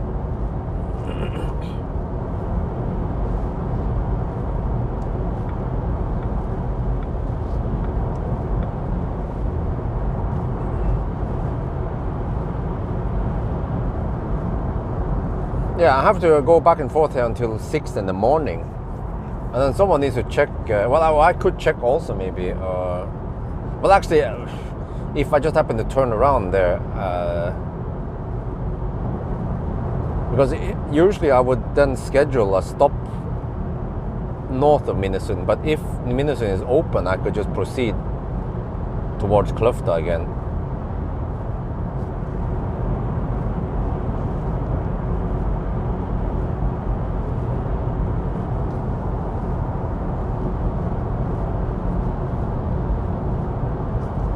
Let's see, we had a little detour, but let me check consumption now. Well, 273. Okay, it's not that bad. Well, at least it stays below 300, right? We'll see.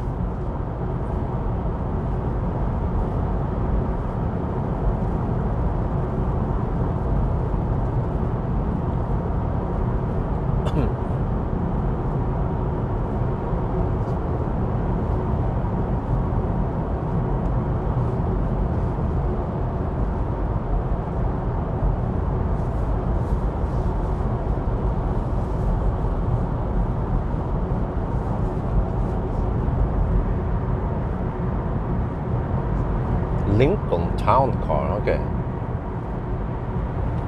Cool.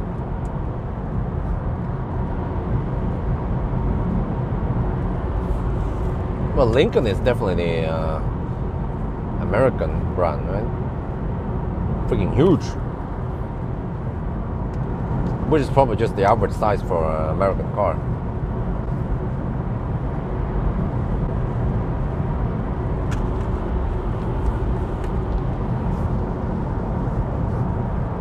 .6-liter petrol. What? Only 242 horsepower from 4.6 liters? The heck, man?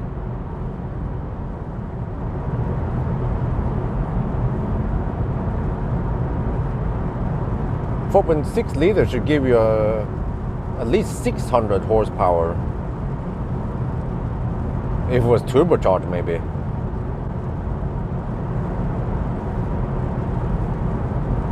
But I mean, even natural aspirated engine should produce more than 242 horsepower.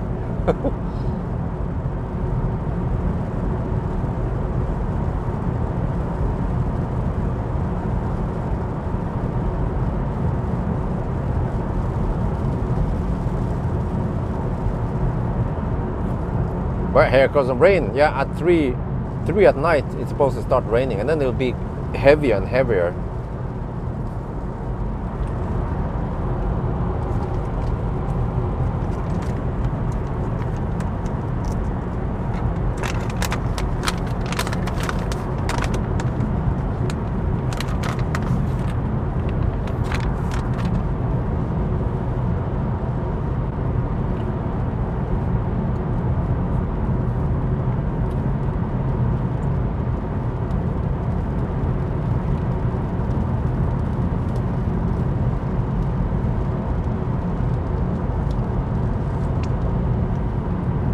Well, unfortunately, the car does not support USB stick. I think none of the Polestar and the Volvo support USB stick music.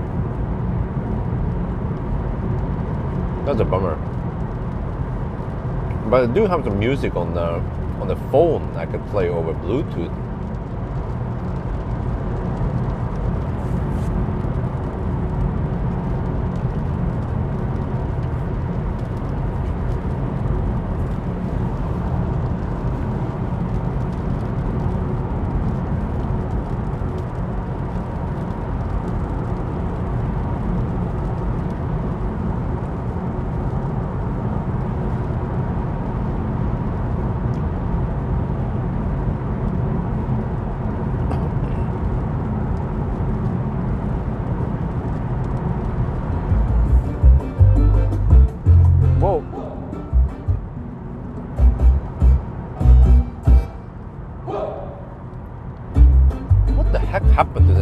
down here.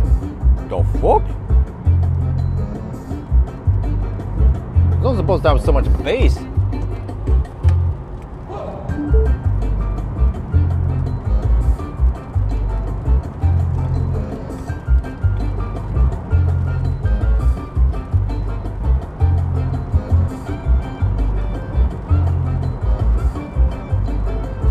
Wait, huh? Or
way too loud bass, man.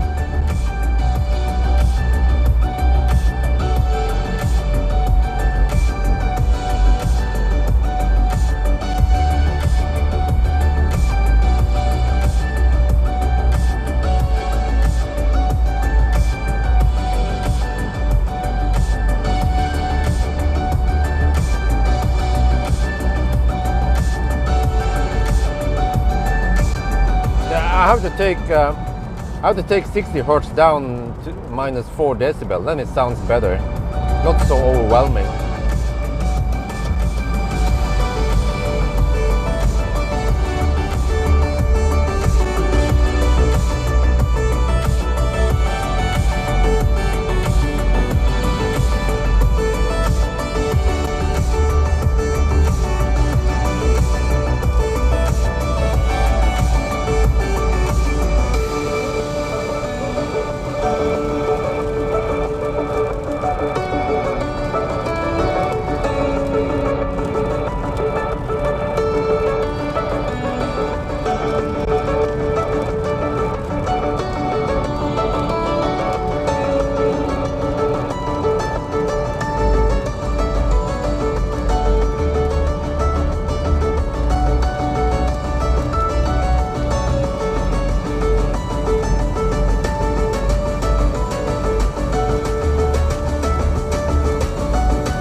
Bands, let me check.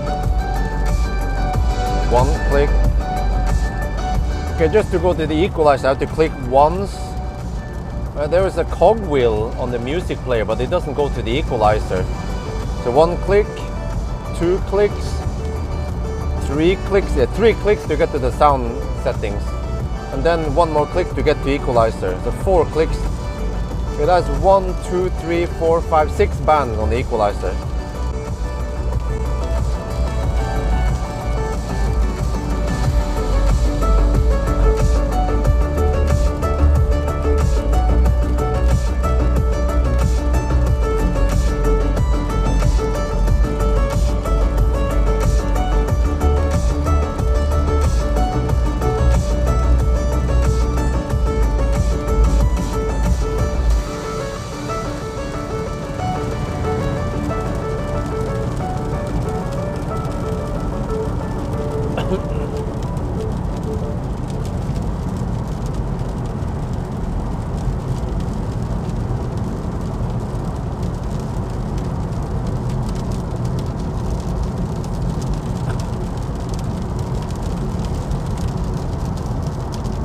Well, I mean, is that even a thing now, that more bands is better?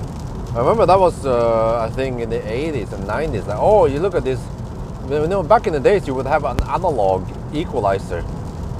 Yeah, how is that again? I remember those stereo racks you would buy. You would have one, one amp. They call it integrated amplifier. But it could also be a preamp and a power amp separately, and those are better sound-wise. But then you have maybe a cassette deck, a CD deck, or maybe even a CD changer. You guys remember that? I had a Denon 5 CD changer. Freaking huge, man. And maybe an LP player on top. And also, of course, radio, yeah. Also radio unit rack. And also an equalizer, yeah. But then you have to, if you have an equalizer back in the days, you then have to take the RCA. Yeah, we use the RCA plugs. Stereo RCA plugs from the from the CD player or cassette player, feed it to the equalizer, and then take the equalizer line into the amplifier, and then you hook up the speakers to the amplifier. The analog era, and the era of the magnetic storage.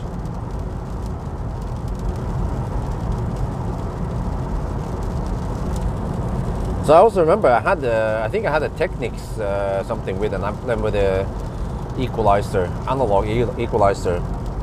It was actually physical sliders.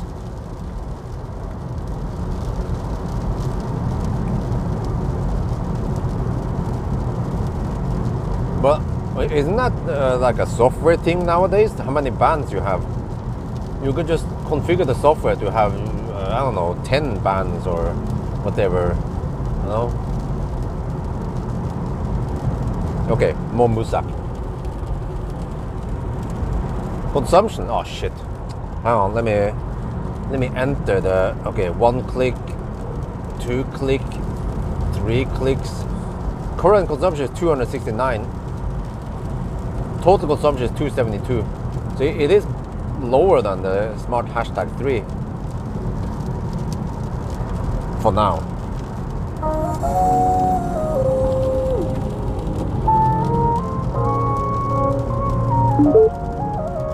What the heck is that? Oh, it's, every time you dock the phone.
time.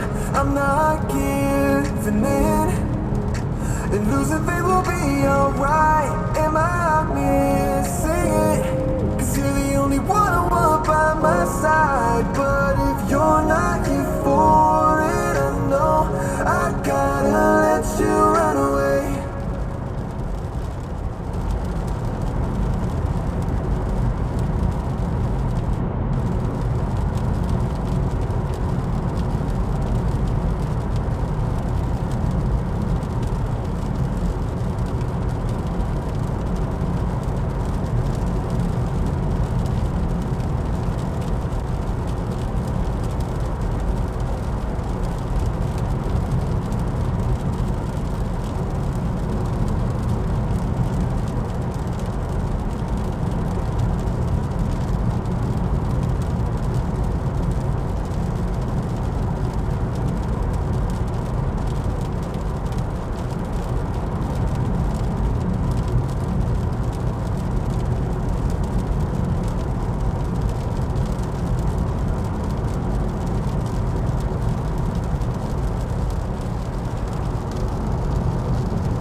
Thoughts on the car so far? What do you want to know?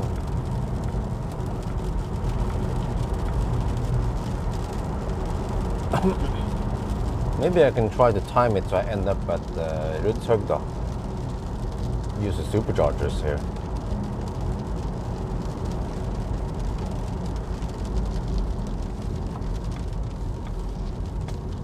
Yeah, it's gonna rain now, pretty much for the rest of the challenge.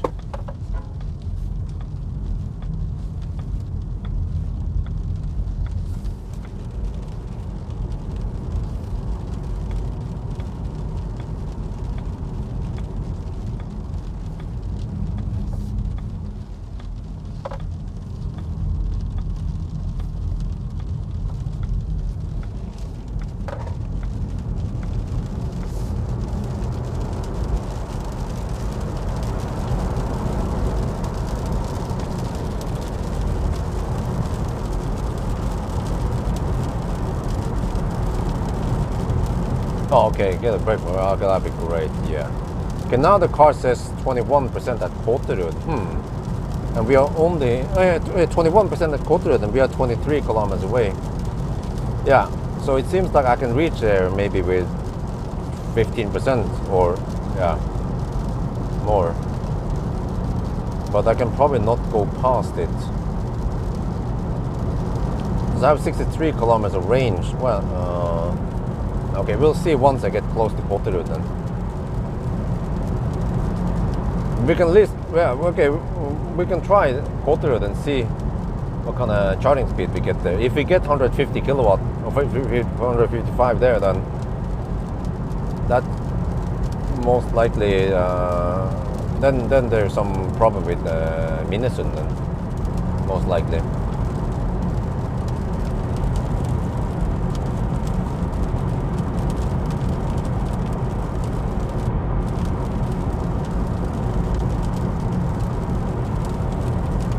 Lack of buttons, it's starting to annoy me because many operations require several clicks, like 3 to 4 clicks just to do something, like check trip meter, for example. The trip meter cannot be shown here as far as I know. Maybe there's a trick to do it.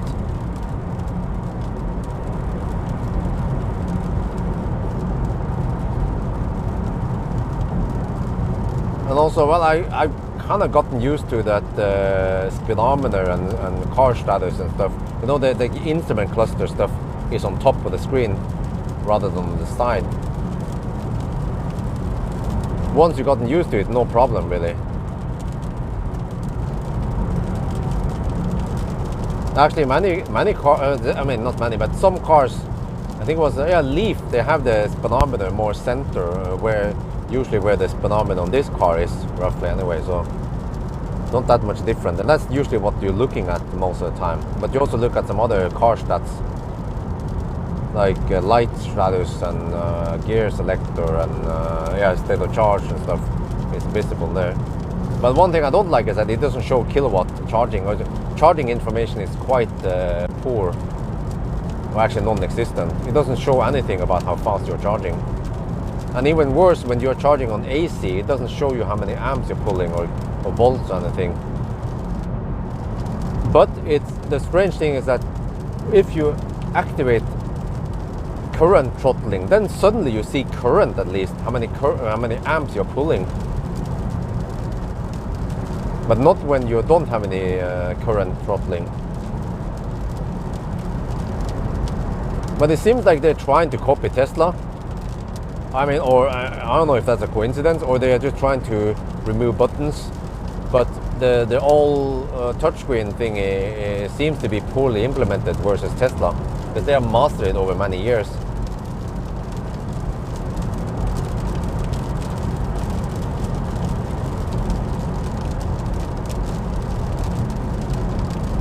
Oh, that's Russebus. Oh, the Russebus are out. We haven't heard anything yet.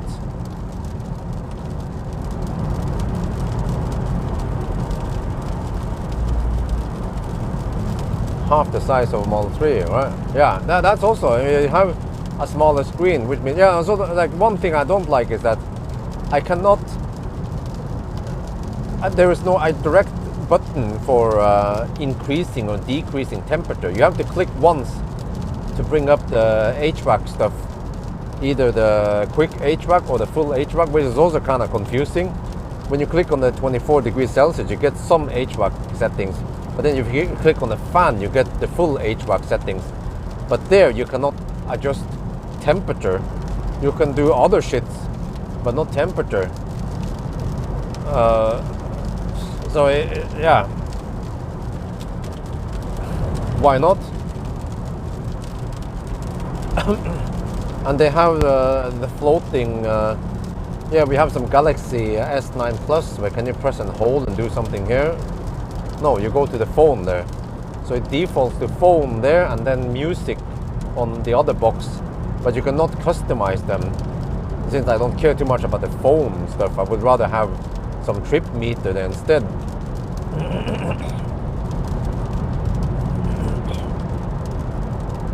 And if I don't care about the music, I want trip meter there and say, no, that's not possible to customize.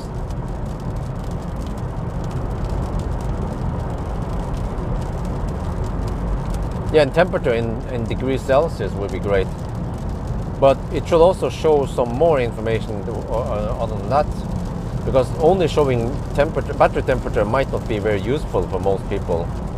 Unless you know what it means. For example, 15 or like 25 degrees Celsius in the battery is sufficient on a Korean car. But even 15 degrees Celsius on the battery is sufficient in the old Korean cars, not the new one, right? Like classic Soul.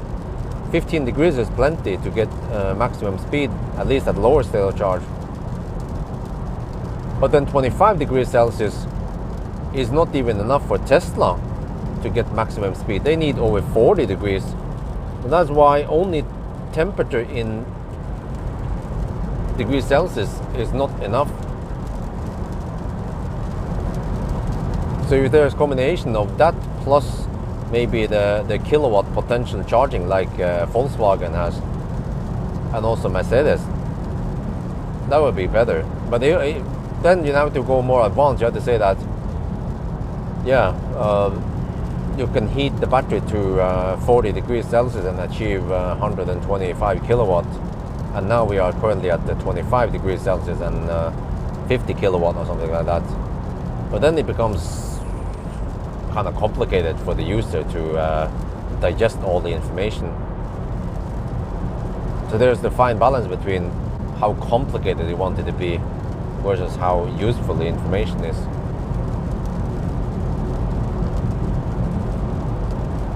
Because in the Leaf, you just have a temperature bar, not even degrees Celsius, and it doesn't really, well, you see that, oh, it's hot or it's not hot. But then in Taycan, you can see 29 degrees Celsius or 32 degrees Celsius, but you don't even know what the heck it means in terms of charging speed or performance.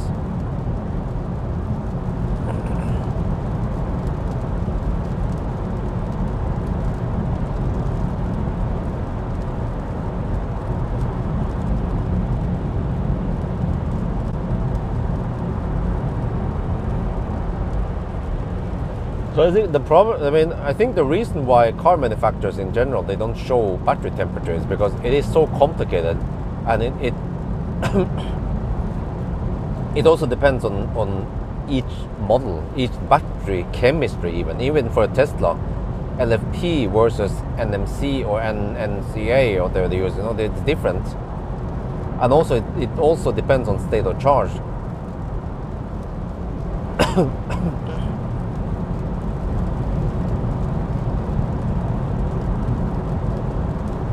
Okay, wait, they're getting close to Kotterud. We are 6 kilometers away. We have 20%. Can we make it to Innlandsporten instead? Let me check.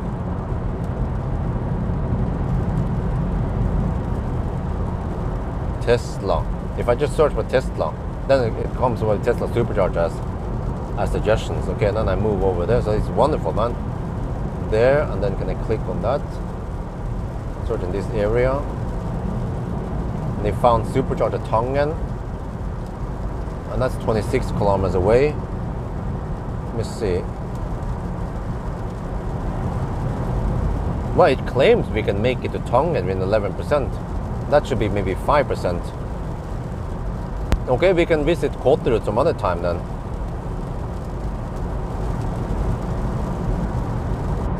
Wait, so it doesn't even add charging stop. Okay, so it claims I can go straight there. Let me do my Asian math then.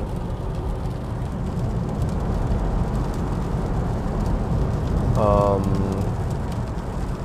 24 kilometers to Tangen. And then the consumption, let's say 24 kilometers. Wait, well, how much do we have? We have 18% left.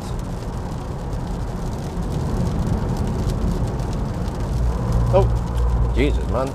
Auto steer is really wacky right now. Seems like it struggles in the rain.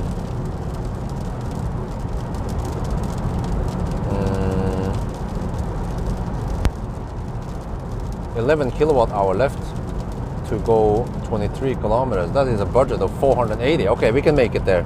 Yeah, no problem. Even though you might go deep, but we should arrive maybe with 5%.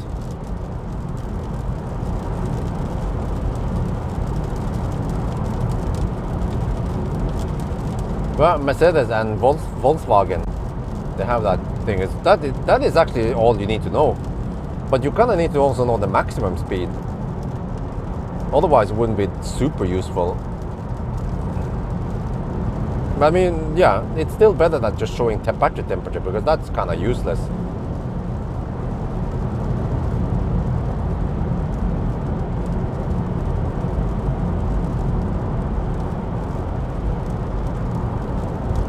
Wait, did I make a mistake now? Oh yeah, that's right. Well, I have 11 kilowatt hour. Yes, I have plenty. No, I didn't. Okay. Yeah, we should be able to make it there. And also the car claims 11% at arrival. And then by the time we reach Tangen, it should maybe be 5%. Well, most likely not 250 watt hour per kilometer. I think it's more like 300 watt hour per kilometer on wet road and headwind. I can check status. I have to click 3 times just to see the trip meter. That's started to get ridiculous. Yeah, current leg now 282 watt hour per kilometer, and it's rising. So far we've done 418 kilometers. Yeah, but we have to go to 988 kilometers.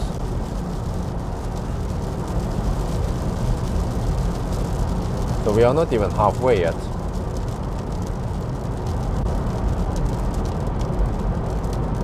Oh shit, I forgot that the state of charge scale is not linear, but okay, we should still have enough. I'm down to 15% now.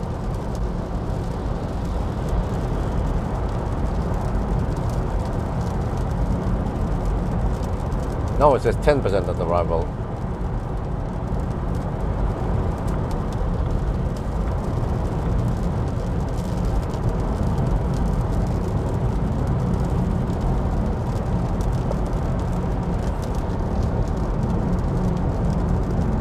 Wait, well, let me see. How far did we actually drive? We have done 99 kilometers. Wow. Really? In the 110 zone. So we've done 99, so that means over 110, more like 110 kilometers on each leg. 110, 115 even. Well, actually, now let's say 110 because I don't want to go too deep on normal basis. So then I just have to charge at Tangen, and then I head towards Minnesund, but then I have to turn back and then maybe end up at Kåterud or somewhere. I don't know, we have to calculate. But go roughly 110 and 100 to 110 kilometers on each leg. And in the smart #3, I usually went only around 90 something kilometers, 90, 95, yeah, on each leg.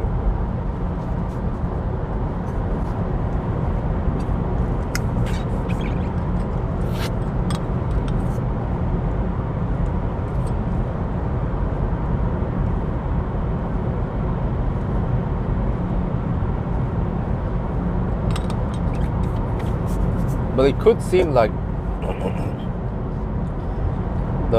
wait, how is that possible? It seems like the Volvo is more efficient than the #3 Brabus. How can that be?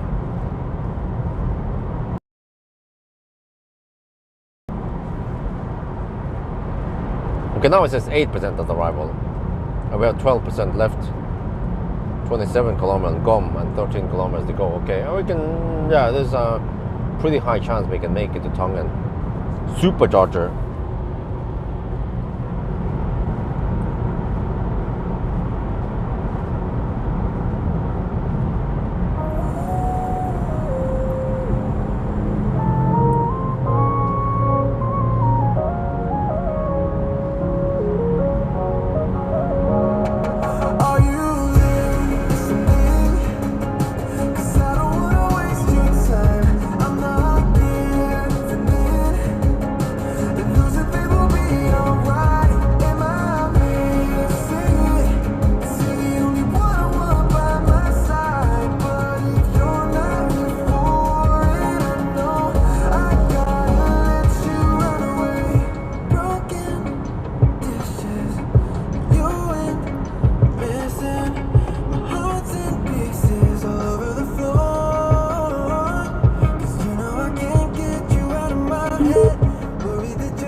Oh, okay. Maybe I'll go to. What about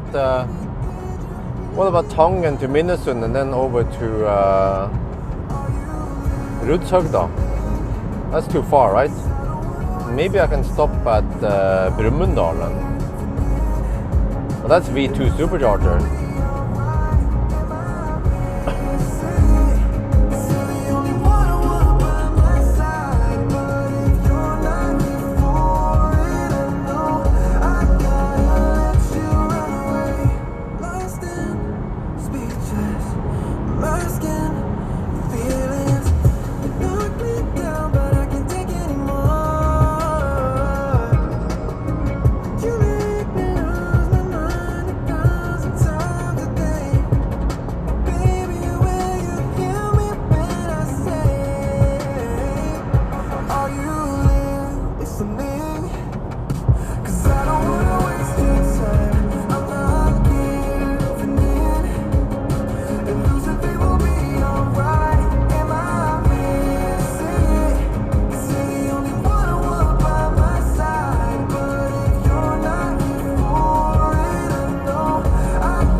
Okay, then I have to go to maybe Rudshøgda on the return.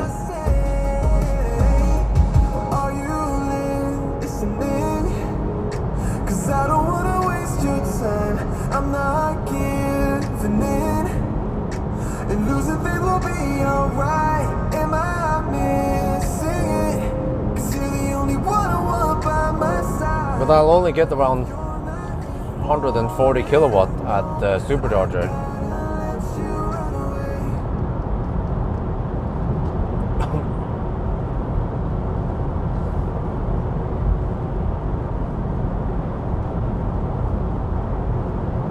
Okay, we're almost at Tongan now. We're down to 9%. Let's go deep again. Always go deep. Oh shit.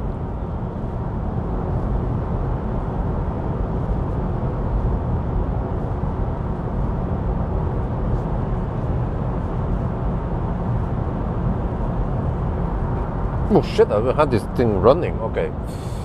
Well, maybe I can end it now so we can make a new clip. So,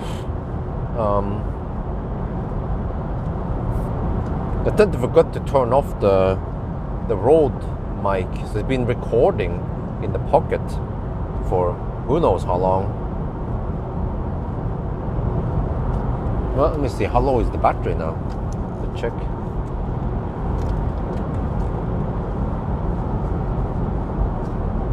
Okay, it's not that low.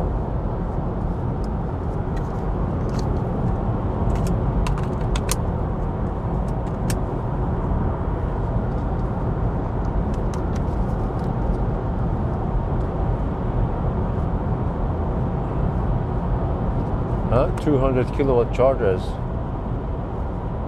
Rudshøgda. But if I'm at Rudshøgda, I should use supercharger. But what kind of charger are you talking about then at Rudshøgda?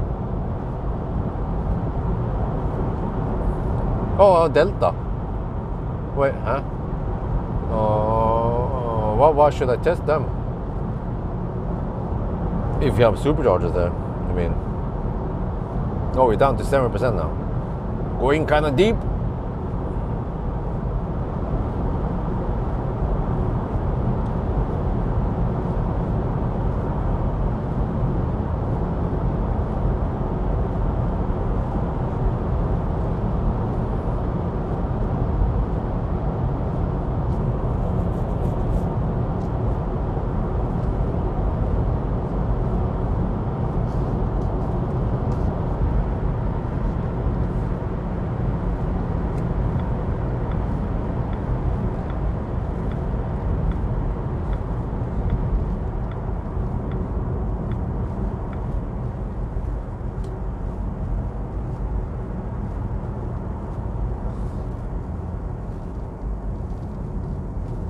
%.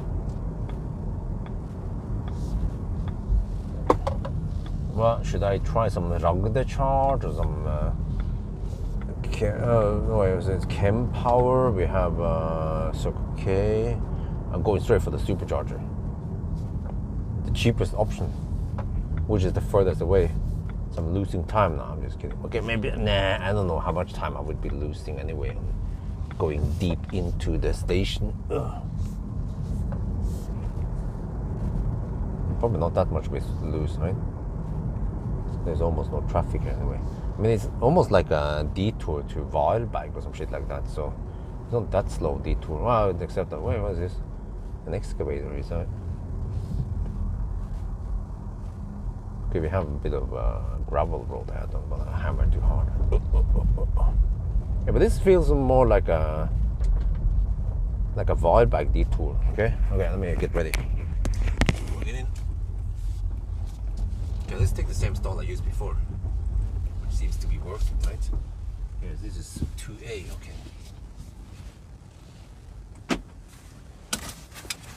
I'm gonna check the stats. 1 click, 2 click, 3 clicks just to get the stats.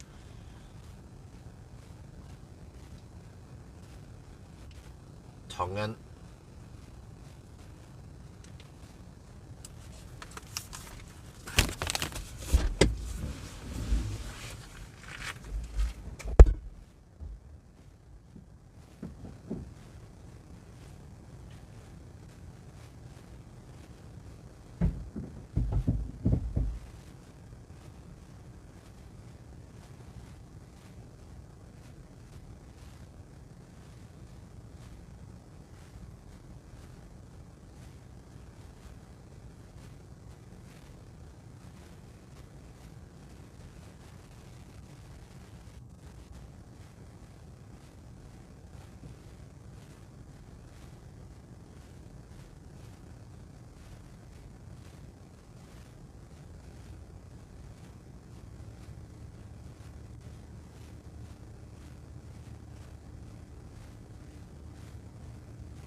Okay.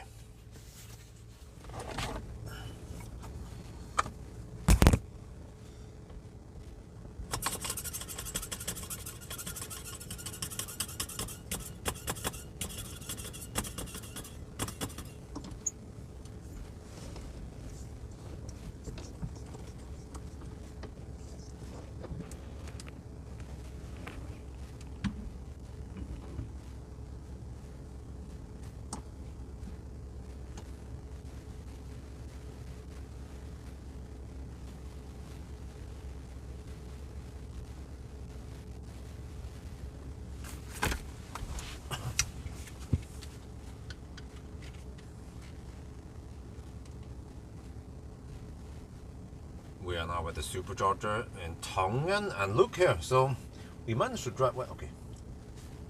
Yeah, we managed to drive 116 kilometers we got here, but we came here with only 6% battery, so initially we took, we took 18 kilowatt for maybe a minute, and now we are at 59 kilowatt, and that's also going to take about a minute, and then it should, boom, go to over 100 kilowatts. So this is the more normal ramp up we have seen in the EX30, but also in the smart hashtag 3 and hashtag 1. So it seems like there is a site problem at the Minnesund, which is obviously not a problem over here. We're going to see soon about the ramp up. Yeah, so wait a little bit.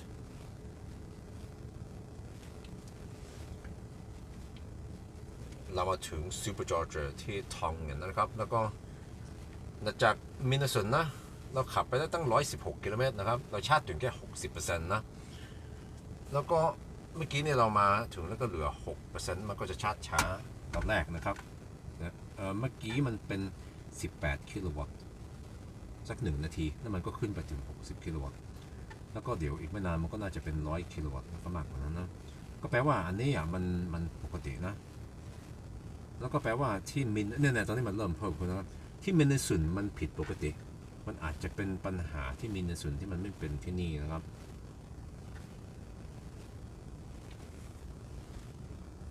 Okay, we'll see now. So normally it takes about a minute before it ramps up. Let's see, can I throw away some shit? No, I can throw away this one. I can keep this open also.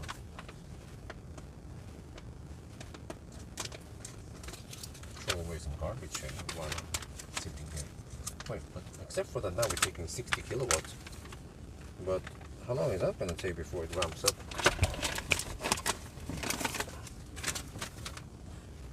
I'll be back.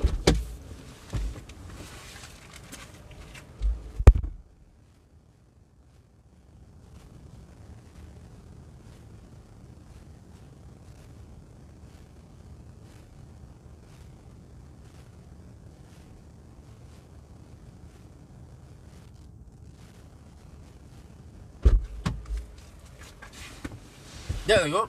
Boom.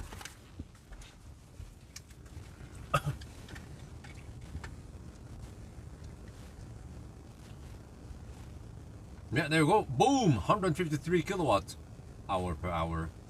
Yeah. So, but I already done the corrections. We have to deduct 33 minutes at Minnesund, and then there was a 2-minute deduction also at the detour over the Minnesund bridge. But all good. Yeah. ตอนนี้ก็ boom 153 กิโลวัตต์นะครับเหมือนทุกครั้งแล้วนะแปลว่ามีปัญหาที่เป็นในส่วนเราได้คำนวณทุกอย่างแล้วนะว่าเราต้องหักเวลาไปตั้ง33 นาทีนะครับที่มีในส่วนแล้วก็อีก2 นาทีที่เราต้องขับอ้อมไปสะพานเก่านะครับ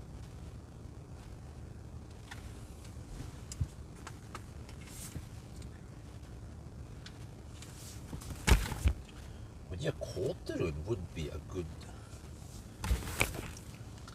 deal.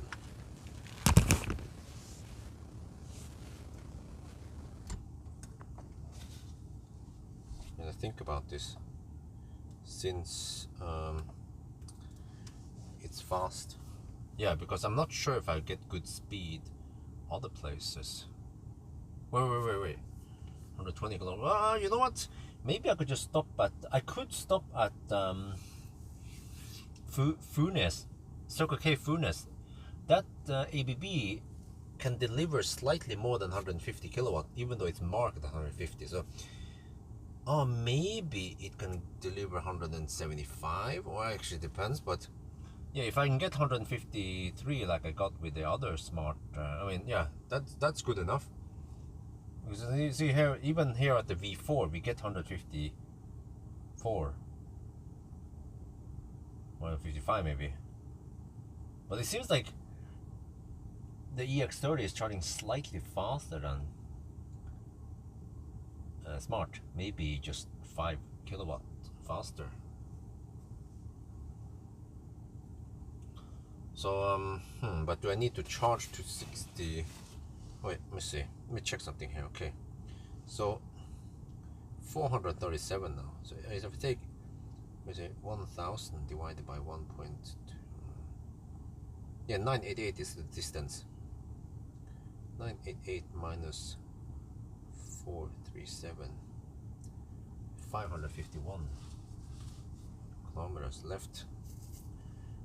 Okay, so if I divide it by 5, I have 110 kilometers stretches. Yeah, okay, well, that works. So I have to drive at least 110 kilometers each leg, which means that I need to charge to roughly 60% every time. And then I don't have to go 120 kilometers. I can go 110, that's also fine.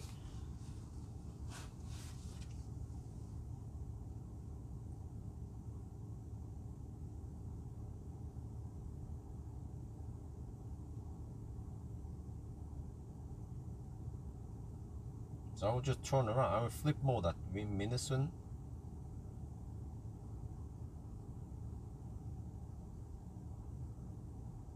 And then flip mode again at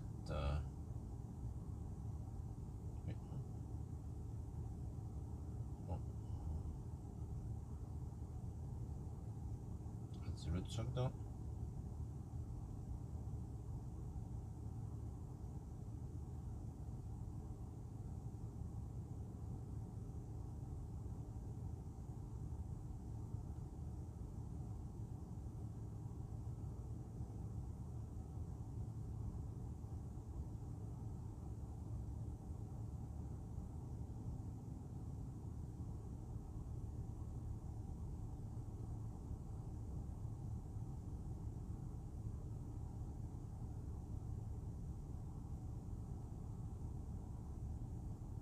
Yeah, I could then stop at Furnes.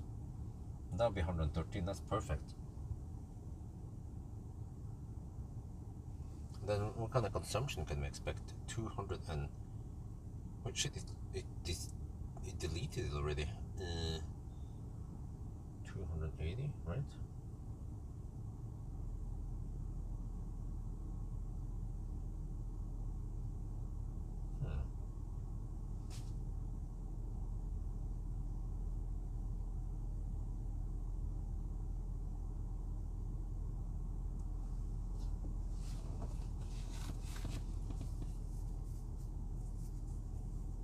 Yeah, we should be okay if we charge at 60%.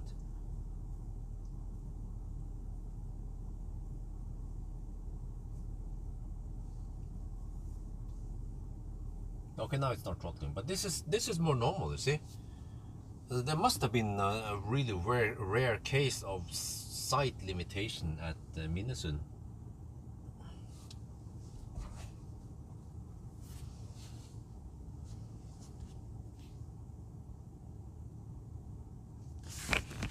Well, it seems like the Rode Wireless Pro is charging faster than the Wireless Go previously.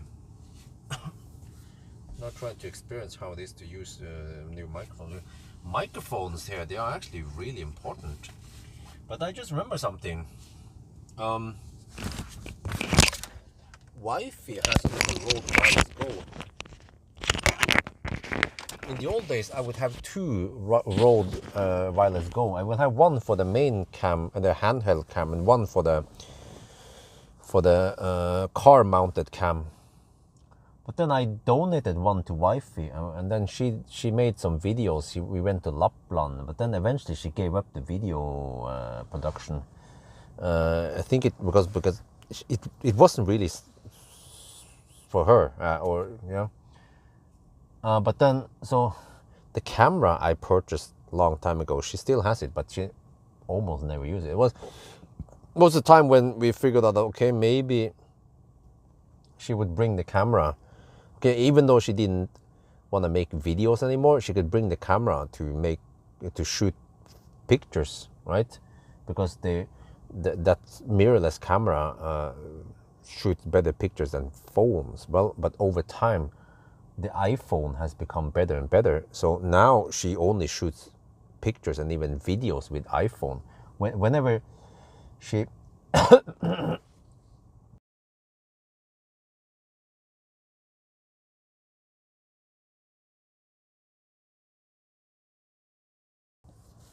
whenever she takes pictures of Isabel or videos of Isabel, she will always use the iPhone, whatever is iPhone 15 or whatever she has nowadays, or I don't remember.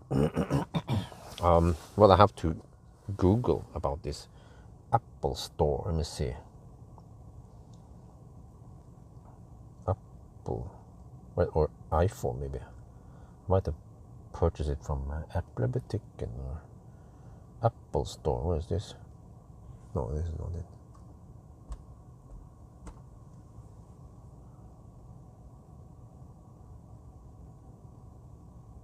There, iPhone 15 Pro, 256 gig. Yeah, purchase in. No, it was actually 5th of December last year. Oh, I think it was an early Christmas present.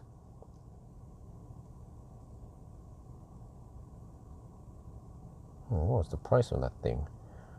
There's no price here. Damn, 16K NOK. Holy macaroni. Those iPhones are freaking expensive.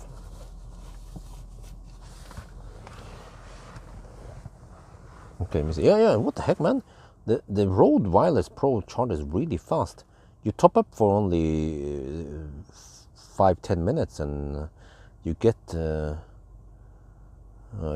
add 15-20% to the battery. The old one was the Wireless Go was charging kind of slow. You had to charge maybe for a good half an hour to get some okay.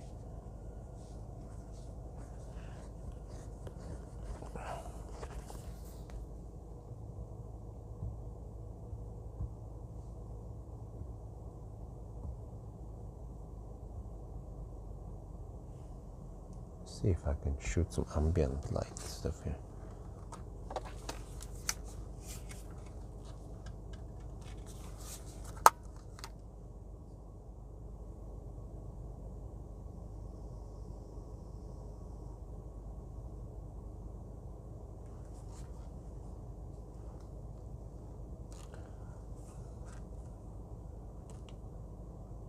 Oh, what I got to turn on the receiver.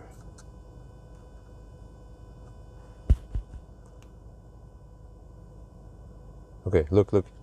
If you go on the car icon here and then click this button, you see, yeah, oh,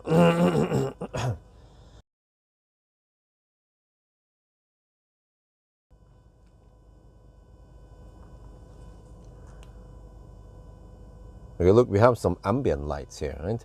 So if you go to the car icon, you can change it, but it has only some presets. It's not fully customizable, but you have different themes. They have ambience, and then you can. No, that's okay. There's forest bound.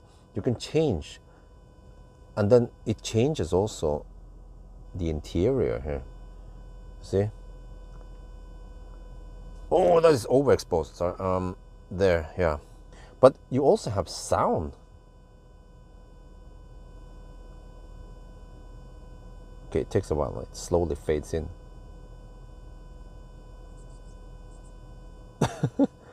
But this is barely audible while you're driving. Nordic Twilight. And also changes here, but huh? And then okay. Northern Lights. Wow, that's pretty awesome. Wait, is this computer generated northern lights, or is it actually a recording? Or it seems to be AI generated, but it's not a rendering, I hope. It's probably just an animation. But yeah, so this is what I prefer. You have some ambient light there and there.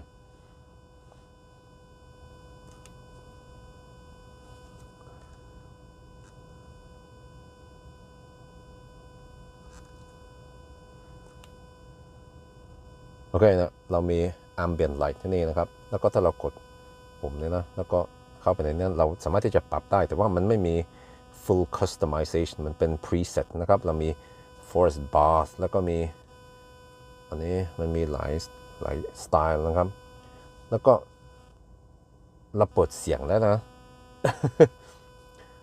แต่ว่ามันไม่ค่อยได้ยินนะเดี๋ยวถ้าเราเปลี่ยนไปอันนี้เดี๋ยวมันสว่างไปไหมต้องปรับแสงหน่อยเนี่ยมันจะมีเสียงนิดหน่อยตอนเราขับรถมันมีเสียงแต่ว่ามันแทบจะไม่ได้ยินแล้วนะมันเสียงอะไรก็ผมชอบอันนี้นะครับโน้ตแสงเหนือมันก็จะเปลี่ยนสีในรถนะครับมันจะมีสีมันจะมีไฟทางนี้แล้วก็ไฟทางนี้นะครับแล้วผมไม่รู้ว่าแสงเหนือเนี่ยมันเป็นแบบ time lapse ที่เขาถ่ายจากของจริงหรือว่ามันเป็น AI generated น่าจะเป็น AI generated แต่ว่าคงจะเป็น animation นะครับมันไม่ใช่เป็น rendering มันไม่ใช่เป็น 3D rendering Unreal Engine อะไรอย่างเงี้ยนะครับ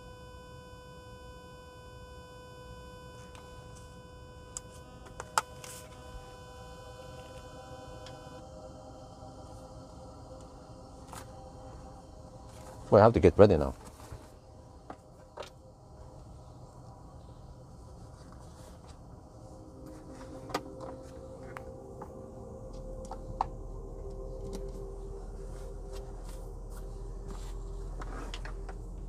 %58%. We're gonna leave soon. Yeah, we're down to 70 kilowatts. Wait, are we rapid gating? Or no? I think we also got that speed on the supercharger, didn't we?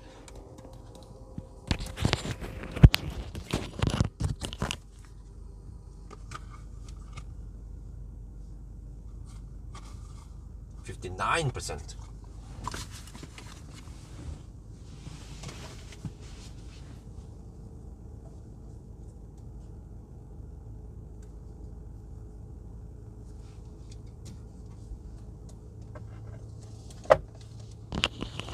Almost done.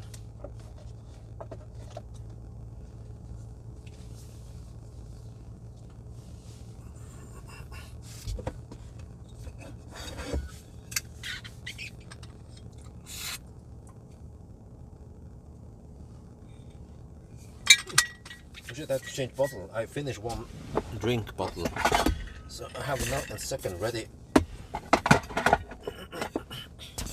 There, 60%. Okay, let's go.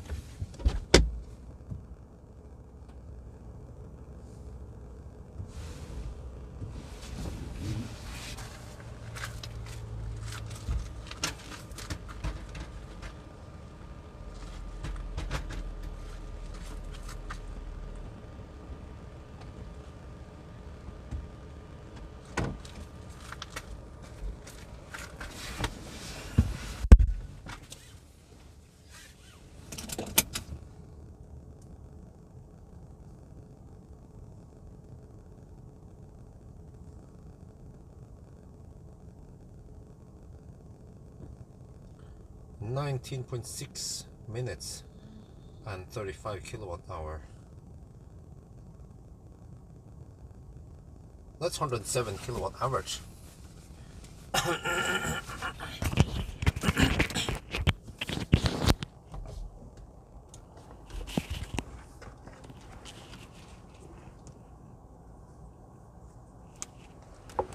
See, where's the other mic? Wait, shit, where did I put the other mic? Dude, did I lose one of the mics? I kinda need it now. Recording video.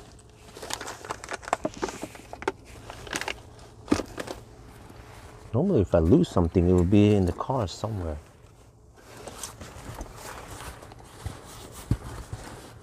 Dude, where the heck is the other road mic? Did it disappear in there? It disappeared in there. Okay, found it.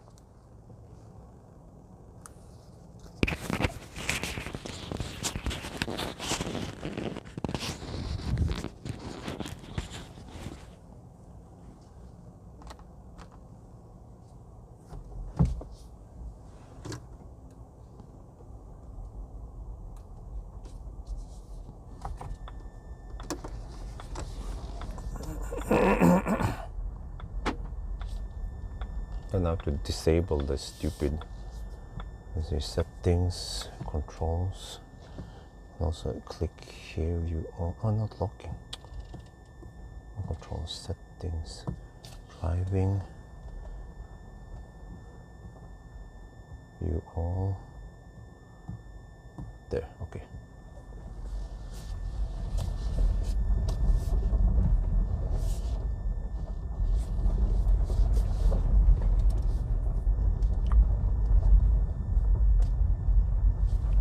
So that was 19 minutes and 36 seconds, and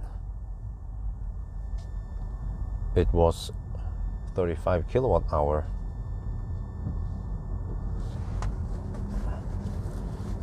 Which is 107 kilowatt hours.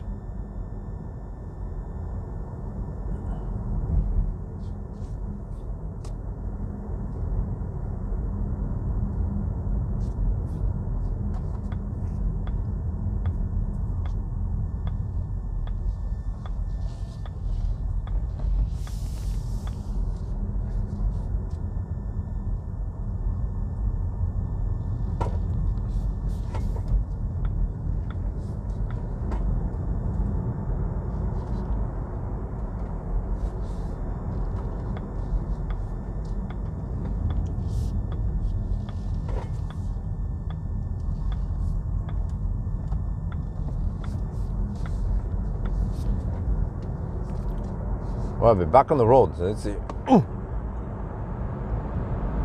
We still have the power. Battery is at 43 degrees Celsius. It's trying to cool down the battery. Wait, inlet. Yeah, it's trying to cool down the battery now, but okay. So we charged for 19 minutes and 36 seconds this time. And then we got 35 kilowatt hour in. So that is 107 kilowatt hours. Quite similar to the first session at Vespi, which was 110 kilowatt hours. Well, at least that's before any losses, right?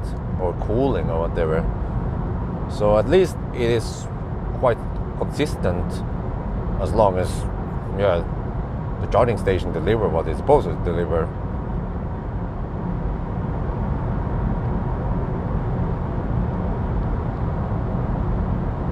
Okay, แล้วก็คราวนี้นะครับเราชาร์จ19 นาทีกับ 36 วินาทีนะครับ Okay, let's take that. โอเคแล้วคราวนี้นะครับเราชาร์จ19 นาทีกับ 36 วินาทีนะครับแล้วก็เราก็ได้35 กิโลวัตต์ hour charger นะแล้วมันก็เป็น107 กิโลวัตต์ average ครั้งแรกที่เราชาร์จที่Vespi มันเป็น110 กิโลวัตต์ average แล้วก็หรือว่าเฉลี่ยนะครับแล้วก็มันก็คล้ายกันนะแต่ว่าอันนี้มันเป็นก่อนมันมี charging loss หรือว่า cooling heating อย่างอื่นนะครับแต่มันก็น่าจะเป็นอย่างนี้นะครับตอน charge มัน work ปกติอ่ะ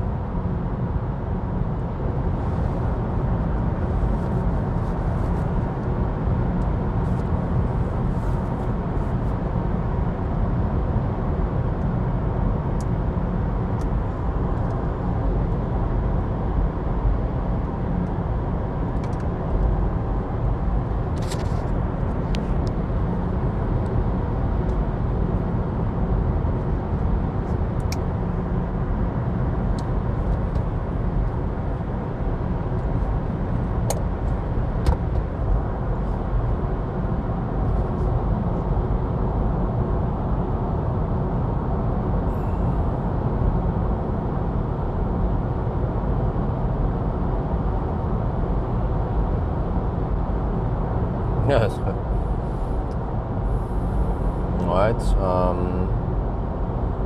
now we just go to Minnesund and turn around. But it's 4 at night, so it means that next time we come to Minnesund, it might be open. They need to open it before the Sunday traffic starts. But it seems like they have an exceptional work there. There's some kind of bridge work that they probably don't want to, or I don't know, they have to work on weekends for some reason. Not sure why.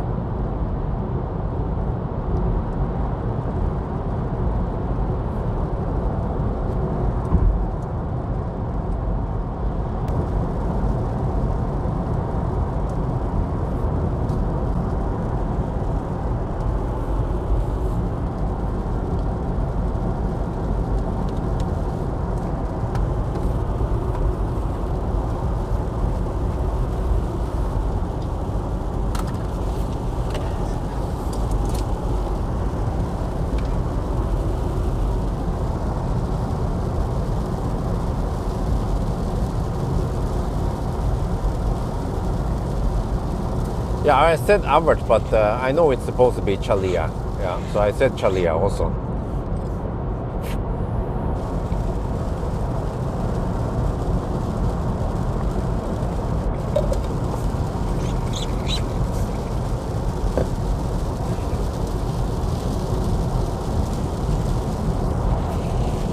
Okay, see now that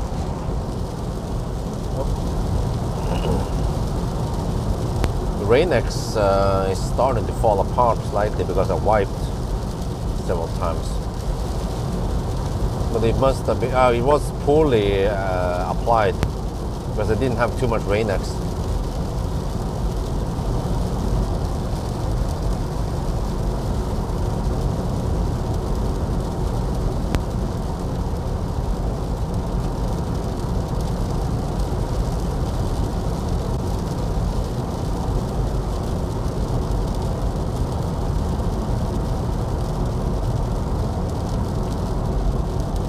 I wonder if it actually, technically it's called water repellent, but Rain-X is probably just a very well-known brand. Just like Discman, Walkman, and what else is it? Even Thermos. Yeah, in Norwegian we just call it Thermos, but I think Thermos is a brand.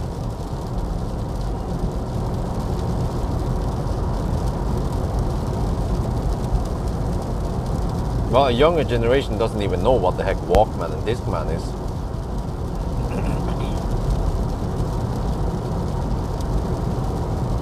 I mean, also we have you know some items, they are so common that we just use the brand name rather than, like you say Xerox. Xerox is a brand for copying machines. And also when we say Zalo is actually this washing dish. I mean, what's it called again? Not sure if they call it detergent, but it's the one you use for dishwashing, manual, like dishwashing by hand. Dishwashing soap or whatever they call it.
I need to buy more Rain-X.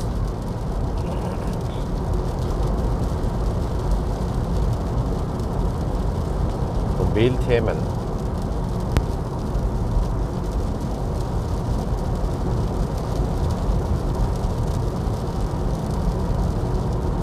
Yeah, it's called hand soap, really? But it's the thing, the soap you use for cleaning your dishes.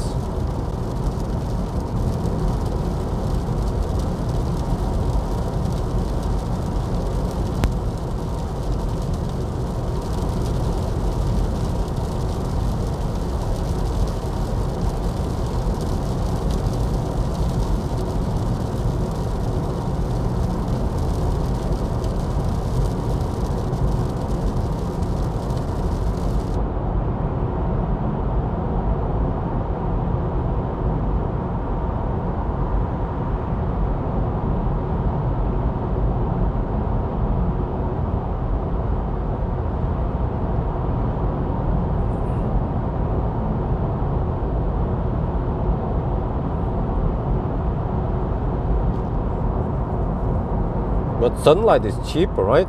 Solo is so common that everyone uses Solo. It's more expensive, but I noticed that Solo is really efficient. Like you use very little Solo and you can do amazing cleaning. Whereas when you buy those poor man's Solo, those from Europris, whatever they are called, you have to use a lot more soap to clean the same. Well, it just feels kind of thin out in comparison to Solo. So the whole Solo, their slogan is "En droppe," not one drop is enough.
Well, good morning from Sri Lanka. Wow.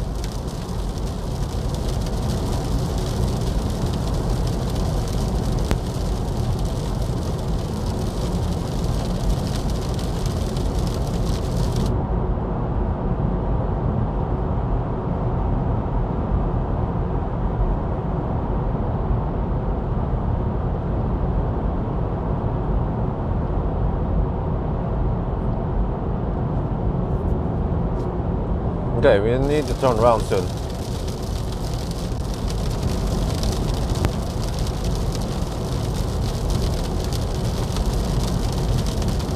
Oh, it's raining cats and dogs over here. Holy macaroni.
Oh, they use ID bus, yeah, Mesta.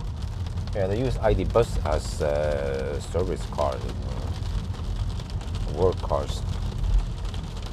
So apparently those electric cars, they have enough range to do this kind of task. Well, the dude in the ID bus, he's just camping there with the heater on, not polluting.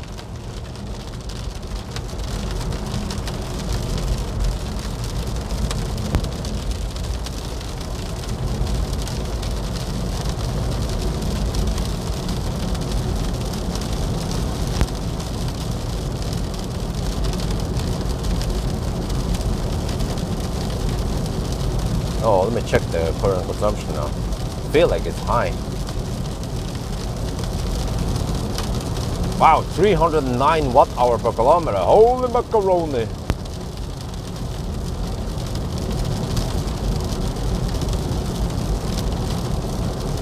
Oh, it went headwind. Okay. Well, hopefully it drops now on the way, and also hopefully we will hit some dry roads. But eventually this rain, it will move further north and also hit Hama area.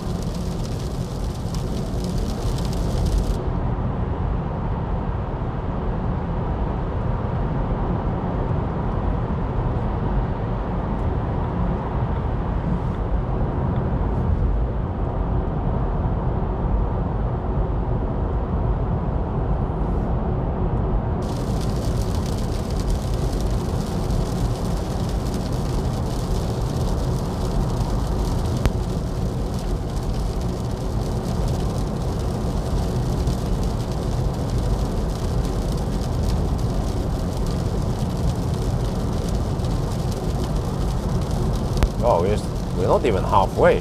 Damn. Okay.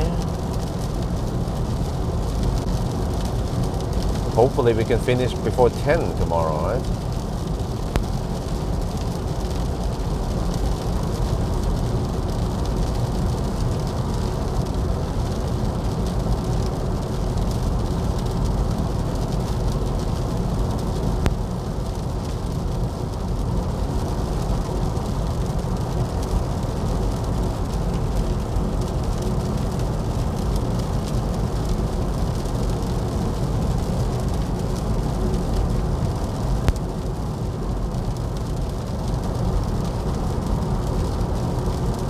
Wow, 312 now consumption.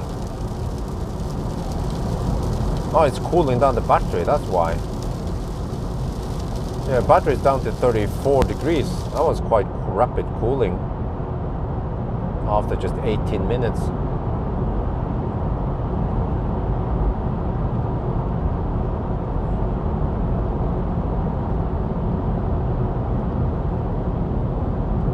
It's still cooling. Seems like it wants to cool it down to around 30 degrees before But that means that there will be a high spike in the beginning, the first 20 minutes roughly, before it chills down.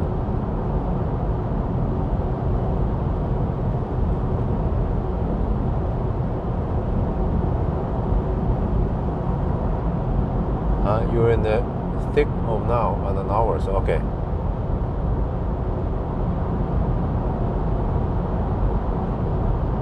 So now I just have to push through the massive rain, right?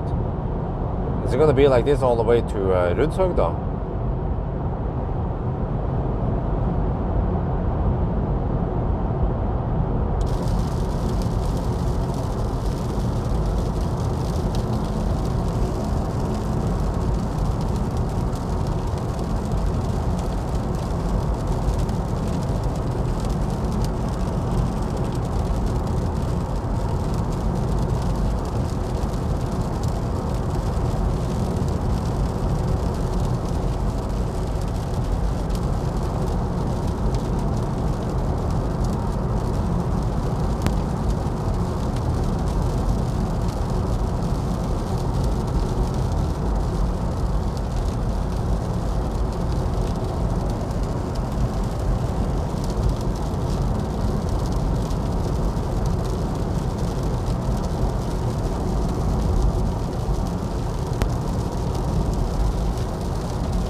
Okay, let me see when the cooling stops. It's been 20 minutes now. Cooling is apparently still running. Or at least the inlet is a lot lower. We have 32.5 degrees in the battery and inlet is 14 degrees.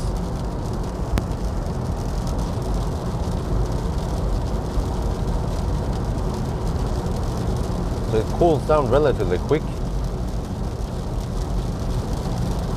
Unlike Tesla, it seems to run some only fans to cool down.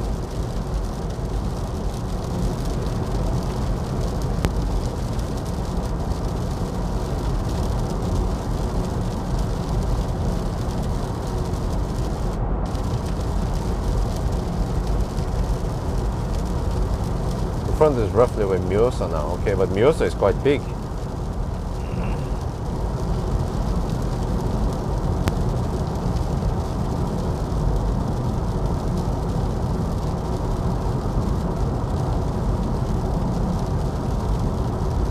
Maybe the rain stops at Hamar or Tangen. But it wasn't raining heavily at Tangen previously, but okay, we'll see now. Hopefully I can still hit some dry patches of road. But it seems like also the consumption now, 307, is because the road is getting wet. Oh, it's quite big front, okay.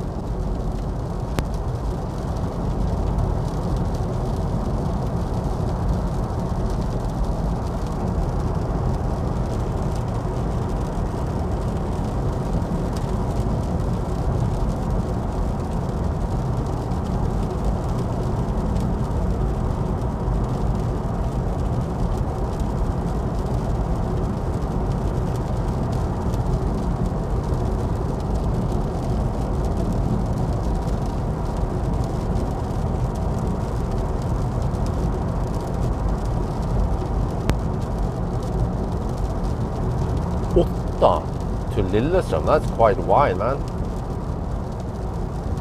Huh? That's like Lillestrøm.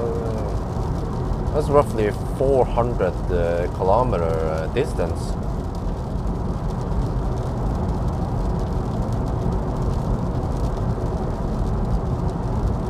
Well, at least 300. I think somewhere between 300 and 400 kilometers.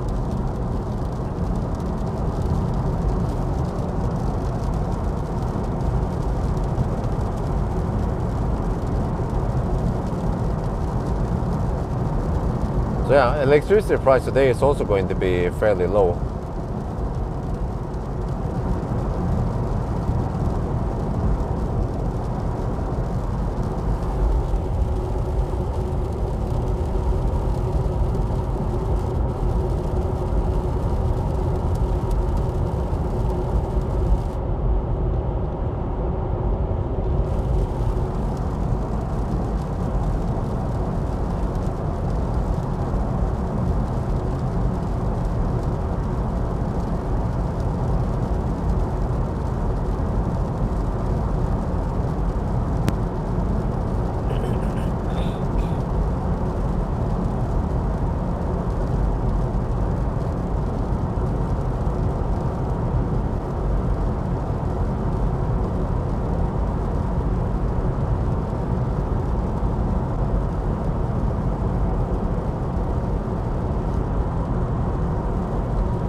This high consumption can mess up things a bit. I might have to go for a 90 kilometer leg, so it means that I have to charge earlier than expected. Maybe already around Brumunddal.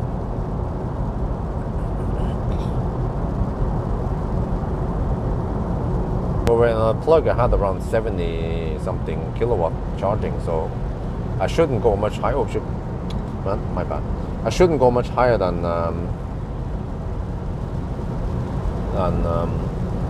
60%.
Wow, it's raining quite heavily now. It's a good thing I have Rain-X, so I don't have to wipe like a mofo.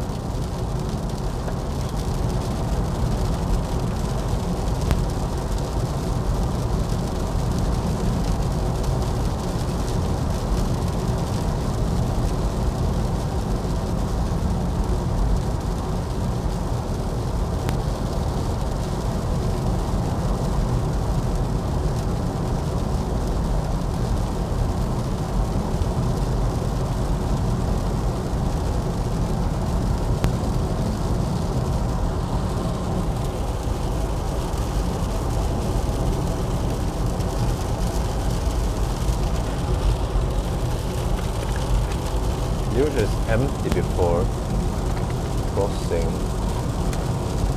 mountains. Well, I wonder if this rain is gonna stop at all. 308 watt-hour per kilometer now. Damn.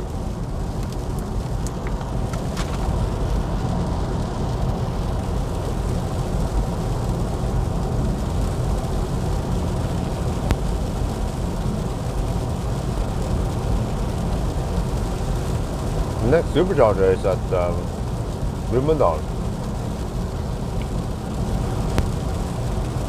But I don't know where we're gonna stop.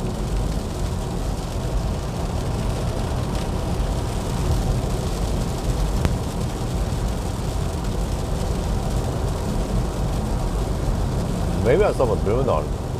I mean a supercharger. You might lose only 1 minute by charging semi-slow.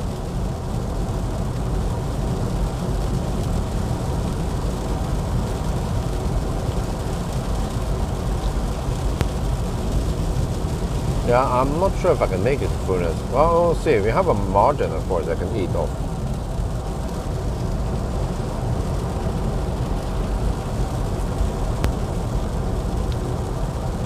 As I calculated, we need to spend 48%. And then I charge it 60%, so you're at 12% margin.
now.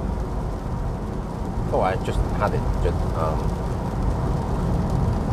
498 kilometers, which means more than 500. And consumption is 279, so it's, let's say 275 then. We have 1.2% underreporting.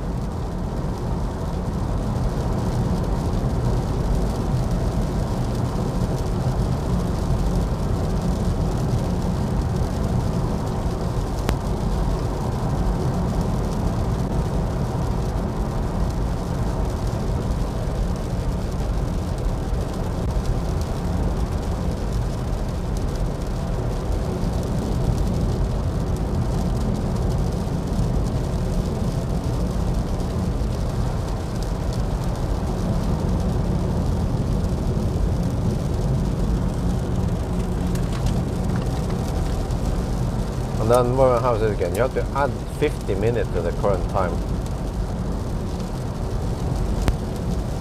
So we are currently at around 5 hours. A little bit more, 5 hours and 20 minutes.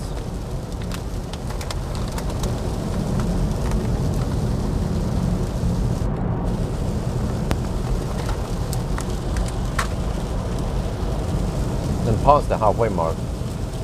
Oh, look at this, man. Crazy. Crazy rain. Have to be careful for wet roads.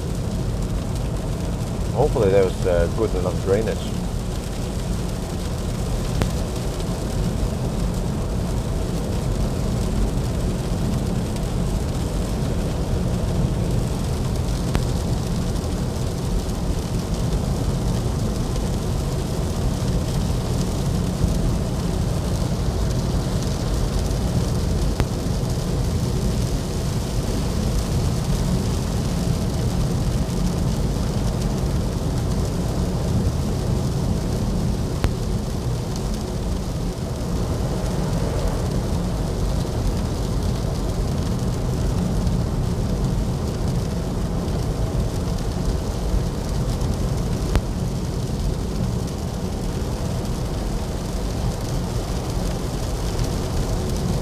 Wait one day, I'm not sure, because then I have to do it from Sunday to Monday. I'm not sure if that would be the problem. I think is that there's some road construction or road works that starts on Sunday night. I run into.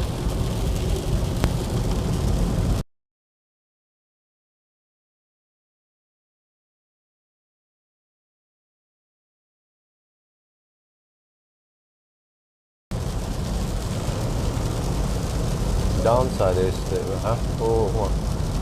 front camera blocked. What do you mean? Go. Oh shit! Really? Are you for real? Clear obstacles or clean lens camera. Oh, okay. The white ones. Will that fix it? Yep. Okay.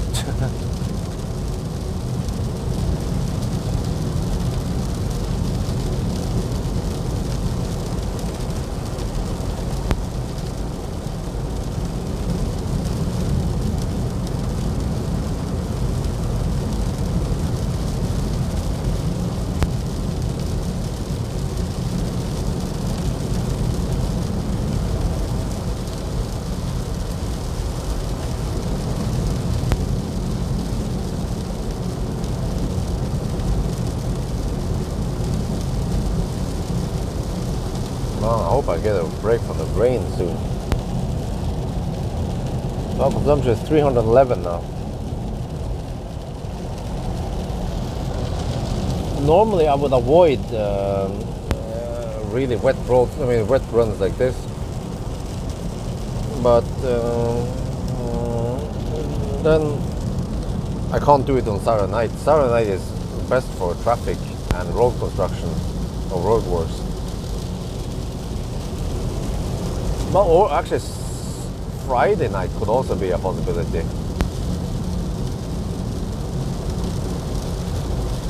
Saturday night is best, and then second best is Friday night, and then worst is Sunday night.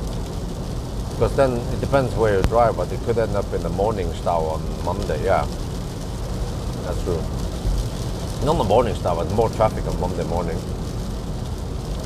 because of all the office rats going to work. Oh man, front camera blocked again. Okay, need to wipe and it works.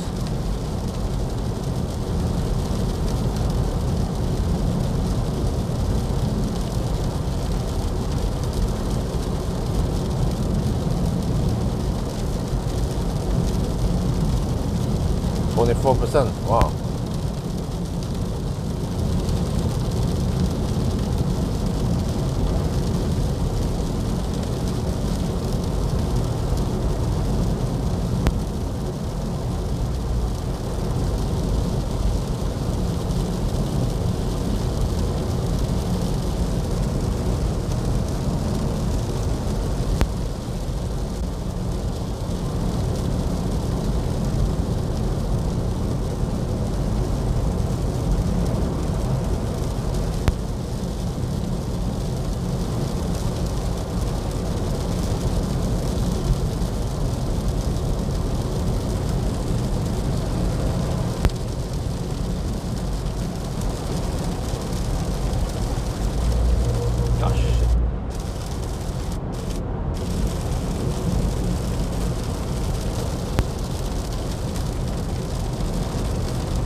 But the problem is that if I don't have the rain repellent, the wiper has to go bananas, and I might get poor visibility when it rains really hard. But with the Rain-X, the more it rains, then almost the better it is for me. Except for that the road gets quite soaked. You need to have high enough speed to push away the water.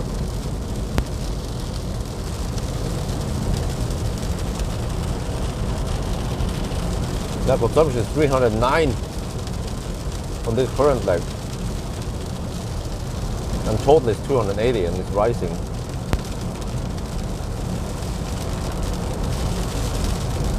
There's an EMV 200.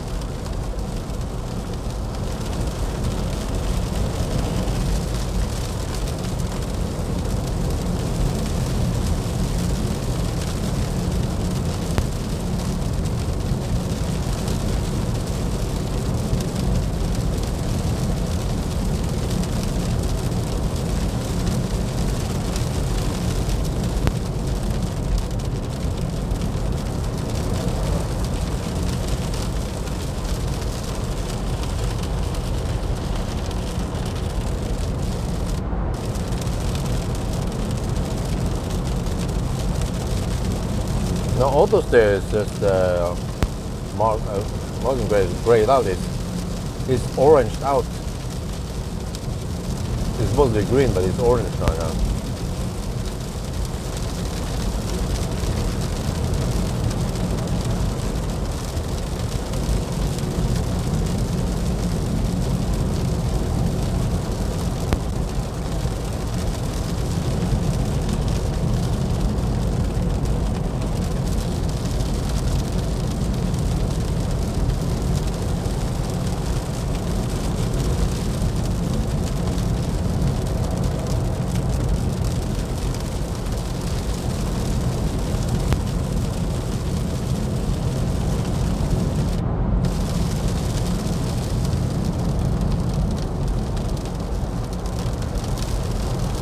I'm down to 19%.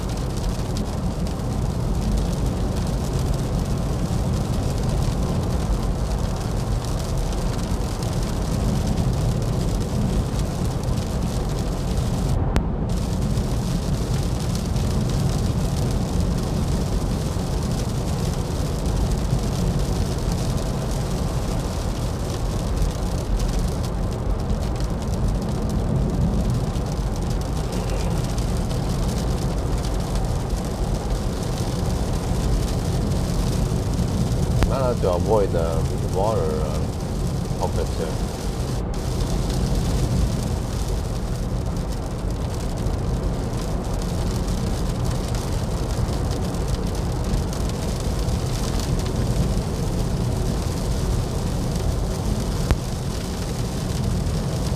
Oh, more water. Wow, it's getting quite wet on the road.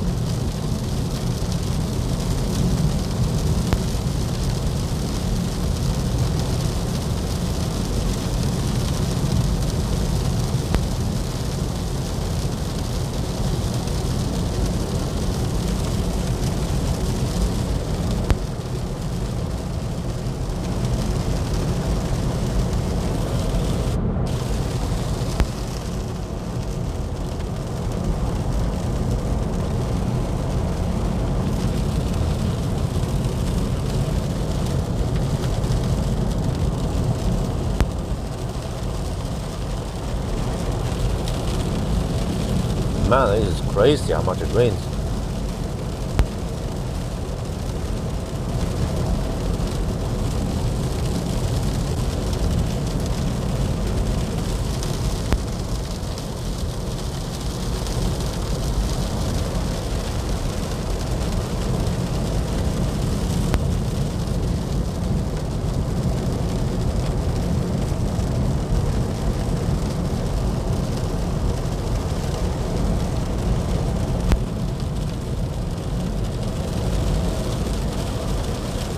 Holy shit, the consumption is 315 watt-hour per kilometer. I'm down to 17%. I might have to bail out that Rudshub. Okay, that's another camera stuff.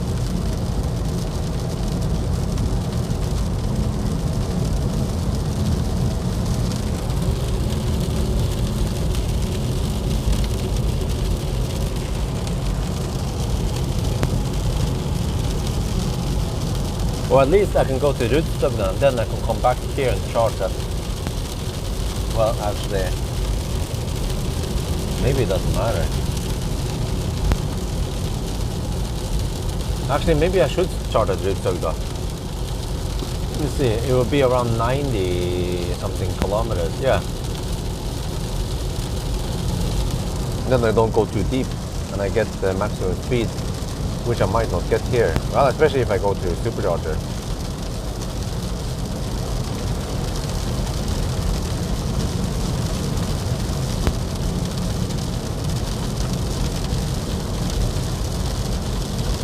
I'm also getting tired, so maybe I should take a nap. Not sure if I can nap much with this massive rain.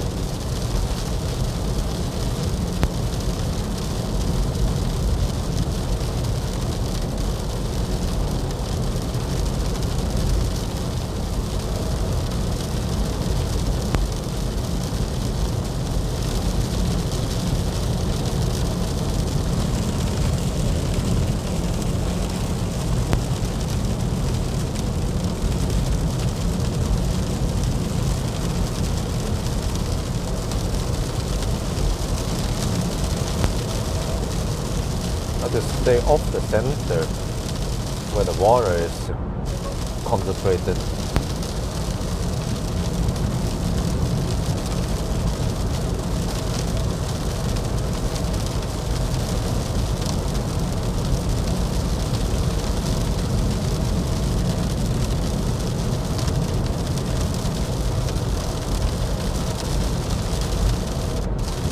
Wow, 13%. I think I should bail out at the Rudshub then. Wow, consumption is crazy high right now. We have 31 degrees Celsius in the battery, so it's nice and warm. I haven't even navigated preheat or anything. Just navigated to Rudshub. Not a fast charger at Rudshub.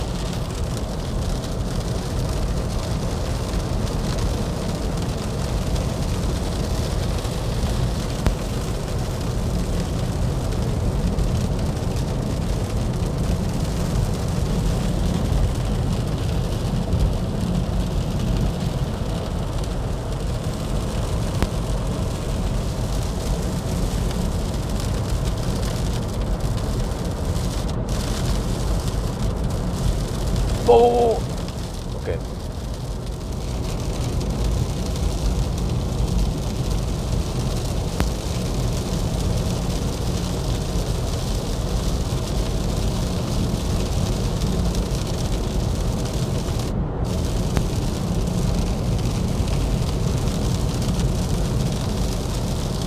Well, I could go deeper and go to Brumunddal, but nah, okay, whatever. I think you just start at Rudshøgda. It's the best deal, speed-wise.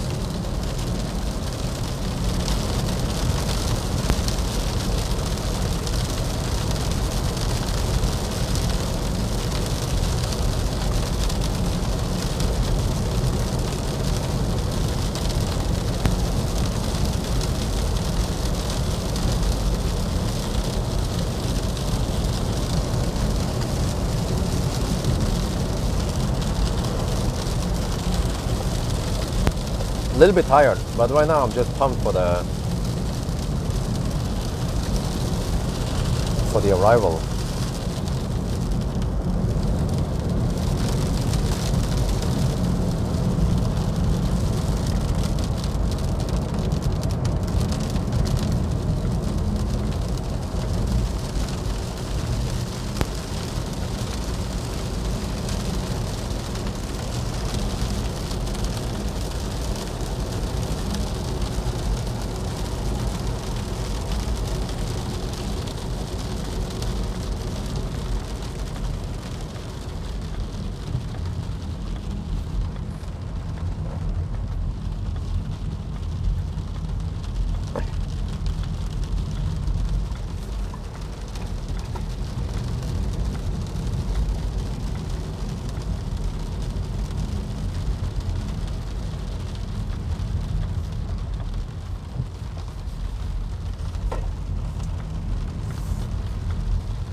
Holy macaroni.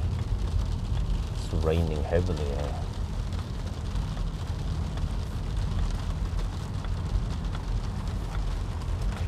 Okay, let me see. Okay, ready? Just take one of these stones then. 1A. Right, let's take 1A.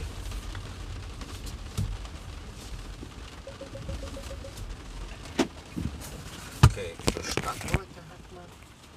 there. That's 533 kilometers, consumption 284. Rudshøgda, 10% left now. Okay, I have to get ready so I don't have to go out. Well, actually, let me see. It's 1A. Okay, I'll prepare 1A. Just gonna quickly go out and plug it.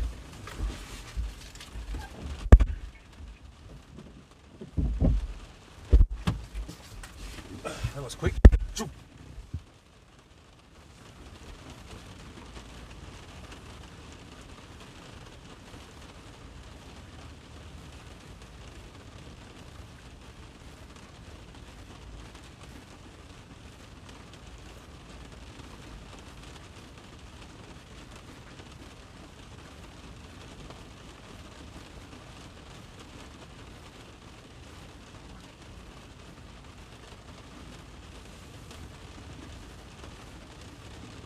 Okay, we're charging.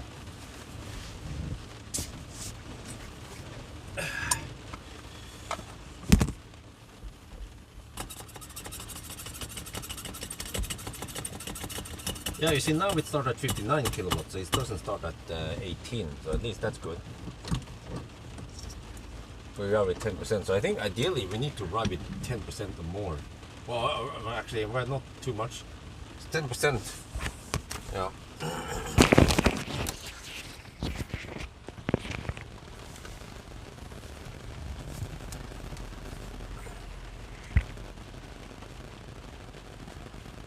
We are now at Rudshøgda and it's raining cats and dogs outside. I just plugged in and then I activated the charger from the app, and yeah, we are at 10%. And then it plays at 12% here, but you see, when we arrive at 10%, we get 59 kilowatt or 60 roughly, instead of 18 kilowatts. So I think this is the deal. You have to arrive at 10%. No more or no less than that.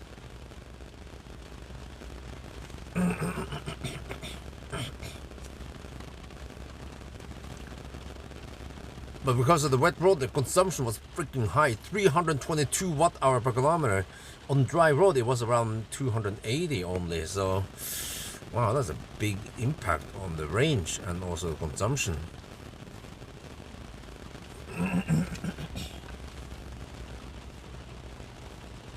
เรามาถึงจุดเชิงแล้วนะครับแล้วก็ที่นี่ฝนตกหนักมากแล้วนะครับผมก็รีบออกไปเสียบชาร์จแล้วก็ activate supercharger ในแอปนะครับแล้วก็เมื่อกี้เรามี 10% นะตอนเรามาถึงอ่ะแล้วมันก็จะเริ่มจาก60กิโลวัตต์แต่ว่าก็อีกไม่นานเราก็จะได้150ก็แปลว่าเราต้องพยายามมาถึง charger แล้วก็เหลือ 10% ถ้าต่ำกว่านั้นมันจะช้ามันจะเริ่มที่เนี่ย151นะมันจะเริ่มที่18กิโลวัตต์แล้วถ้ามากกว่านั้นมันก็จะกลายเป็นเราไม่ได้150กิโลวัตต์นานไปนะครับ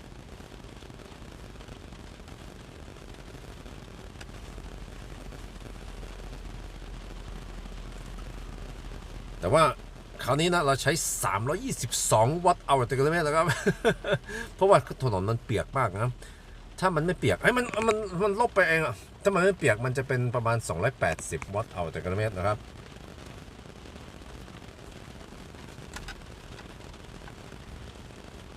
Yeah, here we go. Boom, 150 kilowatt. Yeah, okay, that's it. We have confirmed that we need to arrive at 10%.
Yeah, it's time based. I've seen indication that it usually takes a minute to ramp up.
I'm getting a little bit tired now, so let me try to take a power nap. I set a clock to wake me up in 15 minutes. So let's see, how does this seat recline? Oh, it goes, oh wow, it goes quite flat. Oh, this is wonderful. Okay, so I will just put on the beanie, and then I have my standby jacket. I will use it as a blanket, and then I just wait, I have to get almost done. I have to get this. Oh shit, let me redo that. Forgot about the storm bag pillow.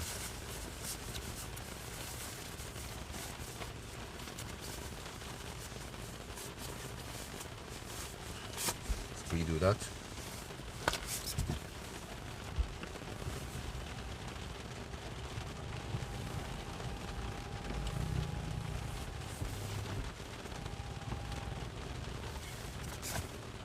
Well, I'm getting sleepy now, so I set the clock to wake me up in 15 minutes. I'm going to try to take a power nap. So, as usual, I'll inflate the stone bag pillow, and then let's see how can we recline. How comfortable is it to nap in the Volvo? Oh, it goes quite flat. Wow. Alright, so then I just take, wait, where is it? Here. I take the beanie, and then I use a storm bag jacket as blanket, and then cover up this, and then I enjoy the rain ASMR.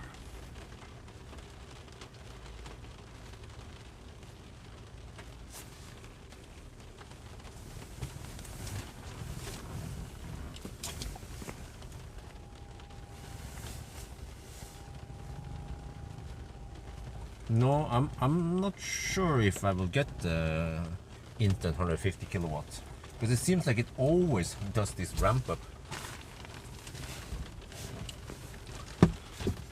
Okay, ผมง่วงแล้วนะครับ จะนับนิดหน่อย power nap ผมได้ปลุกนาฬิกาอีก15 นาทีนะไม่ใช่แม่น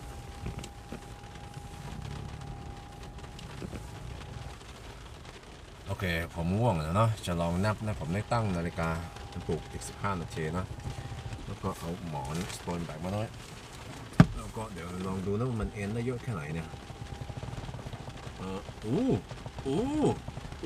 สบายมากแล้วนะโอเคแล้วก็เอาแจ็คเก็ตนี่ใช้เป็นผ้าห่มแล้วก็เป็นหมวกแล้วก็ทำอย่างนี้แล้วก็ปิดแล้วก็ฟังฝน ASMR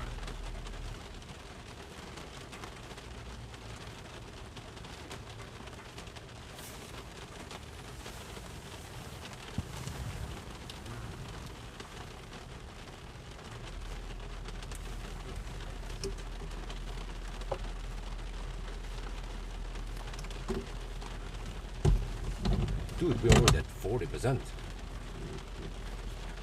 That went schnell.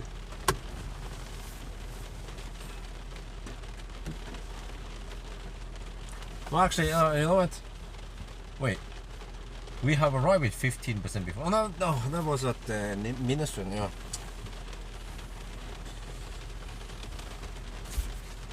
Okay, we still need 60%. That's gonna take a while. Okay. Let's see, did I turn off the mic? No, yeah, okay, turn off the mic. I'm not sure if I can nap at all here.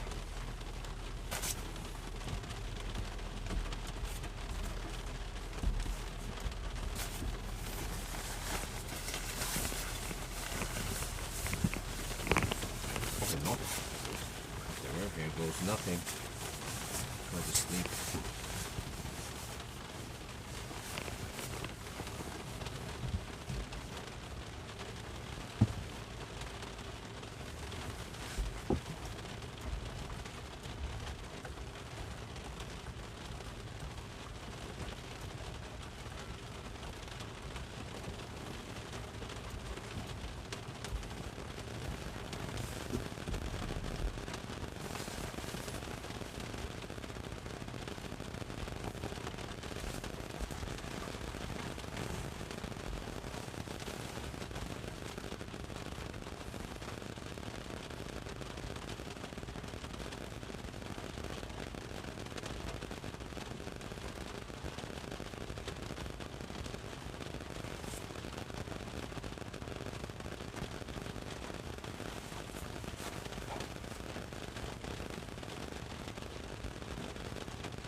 let me see. I need to get some stuff ready.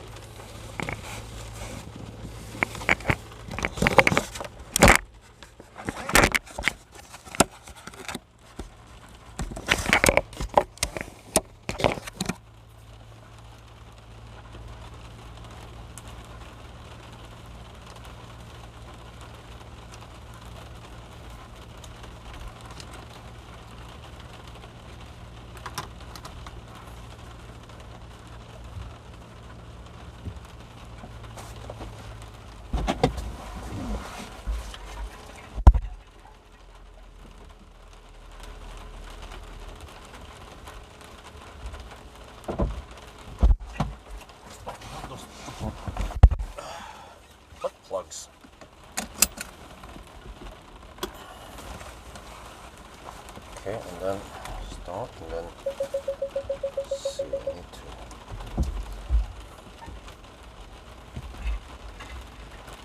check the report, but let me see. Settings, we don't always have to reset this stupid shit every time. You all there. Okay.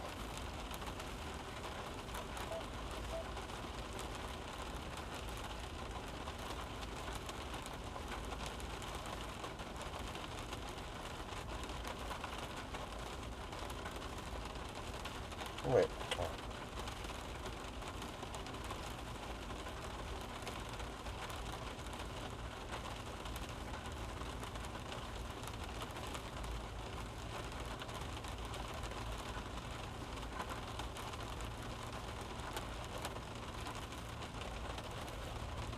Minutes and 30 seconds this time, and 37 kilowatt hour. Yeah, okay.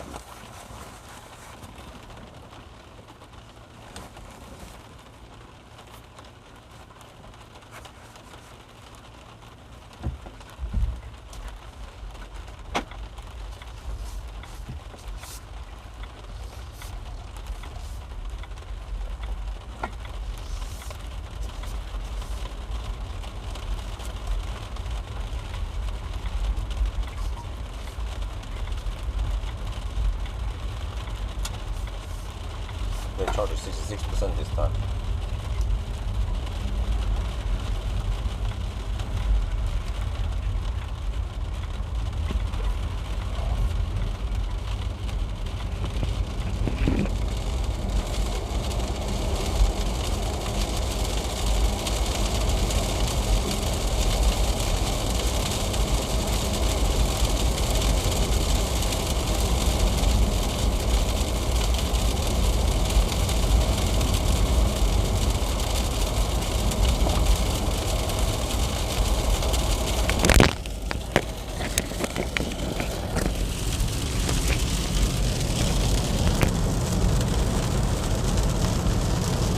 Okay, back on the road. This time we charged 66%.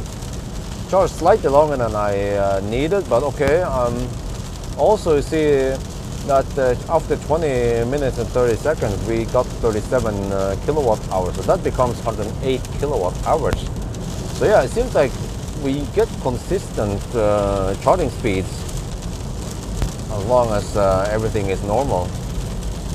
But man, it is raining a lot. Holy macaroni. So I don't know where the next stop is gonna be. We'll find out soon after about half an hour driving. We should find out where we can stop next.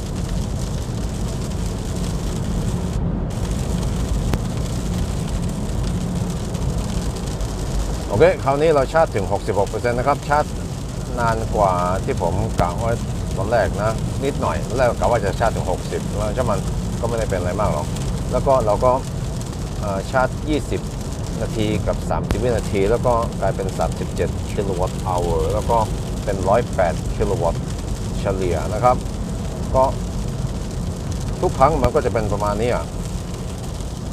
ถ้าทุกอย่างมันปกตินะครับตอนนี้ฝนตกหนักมากเลยนะครับไม่รู้ว่าอีกนานไหมกว่ามันจะหยุดนะก็ต้องใช้ไฟฟ้าเยอะหน่อยแล้วก็ผมยังไม่รู้เราจะไปจอดชาร์จที่ไหนก็ขับไปเรื่อยๆแล้วก็อีกสักครึ่งชั่วโมงแล้วค่อยคำนวณว่าเราน่าจะจอดที่ไหนนะครับ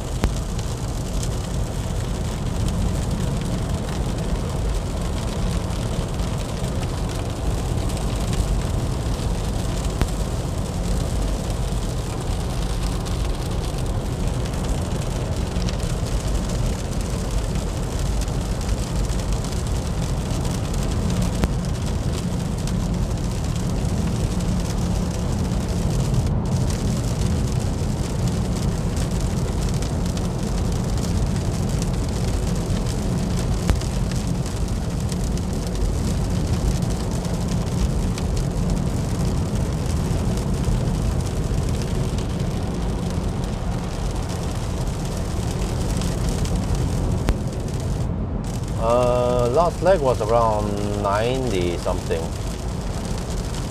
95 maybe. So yeah, ideally I should go 110 on each leg. So I'm not sure what's gonna happen now. We'll just take it as we go. But ideally we need to charge around 60%. 66 now was a bit longer than expected. I didn't get any sleep really, but at least I got some rest. Just the fact that I don't have to drive, or I can just rest for about 10-15 minutes, that helps of course. But this was, yeah, I don't know. I was just laying still for maybe 5-10 minutes before I had to start moving again. Still low traffic, but I'm not sure if they will shut down. I mean, if they open the Minnesota Bridge early or not. They're scheduled it to 6, so hopefully they open the bridge before 6, because I think I'll be there in about 45 minutes. Wait, or let's see if it's 70. Yeah, around 45 minutes I should be there, or maybe only around 40 minutes. No wait. From here, maybe around half an hour.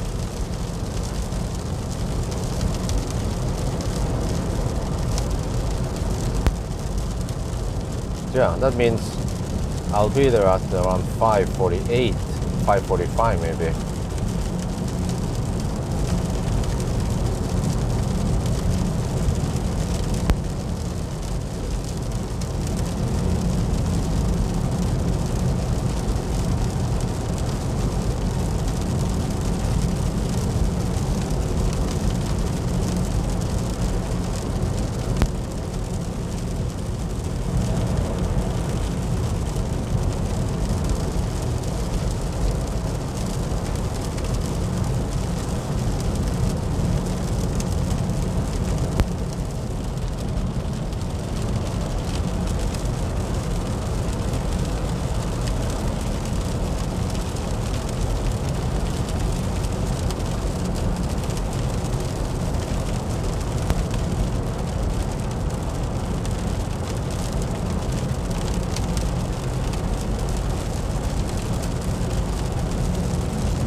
Yeah, okay.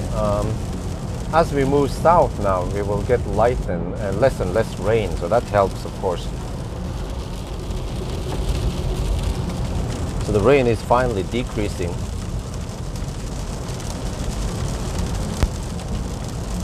What I could have done was to unplug and then take a nap. I'm not sure where the heck I'm supposed to nap. I need to nap under a roof somewhere, maybe at a gas station. Hey, what the heck did I... Oh, I accidentally bumped into the hazard light. Oh, that's a bit silly position. It's on the... the hazard light is on the touch screen. So I went to put the phone on the charging pad, and then I bumped into the hazard lights. Wow, that's a little bit poor design. Well, do you guys think a hazard light should be on the touch screen?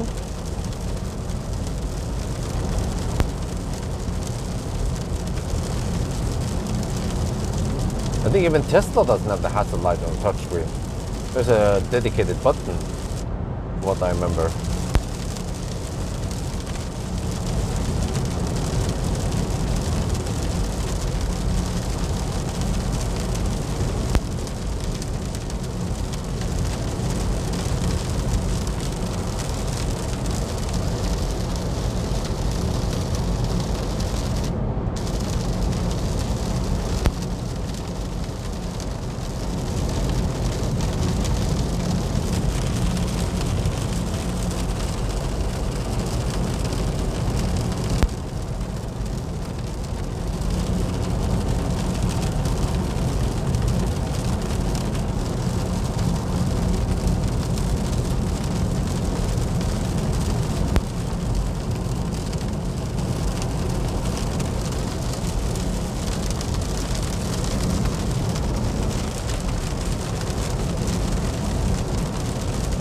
Fucking russebuss.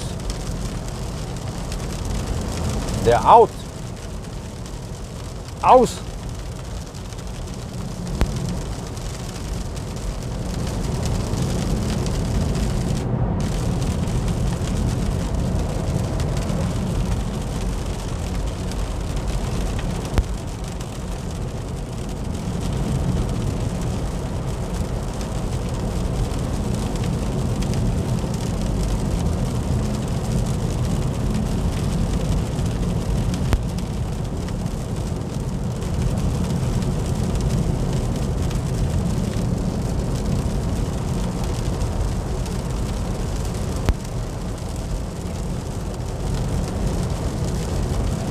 Well, fortunately the road is in good condition and it doesn't have any crazy water accumulated somewhere. So quite low chance of aquaplaning. So it has good drainage for the most part.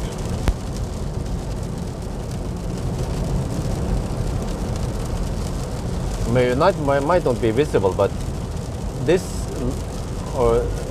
this direction is slightly sloped towards the right, and then the opposite side is sloped toward the other right. So the water should drain towards the right.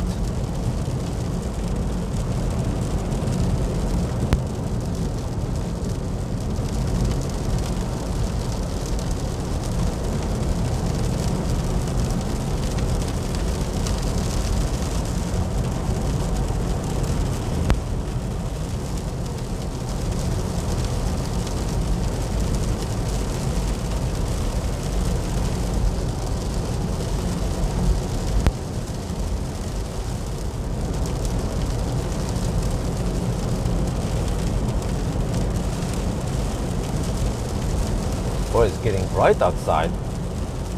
Yeah, 5:30 soon.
Is that?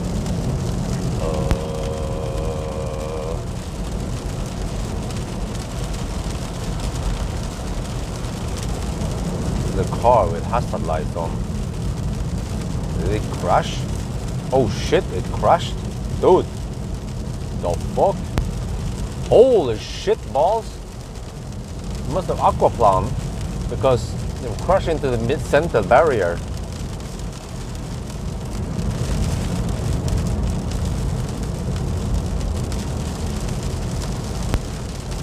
Yeah, there was one car, single car involved, center barrier for almost no reason, right? I suspect too high speed, or didn't pay attention, or fell asleep, or. But that means that that section might be slow once the rescue car is here, maybe in an hour. But on the other hand, there's low traffic, so shouldn't be any stau, anything need to deduct for.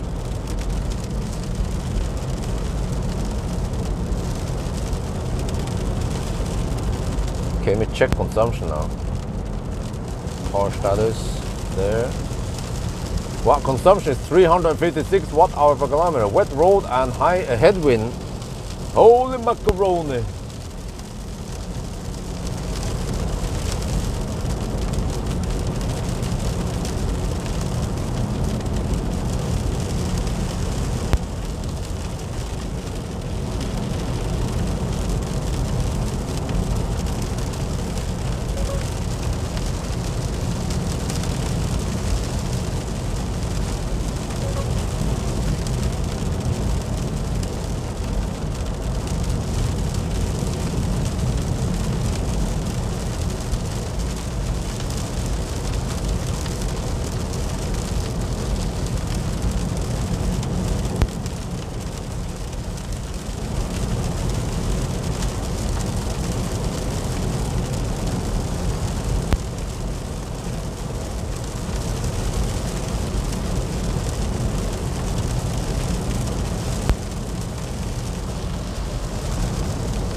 Less than 90 kilometers, okay.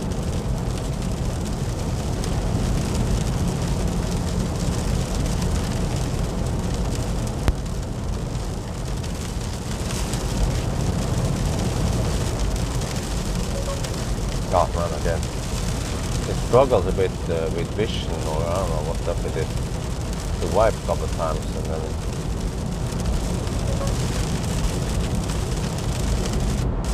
the camera is locked. And then it comes back. It recovers quickly. Maybe because the combination of rain nets and stuff don't wipe, you know. Yeah. But soon enough the rain will ease off for the challenge.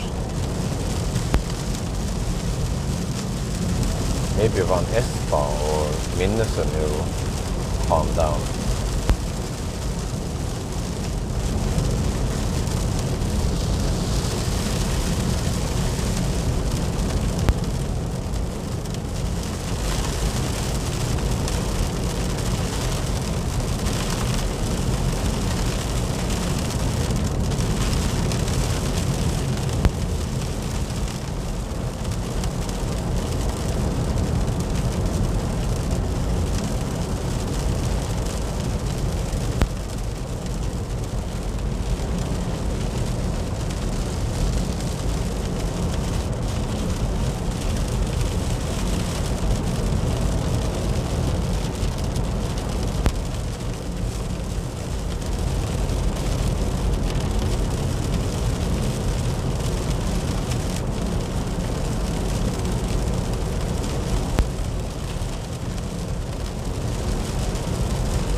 Okay, if the window is still closed, then I just turn around. And I might end up at Tongen. Or who knows, we'll just see. As long as we drive the kilometer, then that's the most important.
Wow, consumption is 346 watt-hour per kilometer.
Wow, consumption is 344 watt-hour per kilometer. That's crazy. Crazy high.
Finally over here the rain, well, I wouldn't say it stopped, but rain is less intensive.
Well, we have to move on to part 2 soon.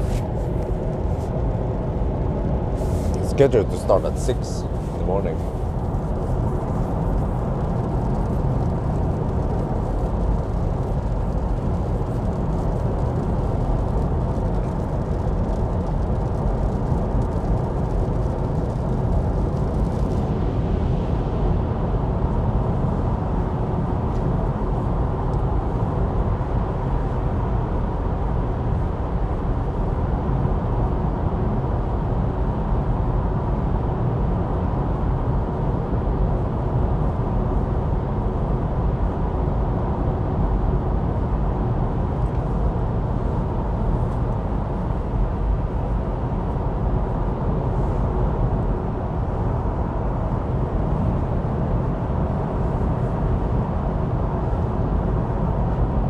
Let's see if Minnesota is close or not. Consumption 339 watt hour per kilometer. Holy shit.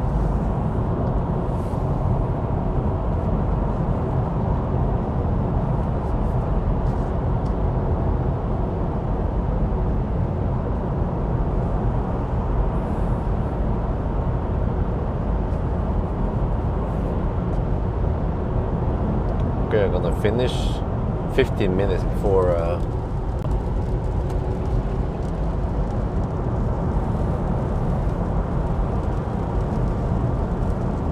oh, there's almost no wind here. Just water.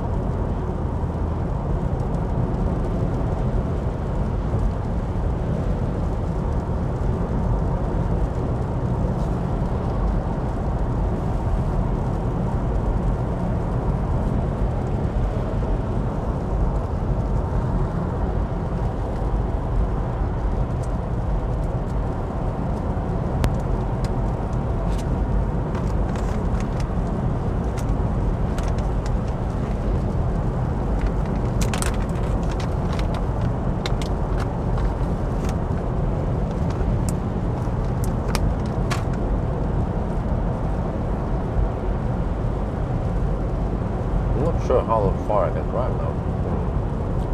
If I have to bail out, yeah.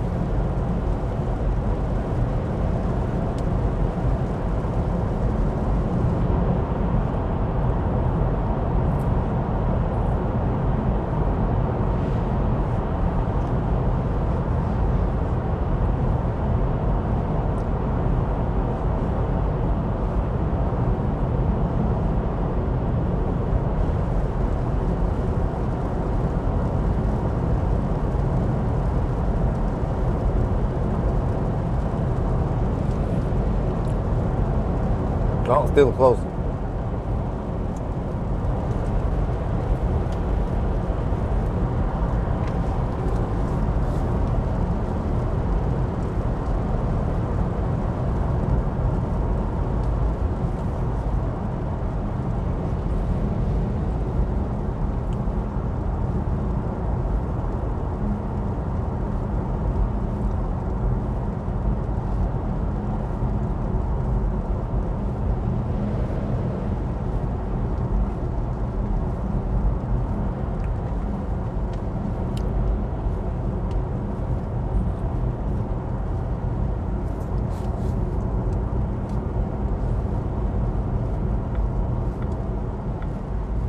Mesta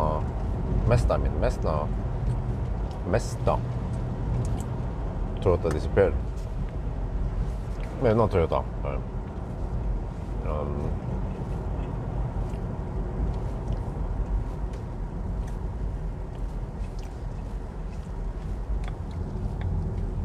ID Bus. Are they starting to clear up this bridge now? There's still stuff going on over there. Okay, we just hammer back nothing, no problem. We have avoided going back to the same charger, at least for now.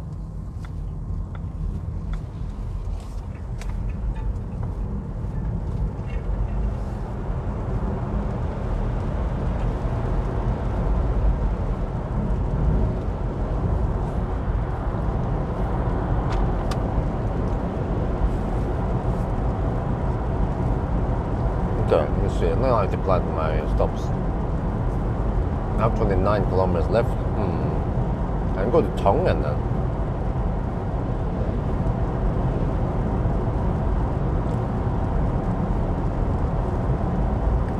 Wait, it claims 21% at arrival, really?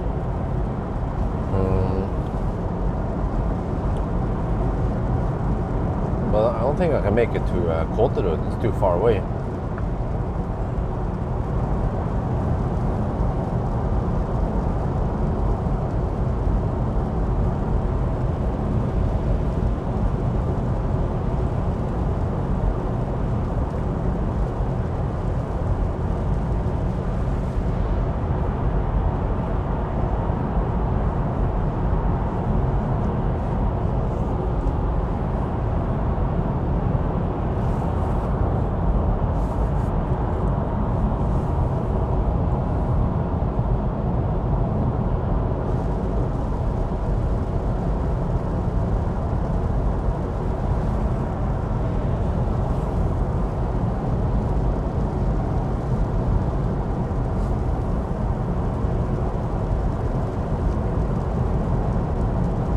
What percent?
The battery, 26%.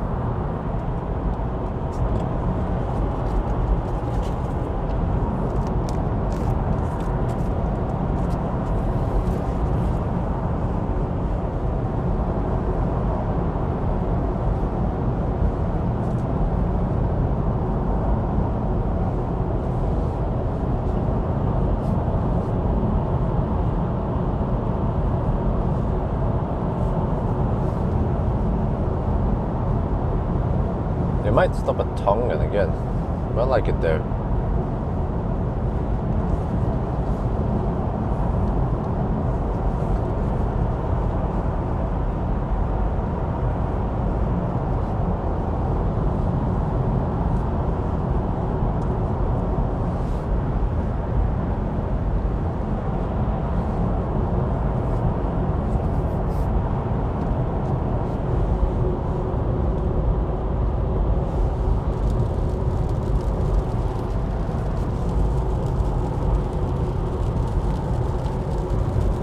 It's bright outside now. Rain is finally decreasing.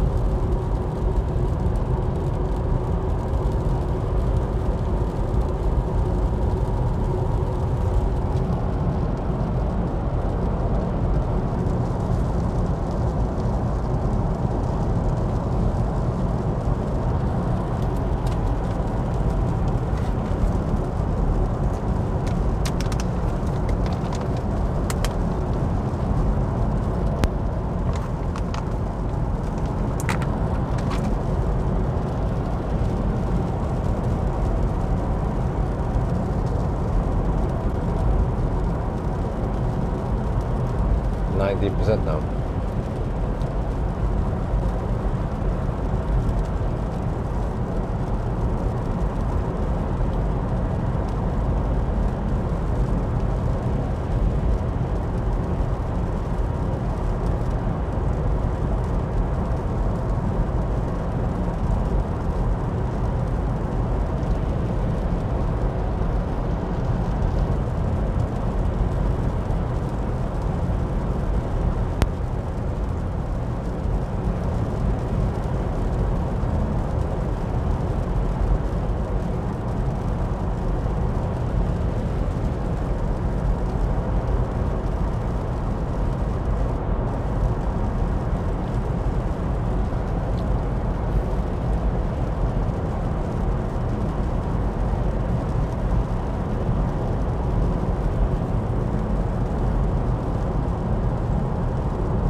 Okay, let's use the same charger. 2A. Yeah, well, Bump into them.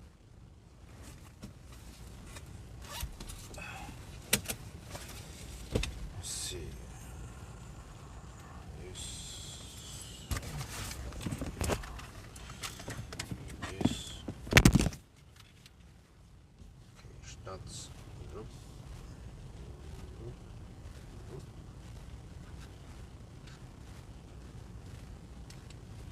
Tongen.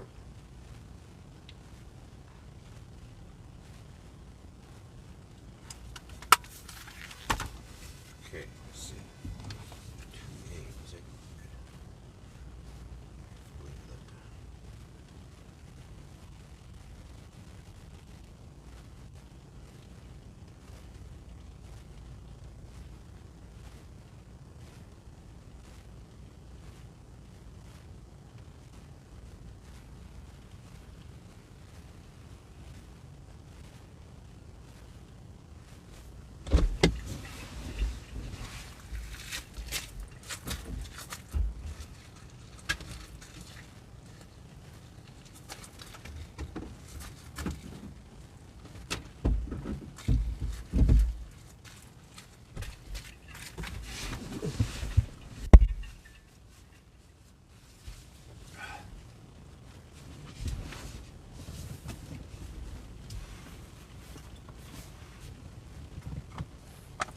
Save drive, I just read it now. Yeah, we're gonna have to save drive. Save the drive! Save it! It's in danger.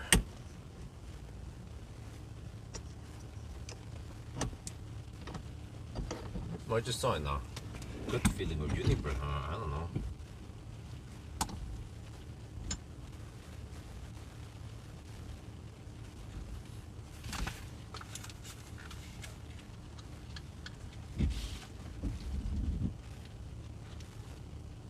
We are now at the supercharger in Landsporten again.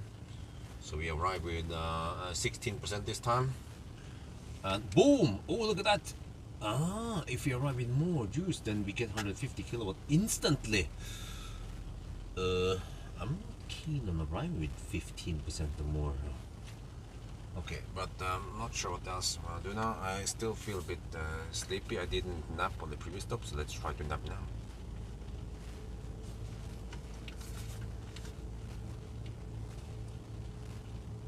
Now มาถึง Landsporten อีกทีนะครับ Supercharger B4 นะครับ แล้วก็กี้นี่เรามี 17% นะครับ แล้วก็เริ่มชาร์จแล้วก็บูมได้153 กิโลวัตต์แล้วนะทันทีนะครับ แต่ว่าผมก็ไม่แน่ใจว่าอยากจะมาถึงแล้วก็มี 15% ดูก่อนแต่ว่าตอนนี้ไม่รู้จะทำอะไรนะเพราะว่าผมไม่ได้นับครั้งสุดท้ายที่ผ่านมาเราคงจะนับตอนนี้นะครับ